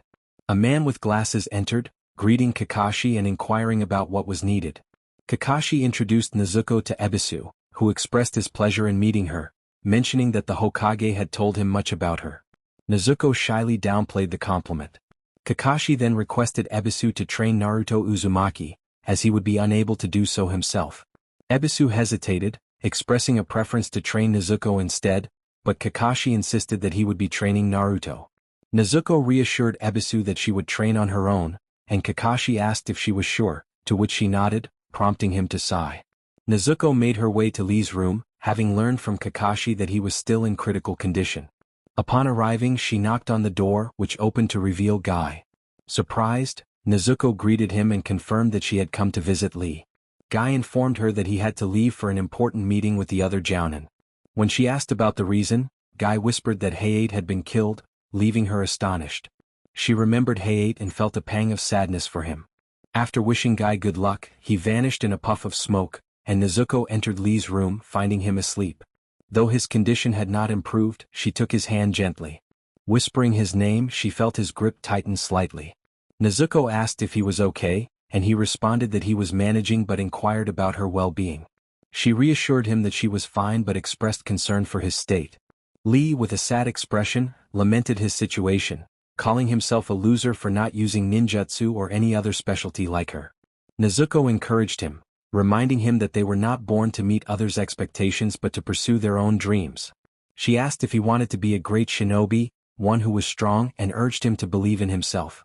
With a smile, she told him to live his life on his own terms and not let difficulties control him. After giving Lee an encouraging smile, she decided to leave. Next, she walked to Sasuke's room and knocked on the door, receiving no response. Opening it, she was surprised to find him standing while putting on his shirt. Sasuke took her hand, pulling her into his room, and asked why she was out and about in her condition. Nezuko assured him she was fine but questioned what he was doing. He replied that he was going to train with Kakashi. Nezuko insisted he stay put, not wanting him to take risks. Sasuke explained that he needed to become stronger to participate in the finals and to be the strongest Uchiha. Nezuko asked if he was really going to see Kakashi, and when he confirmed it, she wished him good luck. As he moved to the window, he brushed aside a rebellious strand of her hair, revealing the bandage on her head. He asked if it still hurt and she assured him it didn't. Sasuke smiled at her before leaping away from the hospital. Nezuko sighed, confident that he would become stronger than he already was. I woke up to the rays of sunlight streaming through my window. I quickly got dressed in my usual kimono and haori before stepping out of my apartment. For several days now, I had noticed decorations around the area, mostly in bright orange. It was a lovely color, but I still didn't understand what the decorations were for. There seemed to be even more than yesterday, and I thought I would need to investigate when I reached the meeting point with my team. Nezuko greeted everyone with a smile. Naruto, excited, exclaimed that he was thrilled to see me and asked if I was going to dress up. I was puzzled by the term, dress up. Sakura chimed in, explaining that today was Halloween. I admitted I didn't know what Halloween was, and Naruto insisted that they had so much to teach me about it. It sounded fun even if I didn't fully understand it yet. I asked if I just needed to dress up, and Sakura added that I could also go trick-or-treating for sweets. The idea of sweets sounded delightful and I began to see the appeal. Naruto then asked what I would dress up as, but I had no idea. Sakura offered to help me choose a costume, mentioning a nearby store that sold costumes. I happily agreed. A few minutes later, Kakashi arrived and we started on some simple missions. However, all I could hear about was Halloween. It was clearly a popular celebration. I still wondered what I could dress up as since I had never seen a costume before, not even in my own world. After finishing our mission, Sakura accompanied me to choose a costume while the boys went off to do the same. We arrived at a store filled with various costumes. Sakura encouraged me to pick one and try it on, while she would look for her own. I nodded and we began searching through the costumes, trying on several outfits. After about 30 minutes, we were still in good time before it got dark, with about 45 minutes left before we had to meet up with the boys. I finally chose a costume that I found cute, and Sakura picked one as well. Sakura urged me to change in one of the fitting rooms while she used another. The outfit I tried on was comfortable and adorable and I loved it. When I stepped out of the fitting room, Sakura emerged in a cat costume. She complimented me saying I looked good, and I returned the compliment saying she looked lovely too. We quickly paid for our costumes and hurried out. We arrived just in time and Naruto greeted us saying we both looked great. Kakashi reminded us that the festivities were starting and Sasuke, with a slight blush, told me I looked nice. I thanked him and smiled back saying he looked good too. Kiba and Hinata joined us, with Kiba commenting on how lovely I looked. I returned the compliment, and Naruto urged everyone to keep moving so we wouldn't miss out on any sweets. When we reached a house, I rang the doorbell. An older woman answered, exclaiming how cute I looked and handed me some candy, wishing me a happy Halloween. I thanked her and continued to several more houses, where the people were very kind. Temari asked how many sweets I had collected, and I proudly counted. Naruto pouted, claiming it was unfair since he only had. Ino remarked that everyone seemed to love my costume. Tenten spotted a photo opportunity and we all gathered for a picture. I stood between Gaara and Sasuke, who were less animated than the others, but it didn't bother me. I decided to try one of the sweets, and the flavor made my cheeks flush as I savored it, feeling the gaze of Sasuke and Gaara on me. Naruto declared it had been a fantastic day, though he lamented that we would have to wait another year for Halloween. I echoed his sentiment, and Sakura agreed, nodding in agreement. As everyone headed home, I returned to my apartment, carefully storing my costume away. I changed back into my kimono to look at the photos we had taken together. Lying down on my bed, I felt sleepiness wash over me. I placed the photos on a table and curled up in my small form, trying to drift off to sleep. Chapter end. Nezuko headed to her room, quickly changing out of her hospital gown and into her usual clothes, securing her ninja headband. She left the hospital and hurriedly jumped across the rooftops toward the Hokage's tower, needing to ask him a couple of important questions. Upon arriving, she noticed several jounin exiting as she approached the door. She paused, knocked twice, and heard the Hokage's voice inviting her in. Inside, she found the Hokage seated with 2 jounin. The Hokage looked at her with concern and asked if something was wrong. Nezuko explained that she needed to speak with him privately. The Hokage instructed the jounin to leave, and they exited, allowing her to close the door behind them. The Hokage then asked her what she wanted to discuss. Nezuko inquired about a man named Orochimaru, which surprised him. He explained that Orochimaru was his former student, one of the 3 legendary Sannin. Nezuko listened intently as the Hokage described Orochimaru as a man who knows every jutsu and is always seeking more knowledge. She wondered if he was similar to Kakashi, but the Hokage clarified that Orochimaru had learned forbidden jutsu, which astonished her. The Hokage then reminded her that she should be resting, but Nezuko assured him that her chakra and energy were fully restored. She had one more question. What is a Jinchuruki? The Hokage explained that a Jinchuruki is a person who has a powerful beast sealed within them. Nezuko was taken aback by this revelation. After thanking the Hokage and bowing, she left his office with a smile. As she made her way back to the hospital with a bouquet of flowers, Nezuko felt as if someone was watching her. She glanced back but saw no one. 4 days, she had sensed that she was being followed since her conversation with the Hokage. Upon entering the hospital, she spotted Shikamaru walking toward her. Nezuko called out to him and he turned to respond, asking if she was there to visit Naruto. She confirmed that she had brought flowers and asked if he was going to see Naruto too. Shikamaru agreed, a slight blush on his cheeks, and they walked together through the hallways. Nezuko mentioned that she was feeling normal, although her head injury was still healing. Shikamaru informed her that Sasuke had escaped from the hospital, which worried her despite knowing he was likely fine. Shikamaru remarked that he had never heard the surname Kamadu before, which made Nezuko nervous, but he reassured her that it didn't bother him. He compared her to Hinata, noting her shy nature.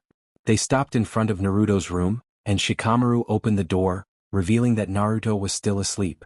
Nezuko expressed hope that he would wake up soon, placing the flowers in a vase. 3 days had passed and Naruto remained unconscious. Suddenly, Shikamaru noticed that the sand in the room had stopped moving, which puzzled them both. He made a comment about it, causing Nezuko to giggle. Shikamaru asked what was funny, and she replied that it was typical for him to find annoyance in everything. He smiled back at her and she felt a warmth in her chest. As they continued to chat, Nezuko gently held Naruto's hand, and to her surprise he began to stir. Shikamaru welcomed him back to consciousness, and Nezuko smiled brightly, relieved that he was awake. Naruto, confused, asked where he was and what was happening. Shikamaru explained that he had been unconscious for 3 days, which shocked Naruto. He jumped up in bed, panicking about the upcoming final exam. Nezuko reassured him that the exam was scheduled for the next day, which only heightened his anxiety. He began searching for his clothes, causing Shikamaru to express his frustration with Naruto's antics. Nezuko placed a comforting hand on Shikamaru's shoulder, and he shared his own frustrations about the situation with Choji, who was also in the hospital due to overeating. Naruto laughed, recognizing Choji's classic behavior. As they settled into their conversation, Nezuko felt a sense of camaraderie with her friends, grateful for their support and the bonds they were forming. "You two are lucky we happen to be here, otherwise no one would visit you," he said, tossing an apple. Naruto exclaimed that it looked delicious as he cleaned the apple. Shikamaru handed him another apple, but they noticed Naruto paused before taking a bite. Nezuko asked what was wrong. Naruto suggested they eat it in front of Choji, which would drive him crazy, and he smiled. Shikamaru remarked that it was cruel but he liked it. Nezuko cautioned them not to do that. Naruto urged her to join in, but Nezuko decided she would visit Lee instead. Shikamaru agreed, saying they would visit Lee after playing the prank on Choji, and he high-fived Naruto. Nezuko expressed her hope that they wouldn't torture Choji too much while picking one of Naruto's flowers. Naruto asked if the flowers were for him. Nezuko replied that she thought he would be in a coma longer but was glad he had woken up, smiling at him. Naruto, blushing, thanked her for being so sweet and she smiled back. After saying goodbye, Nezuko walked through the empty hallways, noticing how strange it was that there were no people around. Turning a corner, she still found no one but felt a familiar presence behind her. When she looked back, there was no one there. Thinking it was just her imagination, Nezuko continued toward Lee's room. She sighed as she opened the door and saw him sleeping.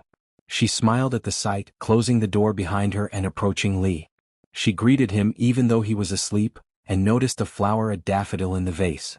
She smiled, realizing she wasn't the only one bringing him flowers, and placed her flowers next to the daffodil. Taking a seat on a nearby bench, she gently held Lee's hand, speaking softly about how she knew he would recover soon and that there was a chance he could become a ninja again, just as he always wanted. Eventually she drifted off to sleep.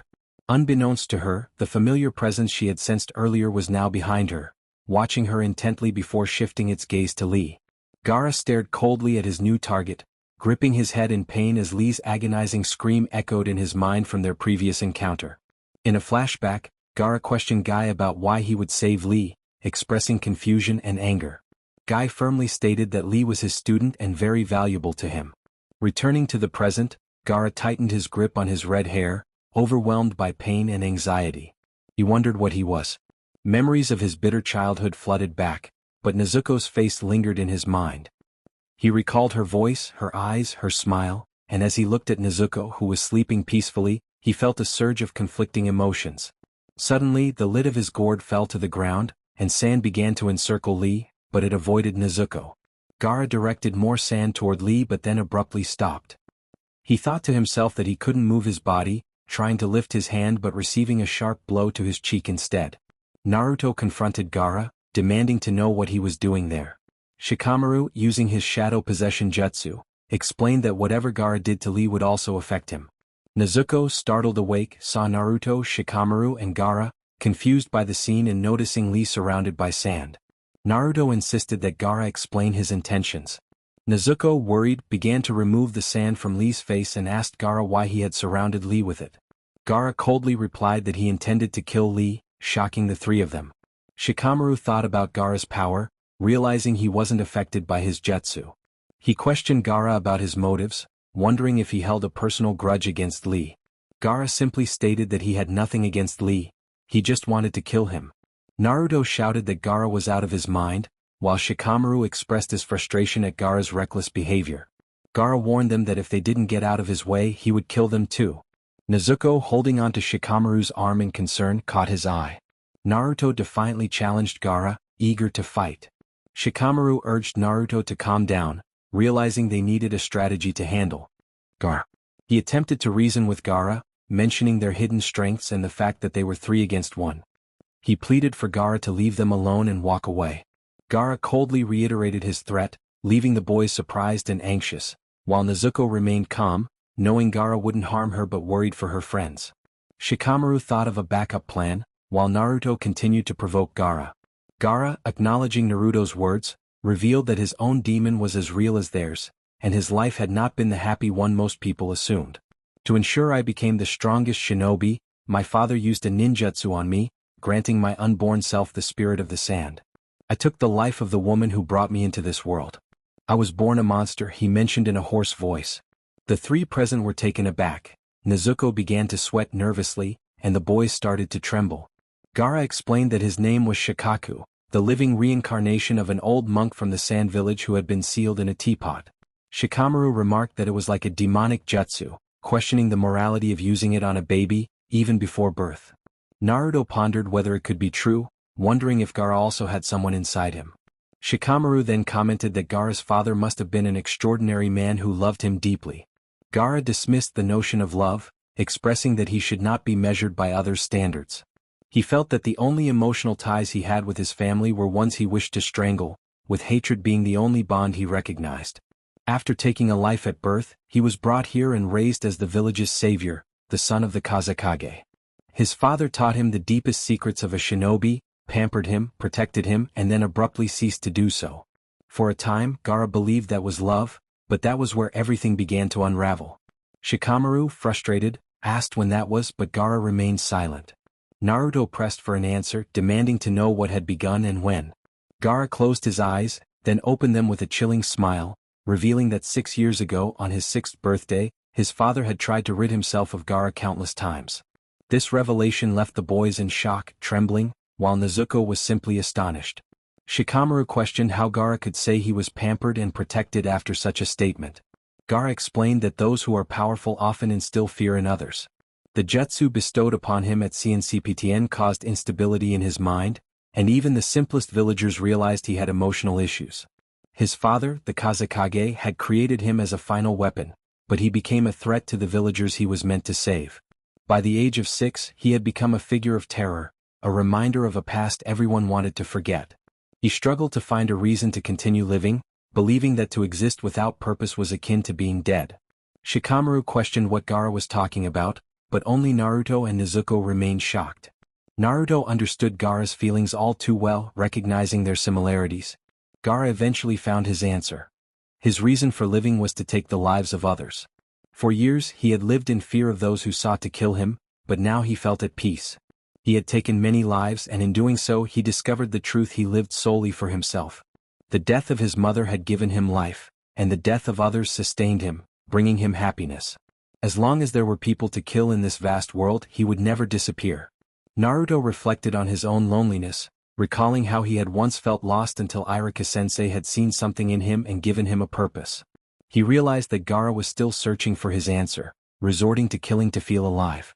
As he looked into Gaara's cold eyes, he felt a sense of dread, recognizing their differences yet also their deep similarities. He stepped back, feeling overwhelmed. Nezuko sensed that Gaara was being controlled by the demon within him, wondering if it was one of those things the Hokage had mentioned. Gaara then demanded to feel alive, unleashing his sand toward the boys. Nezuko stepped in front of them, closing her eyes tightly and urging him to stop. Guy intervened, declaring that it was enough, causing Gaara's sand to halt and fall to the ground. Nezuko watched as the sand returned to the gourd Gaara carried, and he headed toward the door, clutching his head. He ominously declared that he would kill them all, glancing back at Nezuko, who looked concerned, before leaving without another word. The scene shifted to the Hokage, who inquired about Sasuke's whereabouts. A Jounin reported that a special group of Umbu was searching for him, but nothing had been discovered yet. The Hokage understood, turning to greet his guest, the Kazekage. All the participants in the finals observed the scene below, but one individual glared at the Kazekage with a look full of anger and a desire for vengeance. The Kazekage approached with his 2 bodyguards and took a seat next to the Hokage and his sole bodyguard. The Hokage acknowledged that the Kazekage must be weary after a long journey. The Kazekage expressed his satisfaction that the finals were being held in the Leaf Village, considering the Hokage's age and the potential difficulties of travel. He suggested it might be time to decide who would succeed the Hokage, which drew a serious look from the Jounin assigned to protect him. The Hokage responded playfully, asserting that he was not old and intended to remain in his position for a long time. He stood to address the participants, drawing the Kazekage's attention, and announced the commencement of the final round, welcoming everyone to the Chunin selection in the Hidden Leaf Village. They had arrived at the competition with the 10 candidates who had passed the preliminaries. The Hokage requested that they not withdraw until all matches were completed, and the audience was filled with excitement and applause at his words. The Kazekage noted that one candidate seemed to be missing. Genma, the announcer, then revealed a paper to the participants, indicating a slight change in the matchups, but assured them that everything was arranged. Naruto raised a concern, wondering what would happen if Sasuke did not show up. Sakura shared his worry, pondering Sasuke's absence and why he had escaped from the hospital. Genma explained that if a candidate was not present when called, they would lose the match. It clarified that the arena was different, but the rules remained the same. The match would continue until one candidate acknowledged defeat or was unable to continue. He reminded them that he could intervene at any time, and there would be no arguments. The first match was announced: Naruto Uzumaki vs Neji Hyuga. The candidates complied and moved to the waiting area. The crowd was astonished when Naruto and Uzumaki defeated a Hyuga. Many were also surprised to learn that Naruto had managed to control the chakra of the Nine Tails, including the Hokage, who watched Naruto with astonishment. After a few minutes, the audience began to call for the next match: Sasuke Uchiha vs Gaara. However, the Hokage, at the Kazekage's suggestion, decided to wait for Sasuke before starting the second battle. Genma called for Shino Aburame and Sakura Haruno to come down. Nervously, Sakura descended, followed by Shino. When Genma signaled the start of the battle, Shino emerged victorious. Genma then called for Nezuko Kamado and Kankuro to come down, but Kankuro was visibly troubled. He thought about the importance of his match and the need to keep his crow mechanism a secret before their plan began. He looked at his sister, who nodded in understanding, and declared that he was withdrawing, surprising everyone, including Nezuko. This prompted an uproar from the audience. Genma announced that due to Kankuro's withdrawal, Nezuko Kamado was the winner. The crowd's desperate cries filled the arena. Nezuko reflected on the earlier match between Shikamaru and Temari, where Shikamaru had surrendered, leaving the audience stunned. However, after announcing Nezuko as the winner, cheers erupted from the crowd. It was clear that the next battle would be Sasuke vs Gaara, but Nezuko felt a sense of foreboding as time passed without any sign of Sasuke. To her surprise, she spotted him with Kakashi in the arena. A smile appeared on her face as she saw Sasuke seriously facing Gaara, who mirrored his intensity. Genma called for Gaara to come down, and Nezuko noticed Shikamaru leaving with Naruto. She decided to follow them, but as she walked down the hallway, pain shot through her head. Removing her bandage, she saw blood and felt her body begin to freeze. She struggled to move, but it was futile. Red tattoos began to appear on her skin, and her vision darkened. She wondered why she felt so sleepy, and the last thing she saw was the silhouette of a woman approaching her. The great match between Gaara and Sasuke began, igniting excitement among the spectators. Sasuke stepped back as Gaara's sand emerged from his gourd. Sasuke thought about Kakashi's words regarding Gaara's sand. Gaara clutched his head in pain, pleading for calmness, while Sasuke was confused by Gaara's strange words. Gaara expressed regret for past encounters, assuring Sasuke that this time would be different. Kankuro noted that Gaara was becoming dangerously talkative, while Temari observed that it was unusual for Gaara to act this way before a fight, indicating that Sasuke was a formidable opponent. Suddenly, Gaara's sand fell as he froze in place, prompting relief from Baki, who watched from above. Gaara, regaining his composure, coldly urged Sasuke to begin.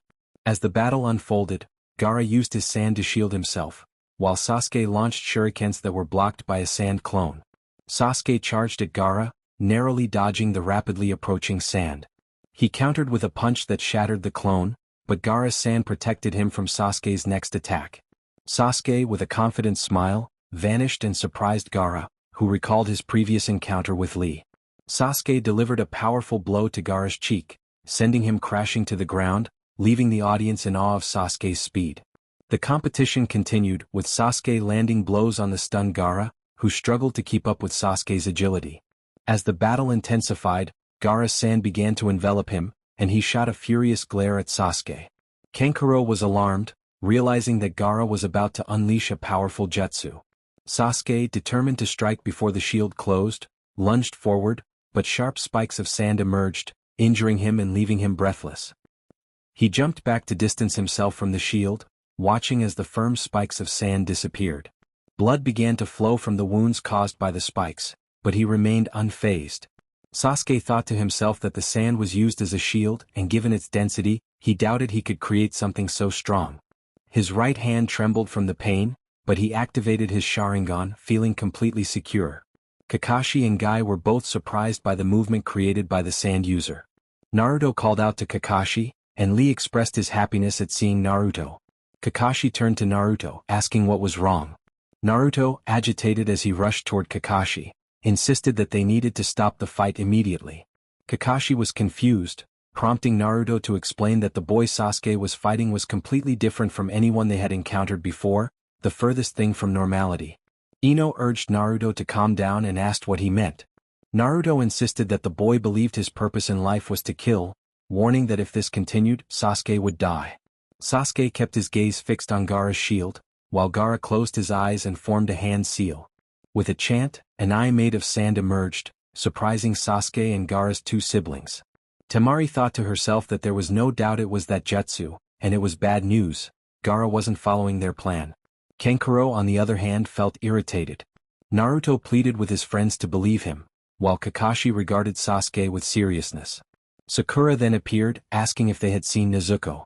Naruto replied that he thought she was with them, and Sakura expressed concern that Nezuko had simply disappeared. Kakashi's worry grew as he directed his gaze toward Sasuke, ordering them to search for her quickly. Guy warned Kakashi that if she was captured by enemy hands, not only would their village be in danger, but all 6 nations would be at risk.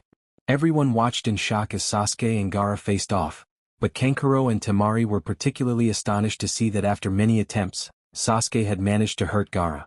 However, for one person hidden in the crowd, it was time to act. This individual performed a hand seal, causing those around to begin falling asleep. Naruto and the others started to feel the effects of the genjutsu. Guy asked Kakashi if he felt it, and Kakashi confirmed that it was indeed a genjutsu. They both called out to disperse the illusion, but Naruto and Shikamaru collapsed, trapped in the genjutsu. Sakura attempted to break the genjutsu as well. Baki observed the situation, realizing that Kabuto was ready to make his move. The moment was approaching. The Kazekage locked eyes with the Hokage, who also turned to meet his gaze. Both looked serious. The Kazekage asked if they could begin, and his 2 bodyguards released smoke bombs, alarming the Jounin. Baki, Temari, and Kankuro acknowledged that their operation had started. Guy shouted for the Hokage as he noticed smoke rising from where the Kages were. An Umbu member declared that he would handle it and rushed toward the Hokage with 2 companions. The Hokage looked at the Kazekage, surprised by the actions of the hidden sand village. The Ambu coordinated their positions, forming a squad to protect the civilians and another to rescue the Hokage. However, this second squad halted as they saw the Kazekage emerge with the Hokage in a precarious situation, a kunai at his throat. The 4 members of the Sound Village emerged from the puppets that an Umbu had destroyed, putting the present Ambu on high alert. Kidamaru smiled, declaring that his time had finally come. Sakan expressed his frustration at having to hide in disguise for so long. Tayuya found the situation sweet but disgusting, while Jirobo remarked that they were all friends. The Hokage recognized the ninjas from the Sound Village, prompting an Umbu to urge everyone to protect him. Rado warned everyone to be cautious of traps as they dispersed. The Kazekage gave the signal to attack, and the 4 members of the Sound Village joined their hands, forming a barrier before them. The Hokage expressed disbelief that the Sand Village would betray them. The Kazekage explained that the agreement between their villages was merely a trick to lower their defenses, and this small battle would end today, concluding their story. The Hokage pleaded for a peaceful resolution, arguing that armed conflict solves nothing and urging the Kazekage to reconsider. The Kazekage suggested that perhaps fear of death was a concern that came with age, surprising the Hokage. Meanwhile, the battle outside the barrier continued as the Hokage faced Orochimaru, who had revealed his identity. Orochimaru expressed that he never expected to face the Hokage in combat. The Hokage realized that the sound was forming another internal barrier and understood that escaping would not be easy. Orochimaru confirmed this, noting that it would be a hassle if someone intervened. Both smiled before launching their attacks. However, Orochimaru managed to trap the Hokage with the bite of a snake.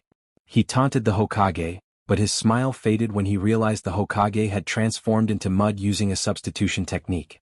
The Hokage landed on the roof and prepared to counterattack, unleashing a powerful earth technique that sent mud toward Orochimaru, who stood firm. Orochimaru questioned if that was all the Hokage had, as he began forming hand signs. The Hokage responded with a powerful earth technique, surprising Orochimaru. The two engaged in a fierce battle, and Sarutobi decided to remove his Hokage attire, donning his ninja gear instead. Orochimaru smiled, recognizing that his former teacher was serious, and he too shed his Kazekage attire. The two faced each other with determination. The two began to elevate their chakra, causing cracks to appear in the ceiling beneath them. Orochimaru, with a sly smile, expressed that he would not show mercy just because his opponent was an elderly man. The Hokage, unfazed, replied that depending on Orochimaru's jutsu skills, he might send him back to the academy. Orochimaru, still smiling, remarked that he hoped the fight would be interesting. The Umbu watched from outside, astonished by the immense chakra being unleashed by both combatants. Orochimaru suggested that it would be a good idea to invite more guests to the battle, pulling out a kunai. The Hokage recognized the kunai, realizing it was the legendary Flying Thunder God kunai. Orochimaru grinned and threw it to the ground. The Hokage exclaimed in disbelief, questioning Orochimaru's intentions, as the kunai was associated with someone who was already dead. Orochimaru clarified that he was not referring to that person, and a small figure appeared, crouching to pick up the kunai. He smiled, indicating that this girl was under his control, thanks to a friend of his. He mentioned that she possessed the teleportation technique associated with the kunai, but was unaware of how to use it until now. The Hokage was shocked and called out to Nezuko, who merely looked at him with a neutral expression, her body adorned with tattoos and her eyes completely black. Orochimaru taunted that calling her would be futile, as she was now under his influence. He then revealed his intention to summon more allies, forming hand seals for a summoning jutsu. The Hokage recognized the technique and was taken aback. Orochimaru summoned the first coffin, and the Hokage realized it was a jutsu used as a coffin. As the second coffin was summoned, the Hokage understood he needed to prevent a third at all costs.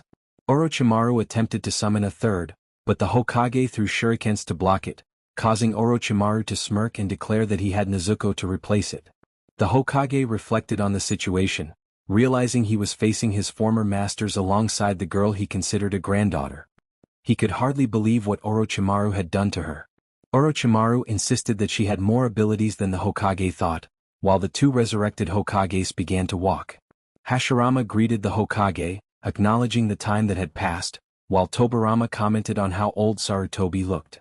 The Hokage expressed disbelief at facing his great brothers in this manner, especially with Nezuko standing between them. He could not fathom what had been done to her. Orochimaru interrupted their reminiscence, declaring it was time to begin. Hashirama stated that as long as Sarutobi lived, there would be war, to which Orochimaru responded with delight. The atmosphere grew tense as Orochimaru prepared to bring back the Hokage's friends in their most decent forms. He approached with two specially marked kunai and inserted them into the bodies of the Hokages. Moments later, smoke began to rise from their forms. The Hokage was taken aback to see them as he remembered, tears welling in his eyes. Orochimaru taunted him, asking if he had ever felt the satisfaction of humiliating someone he once called a teacher, suggesting that through death, he might understand just a bit of what they had experienced. As Hashirama, Nezuko, and Tobirama began to advance, the two Hokages dashed from side to side while Nezuko positioned herself in front of Sarutobi. The Hokage remained focused on the two resurrected Hokages and Nezuko, who was now a formidable opponent. Reito warned the Hokage not to be deceived by their appearances, as they were not truly the first and second Hokages, but the only one he needed to worry about was Nezuko. The Hokage acknowledged this, dodging an attack from Nezuko followed by one from Hashirama. Tobirama attempted to strike, but the Hokage evaded and countered. In the midst of the chaos, he tried to hit Tobirama, who leaped to Nezuko's side.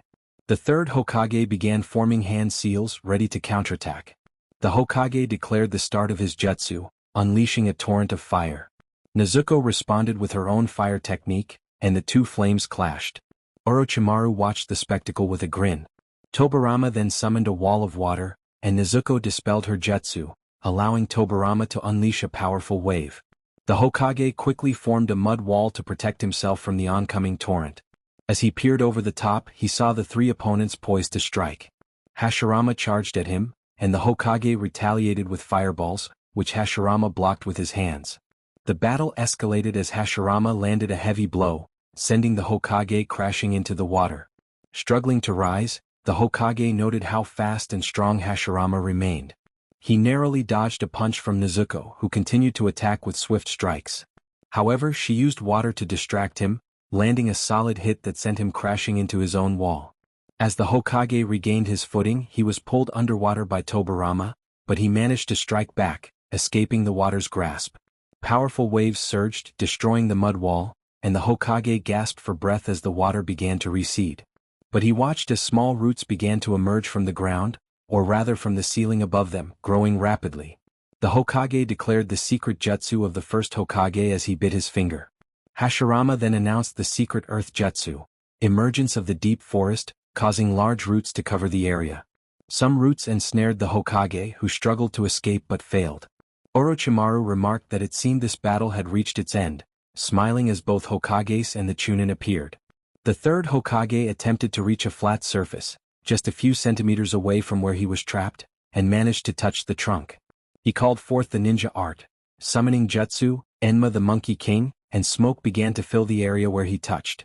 Orochimaru, seeing the monkey at the summoning point, commented that someone new had arrived to cause trouble.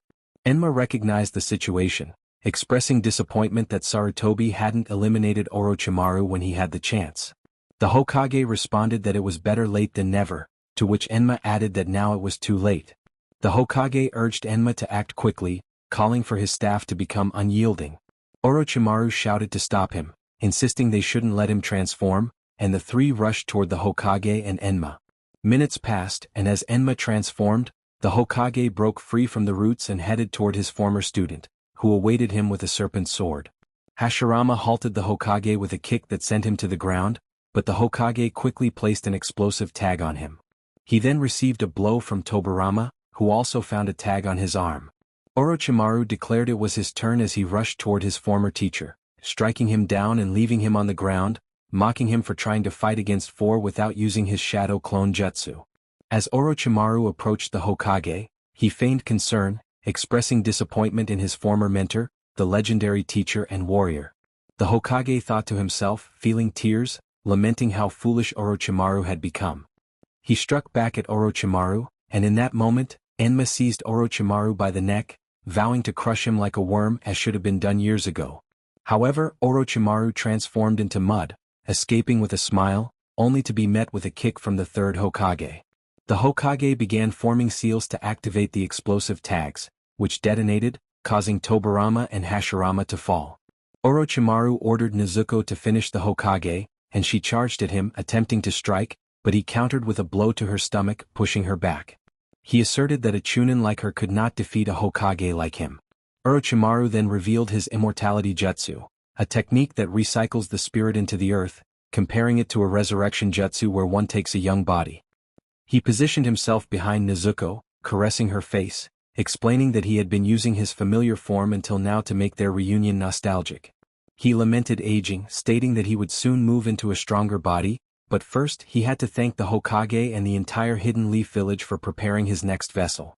The Hokage, surprised, realized that Orochimaru was after Sasuke Uchiha. Orochimaru confirmed this, expressing his desire for Sasuke. The Hokage questioned how many bodies Orochimaru had possessed so far and how many faces he had worn. Orochimaru casually mentioned 2 or 3, but he intended to wait for Sasuke to mature and train to his liking. The Hokage demanded to know why he wanted Nezuko.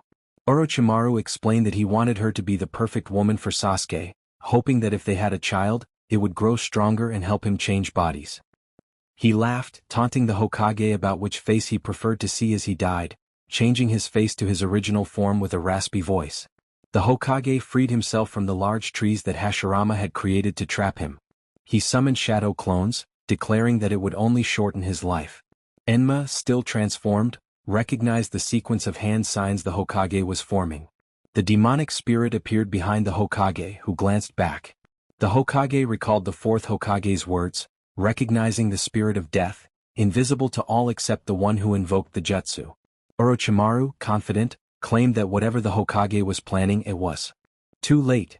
He had already won and the Hidden Leaf village would fall. The Hokage asserted that the village was his home and as Hokage, he was responsible for its protection. He declared that anyone wanting to destroy his home would have to destroy him first, warning that it would not be easy. Orochimaru smiled at this declaration.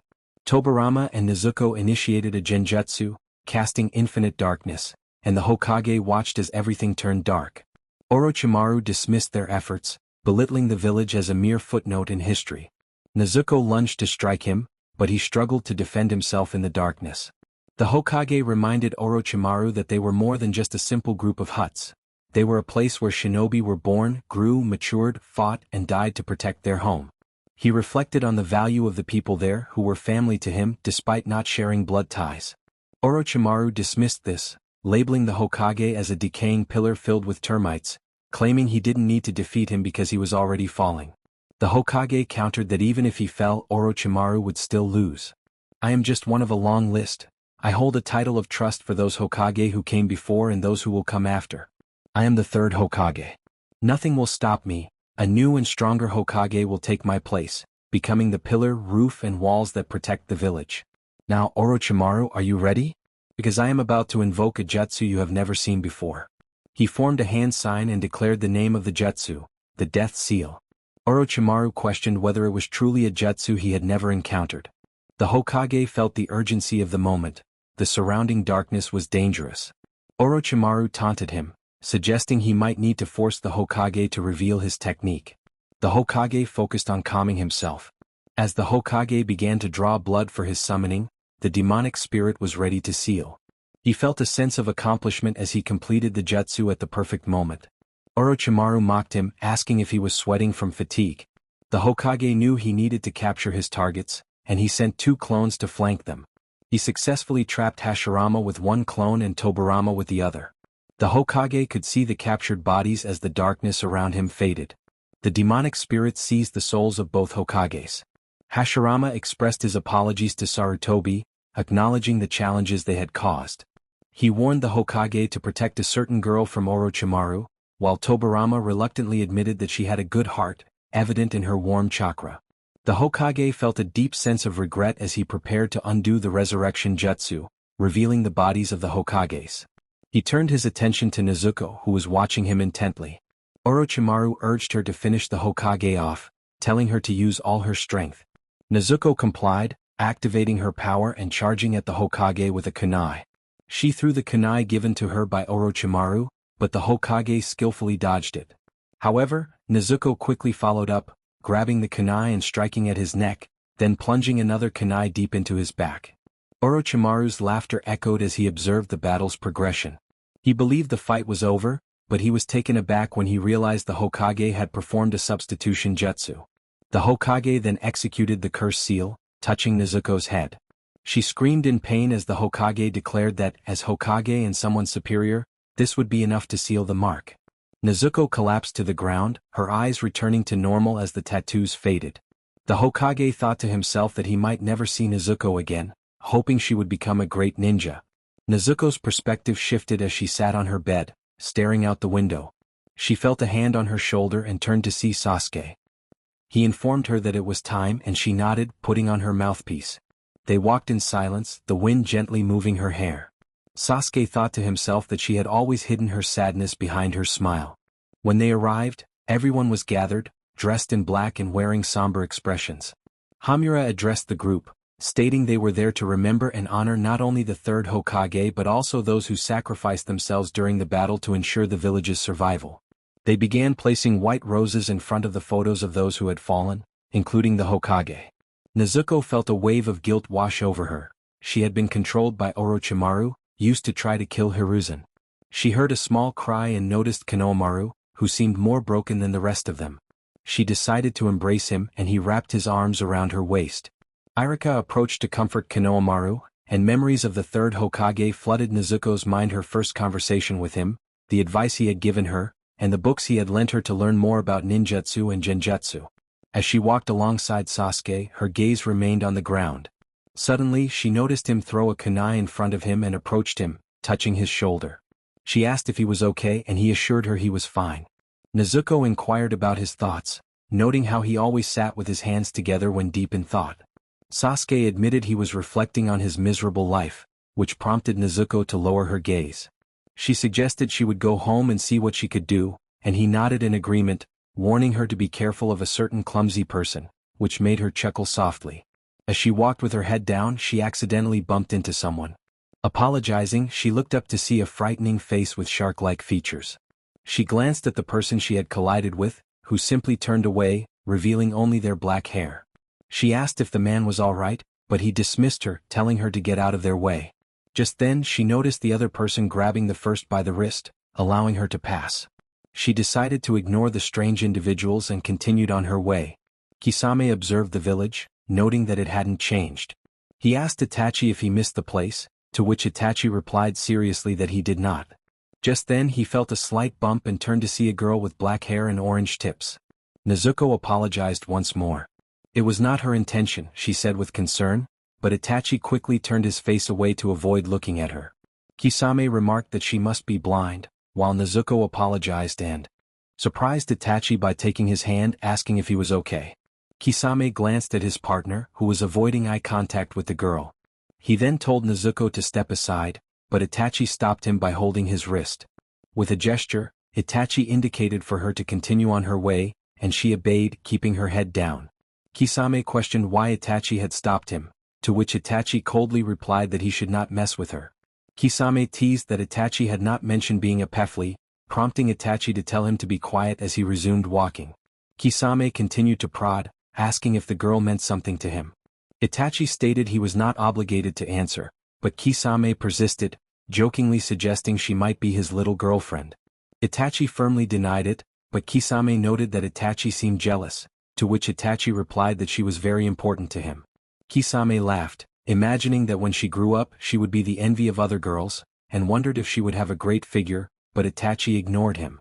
Meanwhile, Guy, Asuma, and Kurenai watched as Nezuko used her chakra on Kakashi, who lay unconscious in bed.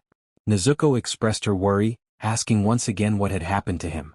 Asuma explained that Kakashi had fought Guy, who had not measured his power. Nezuko insisted that it was a lie, stating that Kakashi was stronger than Guy and could not have been knocked out. She believed it was the result of a brutal genjutsu, not one created by Kurenai, but by someone skilled in such techniques. Kurenai agreed that Nezuko needed to know the truth and urged Asuma to tell her. Asuma gently placed a hand on Nezuko's shoulder and revealed that Kakashi had fallen victim to a genjutsu specifically caused by Itachi Uchiha. Nezuko was taken aback, asking if Itachi was nearby. Guy confirmed that he had come with someone named Kisame. Nezuko inquired about their clothing and why they had not been noticed.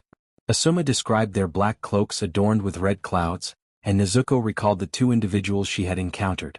She confirmed that she had seen them, noting that Itachi had not looked her in the eyes, while the other had insulted her.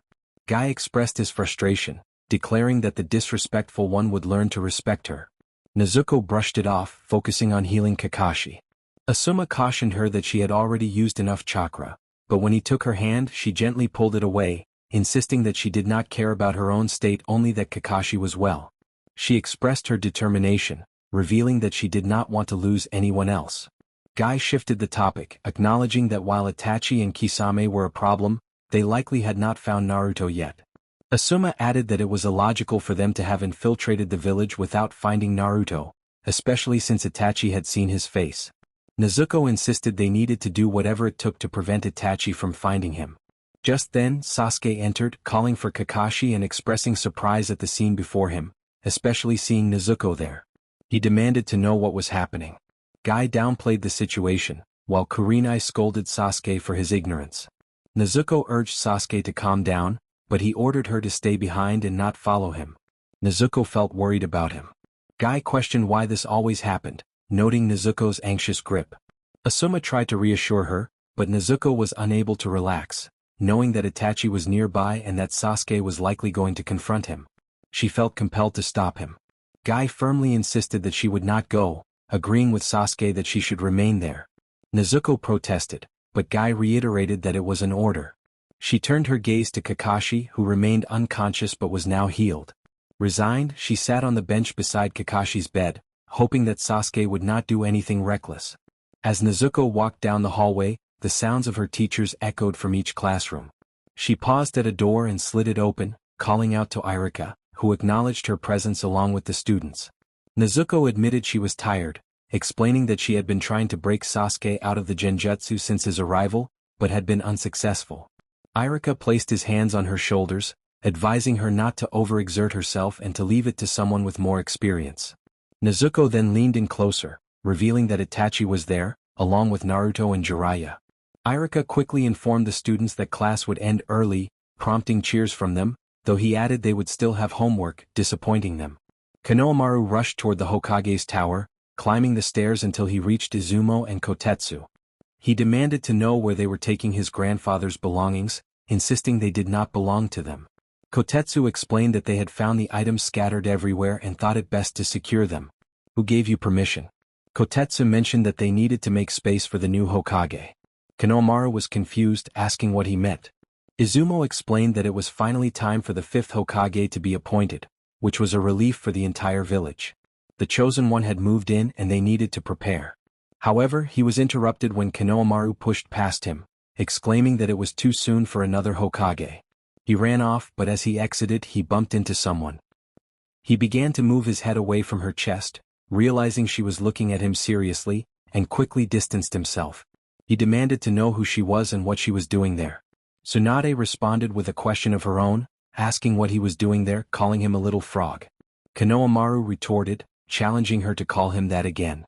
Tsunade teased him further, suggesting he must be eager for punishment.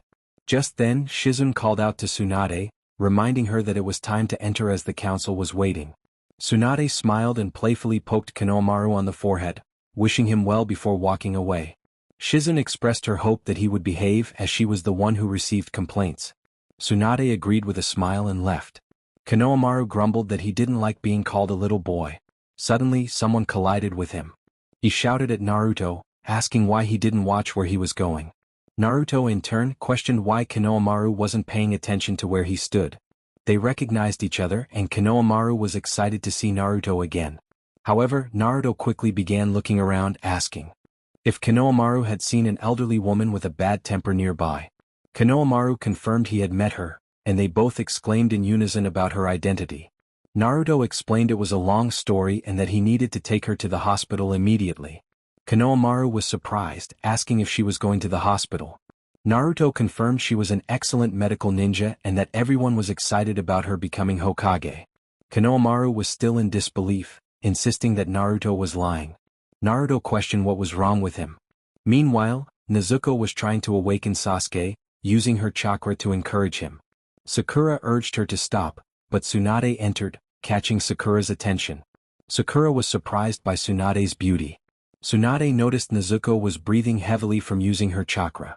Sakura suggested Nezuko let Tsunade handle the situation, but Nezuko insisted she needed to pull Sasuke out of the genjutsu, feeling it was her duty. Tsunade offered to help, placing a hand on Nezuko's shoulder and feeling the warmth of her chakra, which surprised her. Nezuko, feeling weak and clumsy, apologized for her inability to help. Tsunade reassured her that she was incredible, brave and protective of her friends as Naruto had told her. Naruto added that Nezuko was also lovely, making her smile and thank Tsunade for the compliment. Tsunade asked her to call her Lady Tsunade, explaining she had her reasons for that title. Nezuko nodded in agreement. Nezuko decided to leave the room to find Kakashi. Upon entering, she greeted him and informed him that Lady Tsunade was there and would be able to heal him completely. Kakashi expressed his disappointment, but he was surprised by the warmth of Nezuko's chakra as she shared it with him. Guy remarked that he wished he had a student as attentive as Nezuko. Tsunade asked if she could enter, and Naruto greeted Kakashi and Nezuko with a smile, which faded as he noticed Kakashi's condition. Tsunade expressed her dismay at Kakashi being sidelined by two fools, questioning if he wasn't supposed to be the best. Nezuko looked at Kakashi feeling downhearted. Kakashi apologized for disappointing them, and Nezuko placed her small hand on his. Naruto reassured Kakashi that they were almost finished with the training. Guy mentioned that Rock Lee was nearby. Nezuko was surprised and stayed with Kakashi while everyone else went to check. She picked up a handkerchief from a table and gently wiped Kakashi's face. Kakashi expressed his confusion over her concern for someone like him. Nezuko explained that he was her friend and sensei, someone who had trusted and empowered her and her team. She didn't want to see him in such a state. Kakashi thanked her, feeling a bit embarrassed, and she simply nodded in response. As the moon gradually disappeared, a boy watched the sunrise but then looked down with sadness. In a flashback, Lee expressed his desire to prove that he could be a splendid ninja, even without jutsu or genjutsu, wanting to show the entire world. Returning to the present, the sun illuminated the hidden leaf village. Naruto was excited about an important day of training and turned a corner, bumping into Lee. They exchanged greetings, and Naruto asked if Lee had seen Tsunade for a medical checkup. Lee hesitated, prompting Naruto to urge him to share what she said, emphasizing the village was in trouble and they needed all available ninjas. Lee agreed, acknowledging the urgency. Suddenly, Udon and Moegi approached, informing Naruto that Konohamaru was locked inside and had barricaded himself. Nezuko had tried to talk to him but was unsuccessful. Kotetsu warned that they had enough and urged them not to force their way in. Konohamaru declared that they could try, reminding them he was the grandson of the third Hokage and that opposing him meant opposing his grandfather. Nezuko pleaded with Konohamaru to reconsider. "Let us in," Shizune said with concern, noting that Lady Tsunade had a lot of work to do. Nezuko added, "Shizune is right.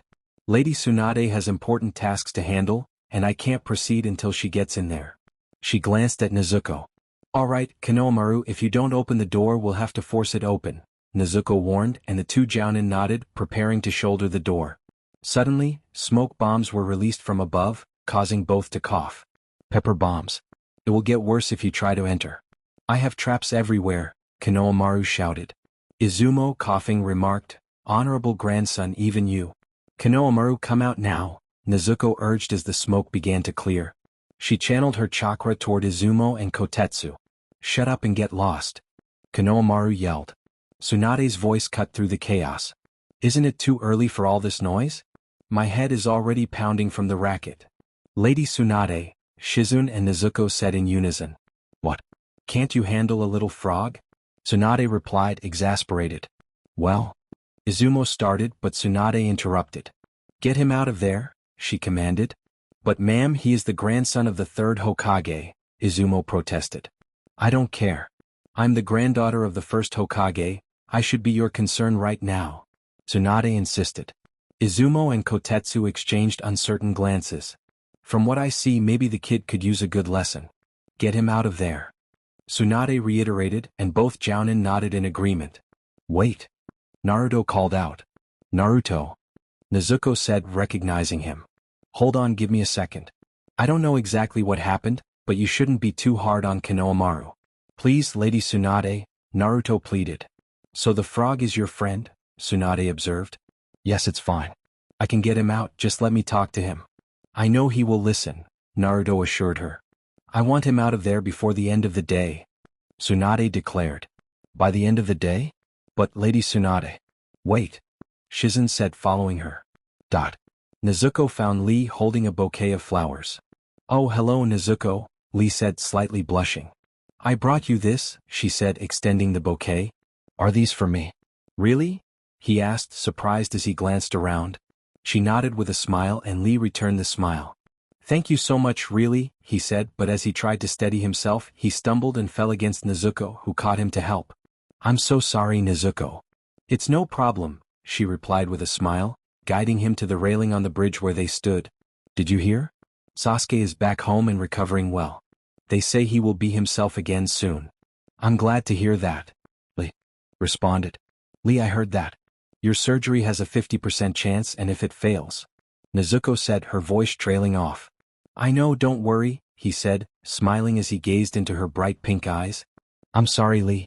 If I had intervened earlier, you wouldn't be in this situation," she admitted, feeling disappointed. "Even so, you tried to help every time you came to see me. You tried to heal my wounds," he reassured her. "But I didn't succeed," Nezuko said, her voice low. "Still, you tried," he said, placing a hand on her shoulder, causing him to blush at the gesture.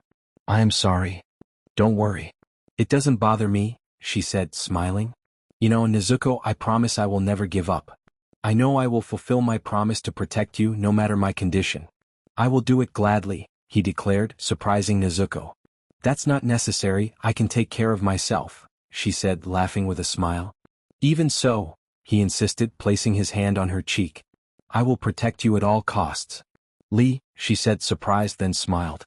"Thank you. I'll go visit Sasuke." "I promise to see you as soon as possible," Nezuko said.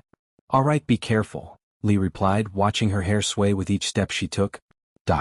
Meanwhile, Shizen walked, carrying books for Tsunade, who was holding Tantan. "Look at this place, there isn't a casino anywhere," Tsunade remarked. "Well, you still don't have time for that, there is so much work to do," Shizen reminded her. "There's nowhere to gamble or drink. How boring is the Leaf Village. There's no fun, just as dull as the third Hokage," Tsunade complained. "Lady Tsunade, look," Shizen said, and Tsunade complied. "Here?" Nezuko asked. "Don't you like it?" Sasuke replied. "Yes. It's fine," she said kindly as they entered a place, drawing surprised looks from both women observing the scene. "It seems they have a date," Shizen noted thoughtfully. "You think so?" "It wouldn't hurt to watch for a while," Tsunade said with a smile. "Lady Tsunade, wait for me," Shizen said, and both women hid around the corner where Nezuko and Sasuke were. "So, how is your training going?" Sasuke asked. "I'm doing well. I wouldn't say better, but I've been focusing on you, Kakashi, and Lee to help them, though I've lost some time," Nezuko explained. "Exactly. You should be training, not worrying about Kakashi or Lee," Sasuke advised. "Yes, I know. Is the Uchiha feeling jealous?" Tsunade whispered, letting out a soft laugh. "Sasuke," Nezuko said, catching his attention. "I would like to know. How did you encounter Itachi?" "I can't hide it from you," he sighed. "When I arrived at the hotel where that fool was, I found him with Itachi and his partner trying to take him away. I couldn't stop him until that old man named Jiraiya showed up." "Mr. Jiraiya?" "Sasuke, he is one of the legendary Sannin. You must respect him, including Lady Tsunade," Nezuko reminded him. "I don't care. What matters to me is becoming stronger," he said, clenching his hands. "All right, I won't stop you, but promise me you won't hurt yourself." "I promise nothing, Nezuko," Sasuke replied, looking at her. "Let's go," Shizen said, and both women left the scene. "Go ahead, did you want a drink before?" "Go ahead and have it," Shizen offered, sipping her tea. Tsunade said, "Hey Shizen, a cup of tea is not what I wanted. I wanted to keep listening to Kamadu and the Uchiha," she said, frowning. "I know very well what you wanted. Sometimes I know her better than you do," Shizen replied. "What are you saying?" Tsunade asked. "On one hand, she is happy not being able to enter the Hokage's room because that means she doesn't have to work, right? That's why she left it to Naruto to have the day off," Shizen explained. Maybe. But I wanted to keep watching the beloved and the Uchiha." "No, you should stop meddling in everything. Look," Shizen said, handing her a book. "Here is the updated list of new ninjas." Tsunade felt the need to review the changes in personnel, as there was much work to be done. She expressed her boredom, while Shizen excitedly pointed out the desserts she was enjoying. Tsunade reminded her that those treats were not good for her health. As time passed, Tsunade found herself looking through a book that Shizen had given her, which detailed the profiles of various ninjas. She noted the missions completed by one ninja, comparing them to Kurenai's past records. Shizen listened attentively as Tsunade laughed, realizing that the current squad was reminiscent of their parents. Tsunade continued reading, noting the details of a young ninja named Nezuko Kamadu, who was only 14 and already an expert in ninjutsu. Shizen was impressed by her skills, but Tsunade pointed out that Nezuko had a high ranking in missions, which indicated her strength. After flipping through more pages, Tsunade came across a report on Lee but decided to close the book, feeling a strain in her neck and needing some fresh air. Meanwhile, Naruto was eager to unveil Kakashi's true face, insisting it was time for everyone to see. Sasuke questioned the need, but Naruto was persistent, even lighting a flashlight to emphasize his point. Sakura, annoyed by Naruto's antics, struck him, while Sasuke chose to walk away, uninterested in the commotion. Nezuko expressed her curiosity about Kakashi's face, and Sakura, smitten with Sasuke, agreed with him, finding the idea amusing. Naruto's wild imagination about Kakashi's appearance sparked laughter among them, leading to a playful exchange of ideas. At a ramen shop, Kakashi received his bowl from Tucci, while his students watched him closely, their hearts racing with anticipation. Kakashi, savoring the moment, prepared to enjoy his meal, but the arrival of Team 10 startled the group. Naruto, frustrated that he couldn't see Kakashi's face, proposed a plan to follow him throughout the day, believing he would eventually remove his mask. Sakura and Sasuke supported the idea, while Nezuko worried about their chances of success.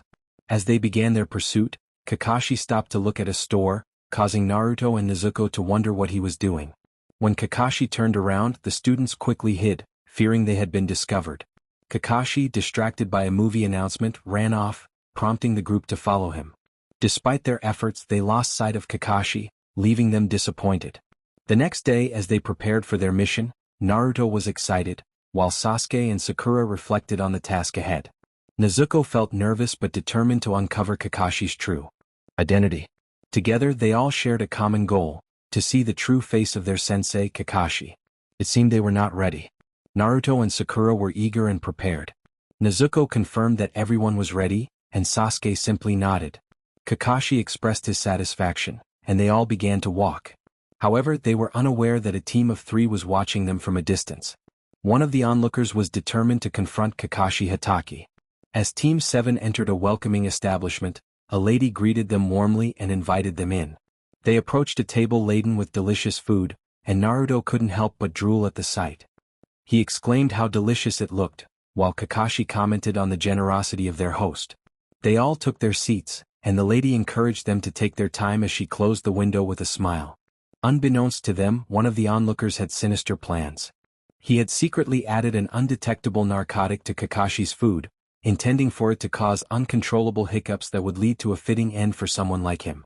Meanwhile, the team waited for the opportunity to see their sensei without his mask. Kakashi noticed their hesitation and asked why they hadn't picked up their chopsticks. Sakura insisted it was nothing and urged him to eat, while Kakashi mentioned he had just started a diet.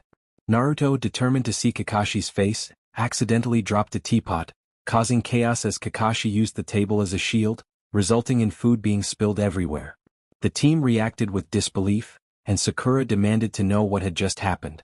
Sakura then asked what the next plan was, and Sasuke assured them he had an idea. They were intrigued and wanted to know what kind of plan he had. The steam from the hot springs enveloped the students. Naruto praised Sasuke's cleverness, noting that no one would keep their mask on in the hot springs. Sasuke, slightly annoyed, told Naruto to be quiet.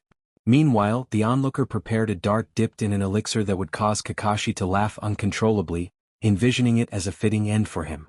On the other side, Sakura and Nezuko were eager to catch a glimpse. Sakura expressed her desire to see, but Nezuko hesitated, feeling out of place. Sakura encouraged her to trust her, promising not to tell anyone. As Kakashi prepared to join them, Naruto and Sasuke positioned themselves to get a better view. Kakashi, feeling the heat, mentioned he would only be there for a few minutes, covering his face with a towel. The boys were skeptical, and just then the onlooker's companion launched the dart, which missed Kakashi and hit a passing frog instead. Sakura, still trying to sneak a peek, decided to return to Nezuko, who asked if she had seen anything. Sakura lamented her lack of luck and urged Nezuko to join her in peeking. Nezuko was reluctant, but Sakura reassured her, promising to keep it a secret. As the girls continued their banter, Nezuko inadvertently revealed more than intended, causing a commotion among the boys, who were both surprised and flustered. The next morning, Naruto distributed costumes to his teammates, except for Nezuko, who politely declined.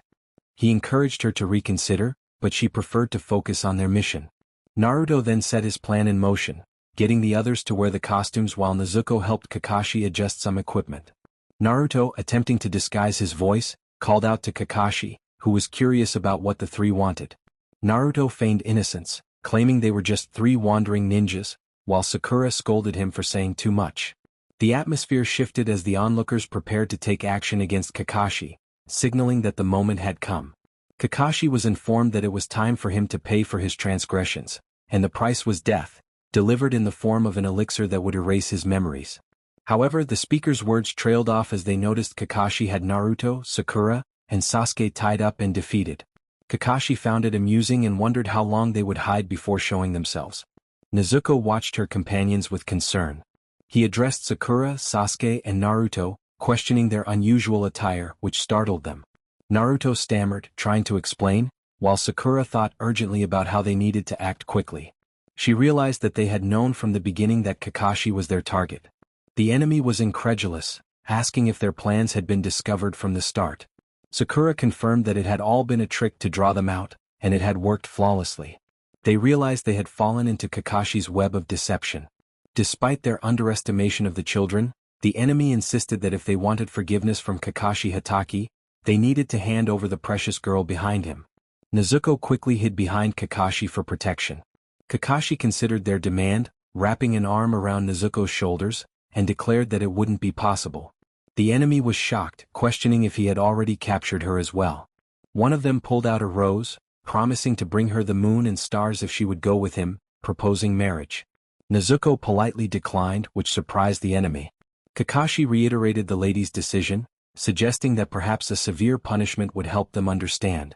The three ninjas knelt in fear, apologizing profusely and promising not to speak to her again. Kakashi warned them that words wouldn't save them as he approached, instilling genuine fear. Later, Naruto lamented that after all their efforts to uncover Kakashi's face, they were only shown his double mask. Sakura expressed her disappointment, wishing to see his true face, while Naruto curiously asked Sakura about Nezuko's appearance, causing her to blush and Nezuko to feel embarrassed. Sakura scolded Naruto for his inappropriate comment, threatening to hit him harder next time. Naruto apologized, claiming he was merely curious about Nezuko's development.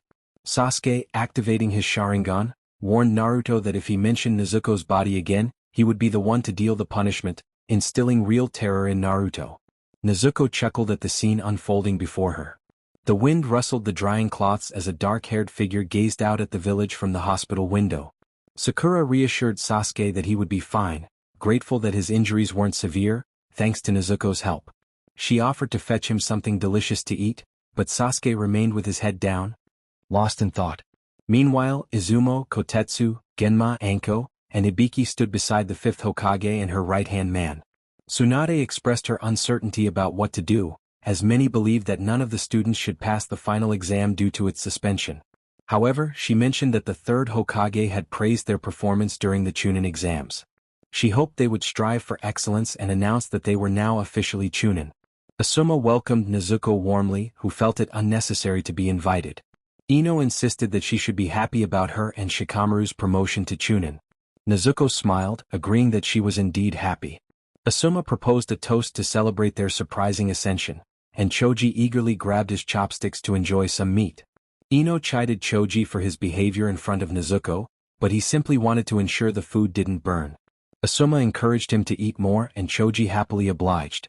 Nezuko pondered about Sasuke while eating her vegetables slowly, contrasting with Choji who devoured his meat with a smile. Ino warned Choji that he would end up back in the hospital if he continued to eat so recklessly. Choji defended his approach, claiming that the more he ate, the more he enjoyed the flavors.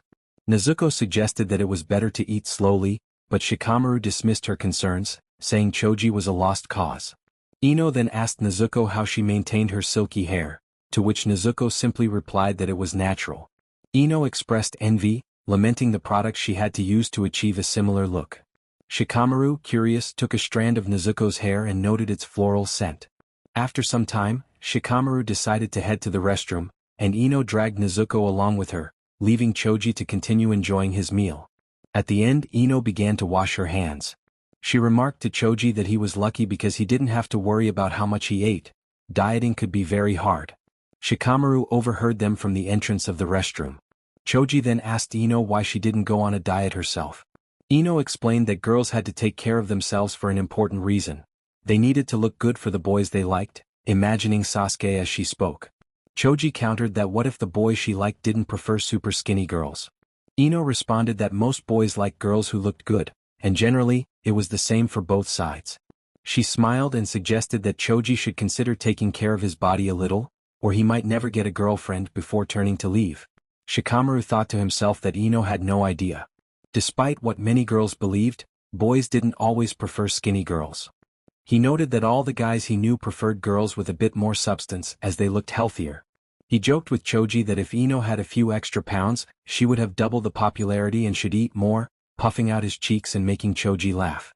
Choji complimented Shikamaru on his humor and intelligence. Curious about Nezuko's appearance, Choji wondered if she was plump or skinny. Shikamaru agreed, expressing his curiosity as well. Suddenly, Nezuko appeared out of nowhere, startling Choji. When she asked what they were curious about, Choji nervously stammered that it was nothing, which confused Nezuko. Shikamaru explained that they were just wondering if she was chubby or skinny like Ino. Nezuko playfully replied that she would say she was like Ino but with a bit more substance. Choji exclaimed that meant she was perfect. Nezuko, feeling embarrassed, quickly stated that she had to go visit Sasuke and ran off. Shikamaru smiled, agreeing that she was beautiful as he watched her leave. Meanwhile, Sasuke sat on the bed in his room, hearing footsteps approaching the door. He looked up as Naruto announced his arrival. Sasuke felt annoyed as the door opened to reveal Sakura, followed by Nezuko and finally Naruto. He kept his gaze down, not looking at the others. Sakura kindly offered him an apple, asking if he liked them, and showed him the fruit before placing it back in the basket on the floor. She then wondered where she had put the knife she brought. Naruto pointed out that it was right in front of her, prompting Sakura to exclaim in frustration, which made Naruto laugh. Naruto teased Sakura about acting silly just because Sasuke was in front of her, which caused Sasuke to glare at him, surprising Nezuko. Sakura questioned why Naruto had to bother her, while Sasuke recalled a past battle with Gaara and his tailed beast. He remembered the moment he struck Gaara's Shikaku with his clones. Sakura urged Naruto to calm down, playfully hitting him on the head. Sasuke felt anger rising within him, clenching the sheets. Nezuko noticed her blonde friend on the floor and helped him up. Sakura congratulated Nezuko on becoming a Chunin, and Naruto joined in the celebration, hugging her as she kindly returned the gesture. However, Sasuke remained focused on his hands, feeling the weight of his own weaknesses. He thought to himself that Nezuko would never accept him if he remained weak. Sasuke clenched his teeth, and Sakura cut the apple into pieces for him, offering to feed him. In a sudden outburst, Sasuke swiped the pieces away, causing the plate to shatter on the floor, startling everyone present. Sakura questioned Sasuke's actions, and Nezuko expressed her concern. Naruto, confused by Sasuke's intense gaze, asked why he was looking at him that way. Sasuke, with a serious tone, demanded that Naruto face him and fight. This surprised everyone. Naruto protested, reminding Sasuke that they were in a hospital and that Tsunade had just healed him. Sasuke insisted that Naruto should fight him, activating his Sharingan, which shocked Nezuko. Sakura pleaded with Sasuke not to do this, urging Naruto to say something, calling it madness. Naruto, however, felt it was the perfect opportunity, expressing his desire to take Sasuke down. Sakura suggested they talk things over calmly, but Sasuke simply told Naruto to follow him as he walked away, with Naruto trailing behind. Minutes turned into hours as the two fought, with Sakura and Nezuko watching in astonishment as Sasuke struck Naruto. Nezuko whispered for them to stop, her worry growing. They unleashed their best attacks simultaneously. Naruto shouted his signature move, while Sasuke countered with his own. Nezuko cried out for them to stop, her concern escalating as she rushed towards them. Just then, both boys were suddenly held back by someone who redirected them, sending them crashing into water containers, causing their attacks to collide and splash everywhere. Kakashi appeared, questioning what they thought they were doing, noting that it was a bit intense for a friendly encounter. He looked at his two students, wondering what had gotten into them. Sasuke pulled his hand from the water container, and as the water spilled out, he glanced at Naruto, smiling slightly at how their attacks compared. Kakashi asked Sasuke if he really intended to harm Naruto, reminding him to reconsider his superiority complex. Chidori is not something you should use on a friend or a colleague from the Leaf Village. Sasuke received a serious look in response. He continued, questioning whether Nezuko was happy about what he almost did. This surprised Sasuke, who turned his gaze to Nezuko, who was watching them both with concern. Sasuke closed his eyes tightly, deciding to jump and land behind the hospital. He heard a stream of water and looked up, surprised to see the container that Naruto had destroyed. He noticed a hole in the wall and struck it in frustration. Sasuke thought to himself that Naruto had come a long way. Nezuko walked through the village with her head down, troubled by the fact that Sasuke had tried to harm Naruto. She never imagined he would act that way, but since Naruto began defeating enemies on his own, Sasuke had become more serious. Her steps halted when she heard footsteps approaching and she quickly hid among the trees. Sasuke remarked that it was past midnight and questioned what Sakura was doing there. Sakura replied that it was the only way out of the village. Sasuke told her she should go to bed as he walked past her. Sakura asked why he never shared anything with her, tears beginning to form in her eyes. She expressed her feelings of being left out, contrasting herself with Nezuko, who he accepted and confided in. She recalled their early days as genin when they were assigned to their team of 4 after Nezuko arrived at the academy. Sakura remembered a time when they were alone together, and how rude Sasuke had been to her that day. Sasuke claimed he didn't remember. Sakura continued, sharing how the 5 of them started their missions, which were tough but filled with fun. She urged Sasuke to understand that seeking revenge wouldn't lead to happiness for him, Nezuko, or anyone else. Sasuke replied that he was different from her, that he was on a path that no one could follow except Nezuko. He acknowledged that they had worked together and for a time believed that path could replace his desire for revenge, but he had ultimately chosen vengeance. Nezuko whispered Sasuke's name, placing her hand over her mouth. Sasuke insisted that his life had never been like hers or Naruto's. Sakura pleaded with him not to isolate himself, recalling how he had once shared the pain of loneliness with her. She expressed that if he left, she would feel alone too. Sasuke stated that this was a new beginning and that each of them had different paths to follow. Sakura confessed her deep feelings for him, saying she couldn't bear the thought of him leaving. She promised that if he stayed, every day would be filled with joy, and she would do everything to make him happy, even offering to accompany him on his quest for revenge.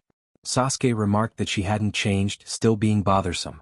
Sakura begged him not to leave, threatening to scream if he did. To her surprise, he vanished and reappeared behind her. Sasuke thanked Sakura for everything but declared his intention to share his life with someone else, knocking her unconscious with a swift motion. Sasuke then turned to Nezuko, acknowledging that he knew she had been listening. He told her he would only say this once, extending his hand toward her, asking if she would join him in avenging his clan or remain a kunoichi in the village. Nezuko declined, stating she had her reasons. Sasuke urged her to share those reasons before he left, but she insisted she couldn't tell him. He decided not to force her to stay. Nezuko approached him for a final embrace, closing her eyes tightly, hoping for a different outcome. After a moment, she felt his hand move from her arm to her waist, pulling her closer, but the embrace was brief as he soon separated from her. Sasuke promised to become stronger to fulfill his two wishes, to avenge his clan and to protect her. Nezuko, feeling sad, pleaded with him not to go. Sasuke said goodbye before disappearing, and she felt a light tap on her neck before her vision faded. Sasuke carried Nezuko, promising to protect and love her. He jumped across rooftops until he reached her apartment. After placing her gently on her bed, he kissed her forehead and left the apartment. As he walked toward the exit, he cast one last glance at Sakura, who lay unconscious on a bench. Sasuke exited the village where Sakan and the others were waiting for him. Sakan explained that they had decided he would become their new leader upon leaving the village, apologizing for their earlier aggression. Sasuke brushed off the comment and continued on his way, joined by the four from the sound. He took one last look at his village, realizing this was just the beginning. Nezuko slowly opened her eyes, sitting up abruptly in bed. She winced at the pain in her neck and whispered Sasuke's name. Nezuko quickly ran to the window and jumped high enough to reach the rooftops, leaping across the houses until she made her way to the Hokage Tower. Upon arriving, she landed and hurried through the hallways. In the middle of the corridor, she encountered the two jounin, Kotetsu and Izumo, struggling to carry a large stack of books. She sighed, relieved to have something to help with. Nezuko offered her assistance to the first jounin in front of her. Izumo expressed his gratitude, feeling a bit relieved. Kotetsu questioned why she was awake at such an hour, to which Nezuko replied that she needed to tell the Hokage something important. Kotetsu then mentioned that it was about Sasuke Uchiha's escape, causing Nezuko to pause her walk. They had also heard about it from Sakura, who had been sleeping on a bench along the same path. Nezuko revealed that she had seen Sasuke leave Sakura unconscious to place her there. As they reached the front of the Hokage's office door, Nezuko handed the books to Izumo so she could knock and enter to continue assisting. Tsunade greeted them with a smile, though Nezuko noticed drool escaping from her lips and a smudge of ink on her right cheek. Kotetsu teased her about taking a nap. While they were sent to fetch heavy documents, Tsunade denied it, wiping her mouth and turning her attention to Nezuko, who insisted she had something important to discuss. Nezuko explained that she had encountered Sasuke late at night while walking outside the village and had tried to stop him, but it was in vain. Tsunade questioned her certainty, to which Nezuko affirmed her claim. Izumo added that Sakura had informed them of the same, having been asleep on the bench when Sasuke had left her there. Tsunade sat at her desk, deep in thought, realizing that Sasuke was after power, both his own and that of the Uchiha clan. Nezuko mentioned Orochimaru, prompting Tsunade to instruct her to urgently bring Shikamaru to her. Nezuko dashed out of the tower, heading to Asuma-sensei's squad. After ensuring everyone else was home, she recalled Shikamaru's address. Standing in front of his door, she took a deep breath and rang the bell, hearing it open shortly after. A woman answered, surprised to see her. Nezuko introduced herself and explained she was looking for her son on the Hokage's orders, smiling kindly. The woman welcomed her inside, mentioning that Shikamaru was having breakfast. As she entered, Shikamaru's voice echoed from the dining room, asking about something. His father responded, and then Shikamaru complained about his mother being grumpy. The playful banter continued until Nezuko greeted Shikamaru with a smile, catching him off guard. She informed him that the Hokage urgently needed him at the tower. Shikamaru expressed confusion about the situation, while his mother scolded him for being rude. Nezuko reminded him that it was important and they needed to hurry. Shikamaru's surprise grew as he listened to Tsunade's words. She explained that Sasuke had left the village early that morning, and they believed he was heading to the Sound Village. Shikamaru questioned how that could happen so easily, and Tsunade clarified that Orochimaru needed him. Shikamaru was skeptical about what Sasuke could gain from associating with someone like Orochimaru. Tsunade insisted that they needed to act quickly and assigned Shikamaru his first mission as a Chunin, to bring Sasuke back. Shikamaru understood the mission's urgency but expressed the need for a team of Jounin and Chunin to face potential opponents. Tsunade informed him that she couldn't authorize that, as most Jounin were occupied with other missions. She instructed him to recruit genin he deemed capable, giving him 30 minutes to leave the village. Shikamaru decided to choose Nezuko, but Tsunade explained that she would remain in the village to protect it and assist anyone who might get injured as a medical ninja. Nezuko protested, wanting to join the mission, but Tsunade insisted she would teach her and that they needed to stay alert. Nezuko called out to Shikamaru, seeking his attention along with the others. Kiba asked if Nezuko would also go, but Shikamaru explained that it was the Hokage's orders not to include her. Nezuko clenched her fists, expressing her desire for them to be careful and complete the mission safely. Kiba reassured her that they would do their best. Kiba could be heard speaking while Akamaru barked in agreement. Choji reassured everyone saying they would all come back safe. Naruto confidently declared his promise to bring Sasuke back, full of determination. Shikamaru encouraged Nezuko to remain calm, assuring her that if anyone got hurt, they would be there for each other. Neji stated that they would complete the mission no matter the cost, as ordered by the Hokage. Nezuko, feeling a mix of surprise and hope, expressed her trust in her teammates, smiling as she did so. She felt someone wrap an arm around her back and turned to see Lee, who was smiling reassuringly. Lee told her not to worry, believing that they would succeed. Nezuko replied, hoping that he was right. Nezuko slept all day to recharge her energy. The next day she woke up half an hour before classes started, took a shower, dressed in her usual kimono and set off for the academy. Upon arriving she entered the classroom and took her usual seat. Soon Naruto arrived wearing his ninja headband. He greeted Nezuko cheerfully and she waved back with a smile. Naruto expressed his excitement about passing the ninja exam the previous day and receiving his headband. Nezuko, while writing in her notebook, showed him her own notes, explaining that she had taken the test earlier and had the day off yesterday. Just then, a commotion erupted as Sasuke's admirers rushed in, eager to see who he would sit with. Naruto began to complain and moved to Sasuke's table, facing him. However, as Naruto positioned himself behind another student, that student accidentally pushed him, causing Naruto and Sasuke to collide unexpectedly. They quickly pulled away coughing while the girls approached angrily. Sakura warned Naruto that he was in trouble. He nervously explained that it was an accident. The girls were about to confront Naruto when Nezuko dashed in front of him, surprising them with her protective stance. Just as the girls were about to protest, Irika arrived, interrupting the chaos. Nezuko glanced at Naruto, who looked relieved by her actions. She took his hand and they returned to their seats. Irika began calling out the teams and handed Nezuko a blue ninja headband, explaining that she had undergone special training and was one of the best in the class. This revelation astonished everyone, leaving them to wonder how she had excelled. Nezuko nodded and walked to her seat, placing the headband on her left arm.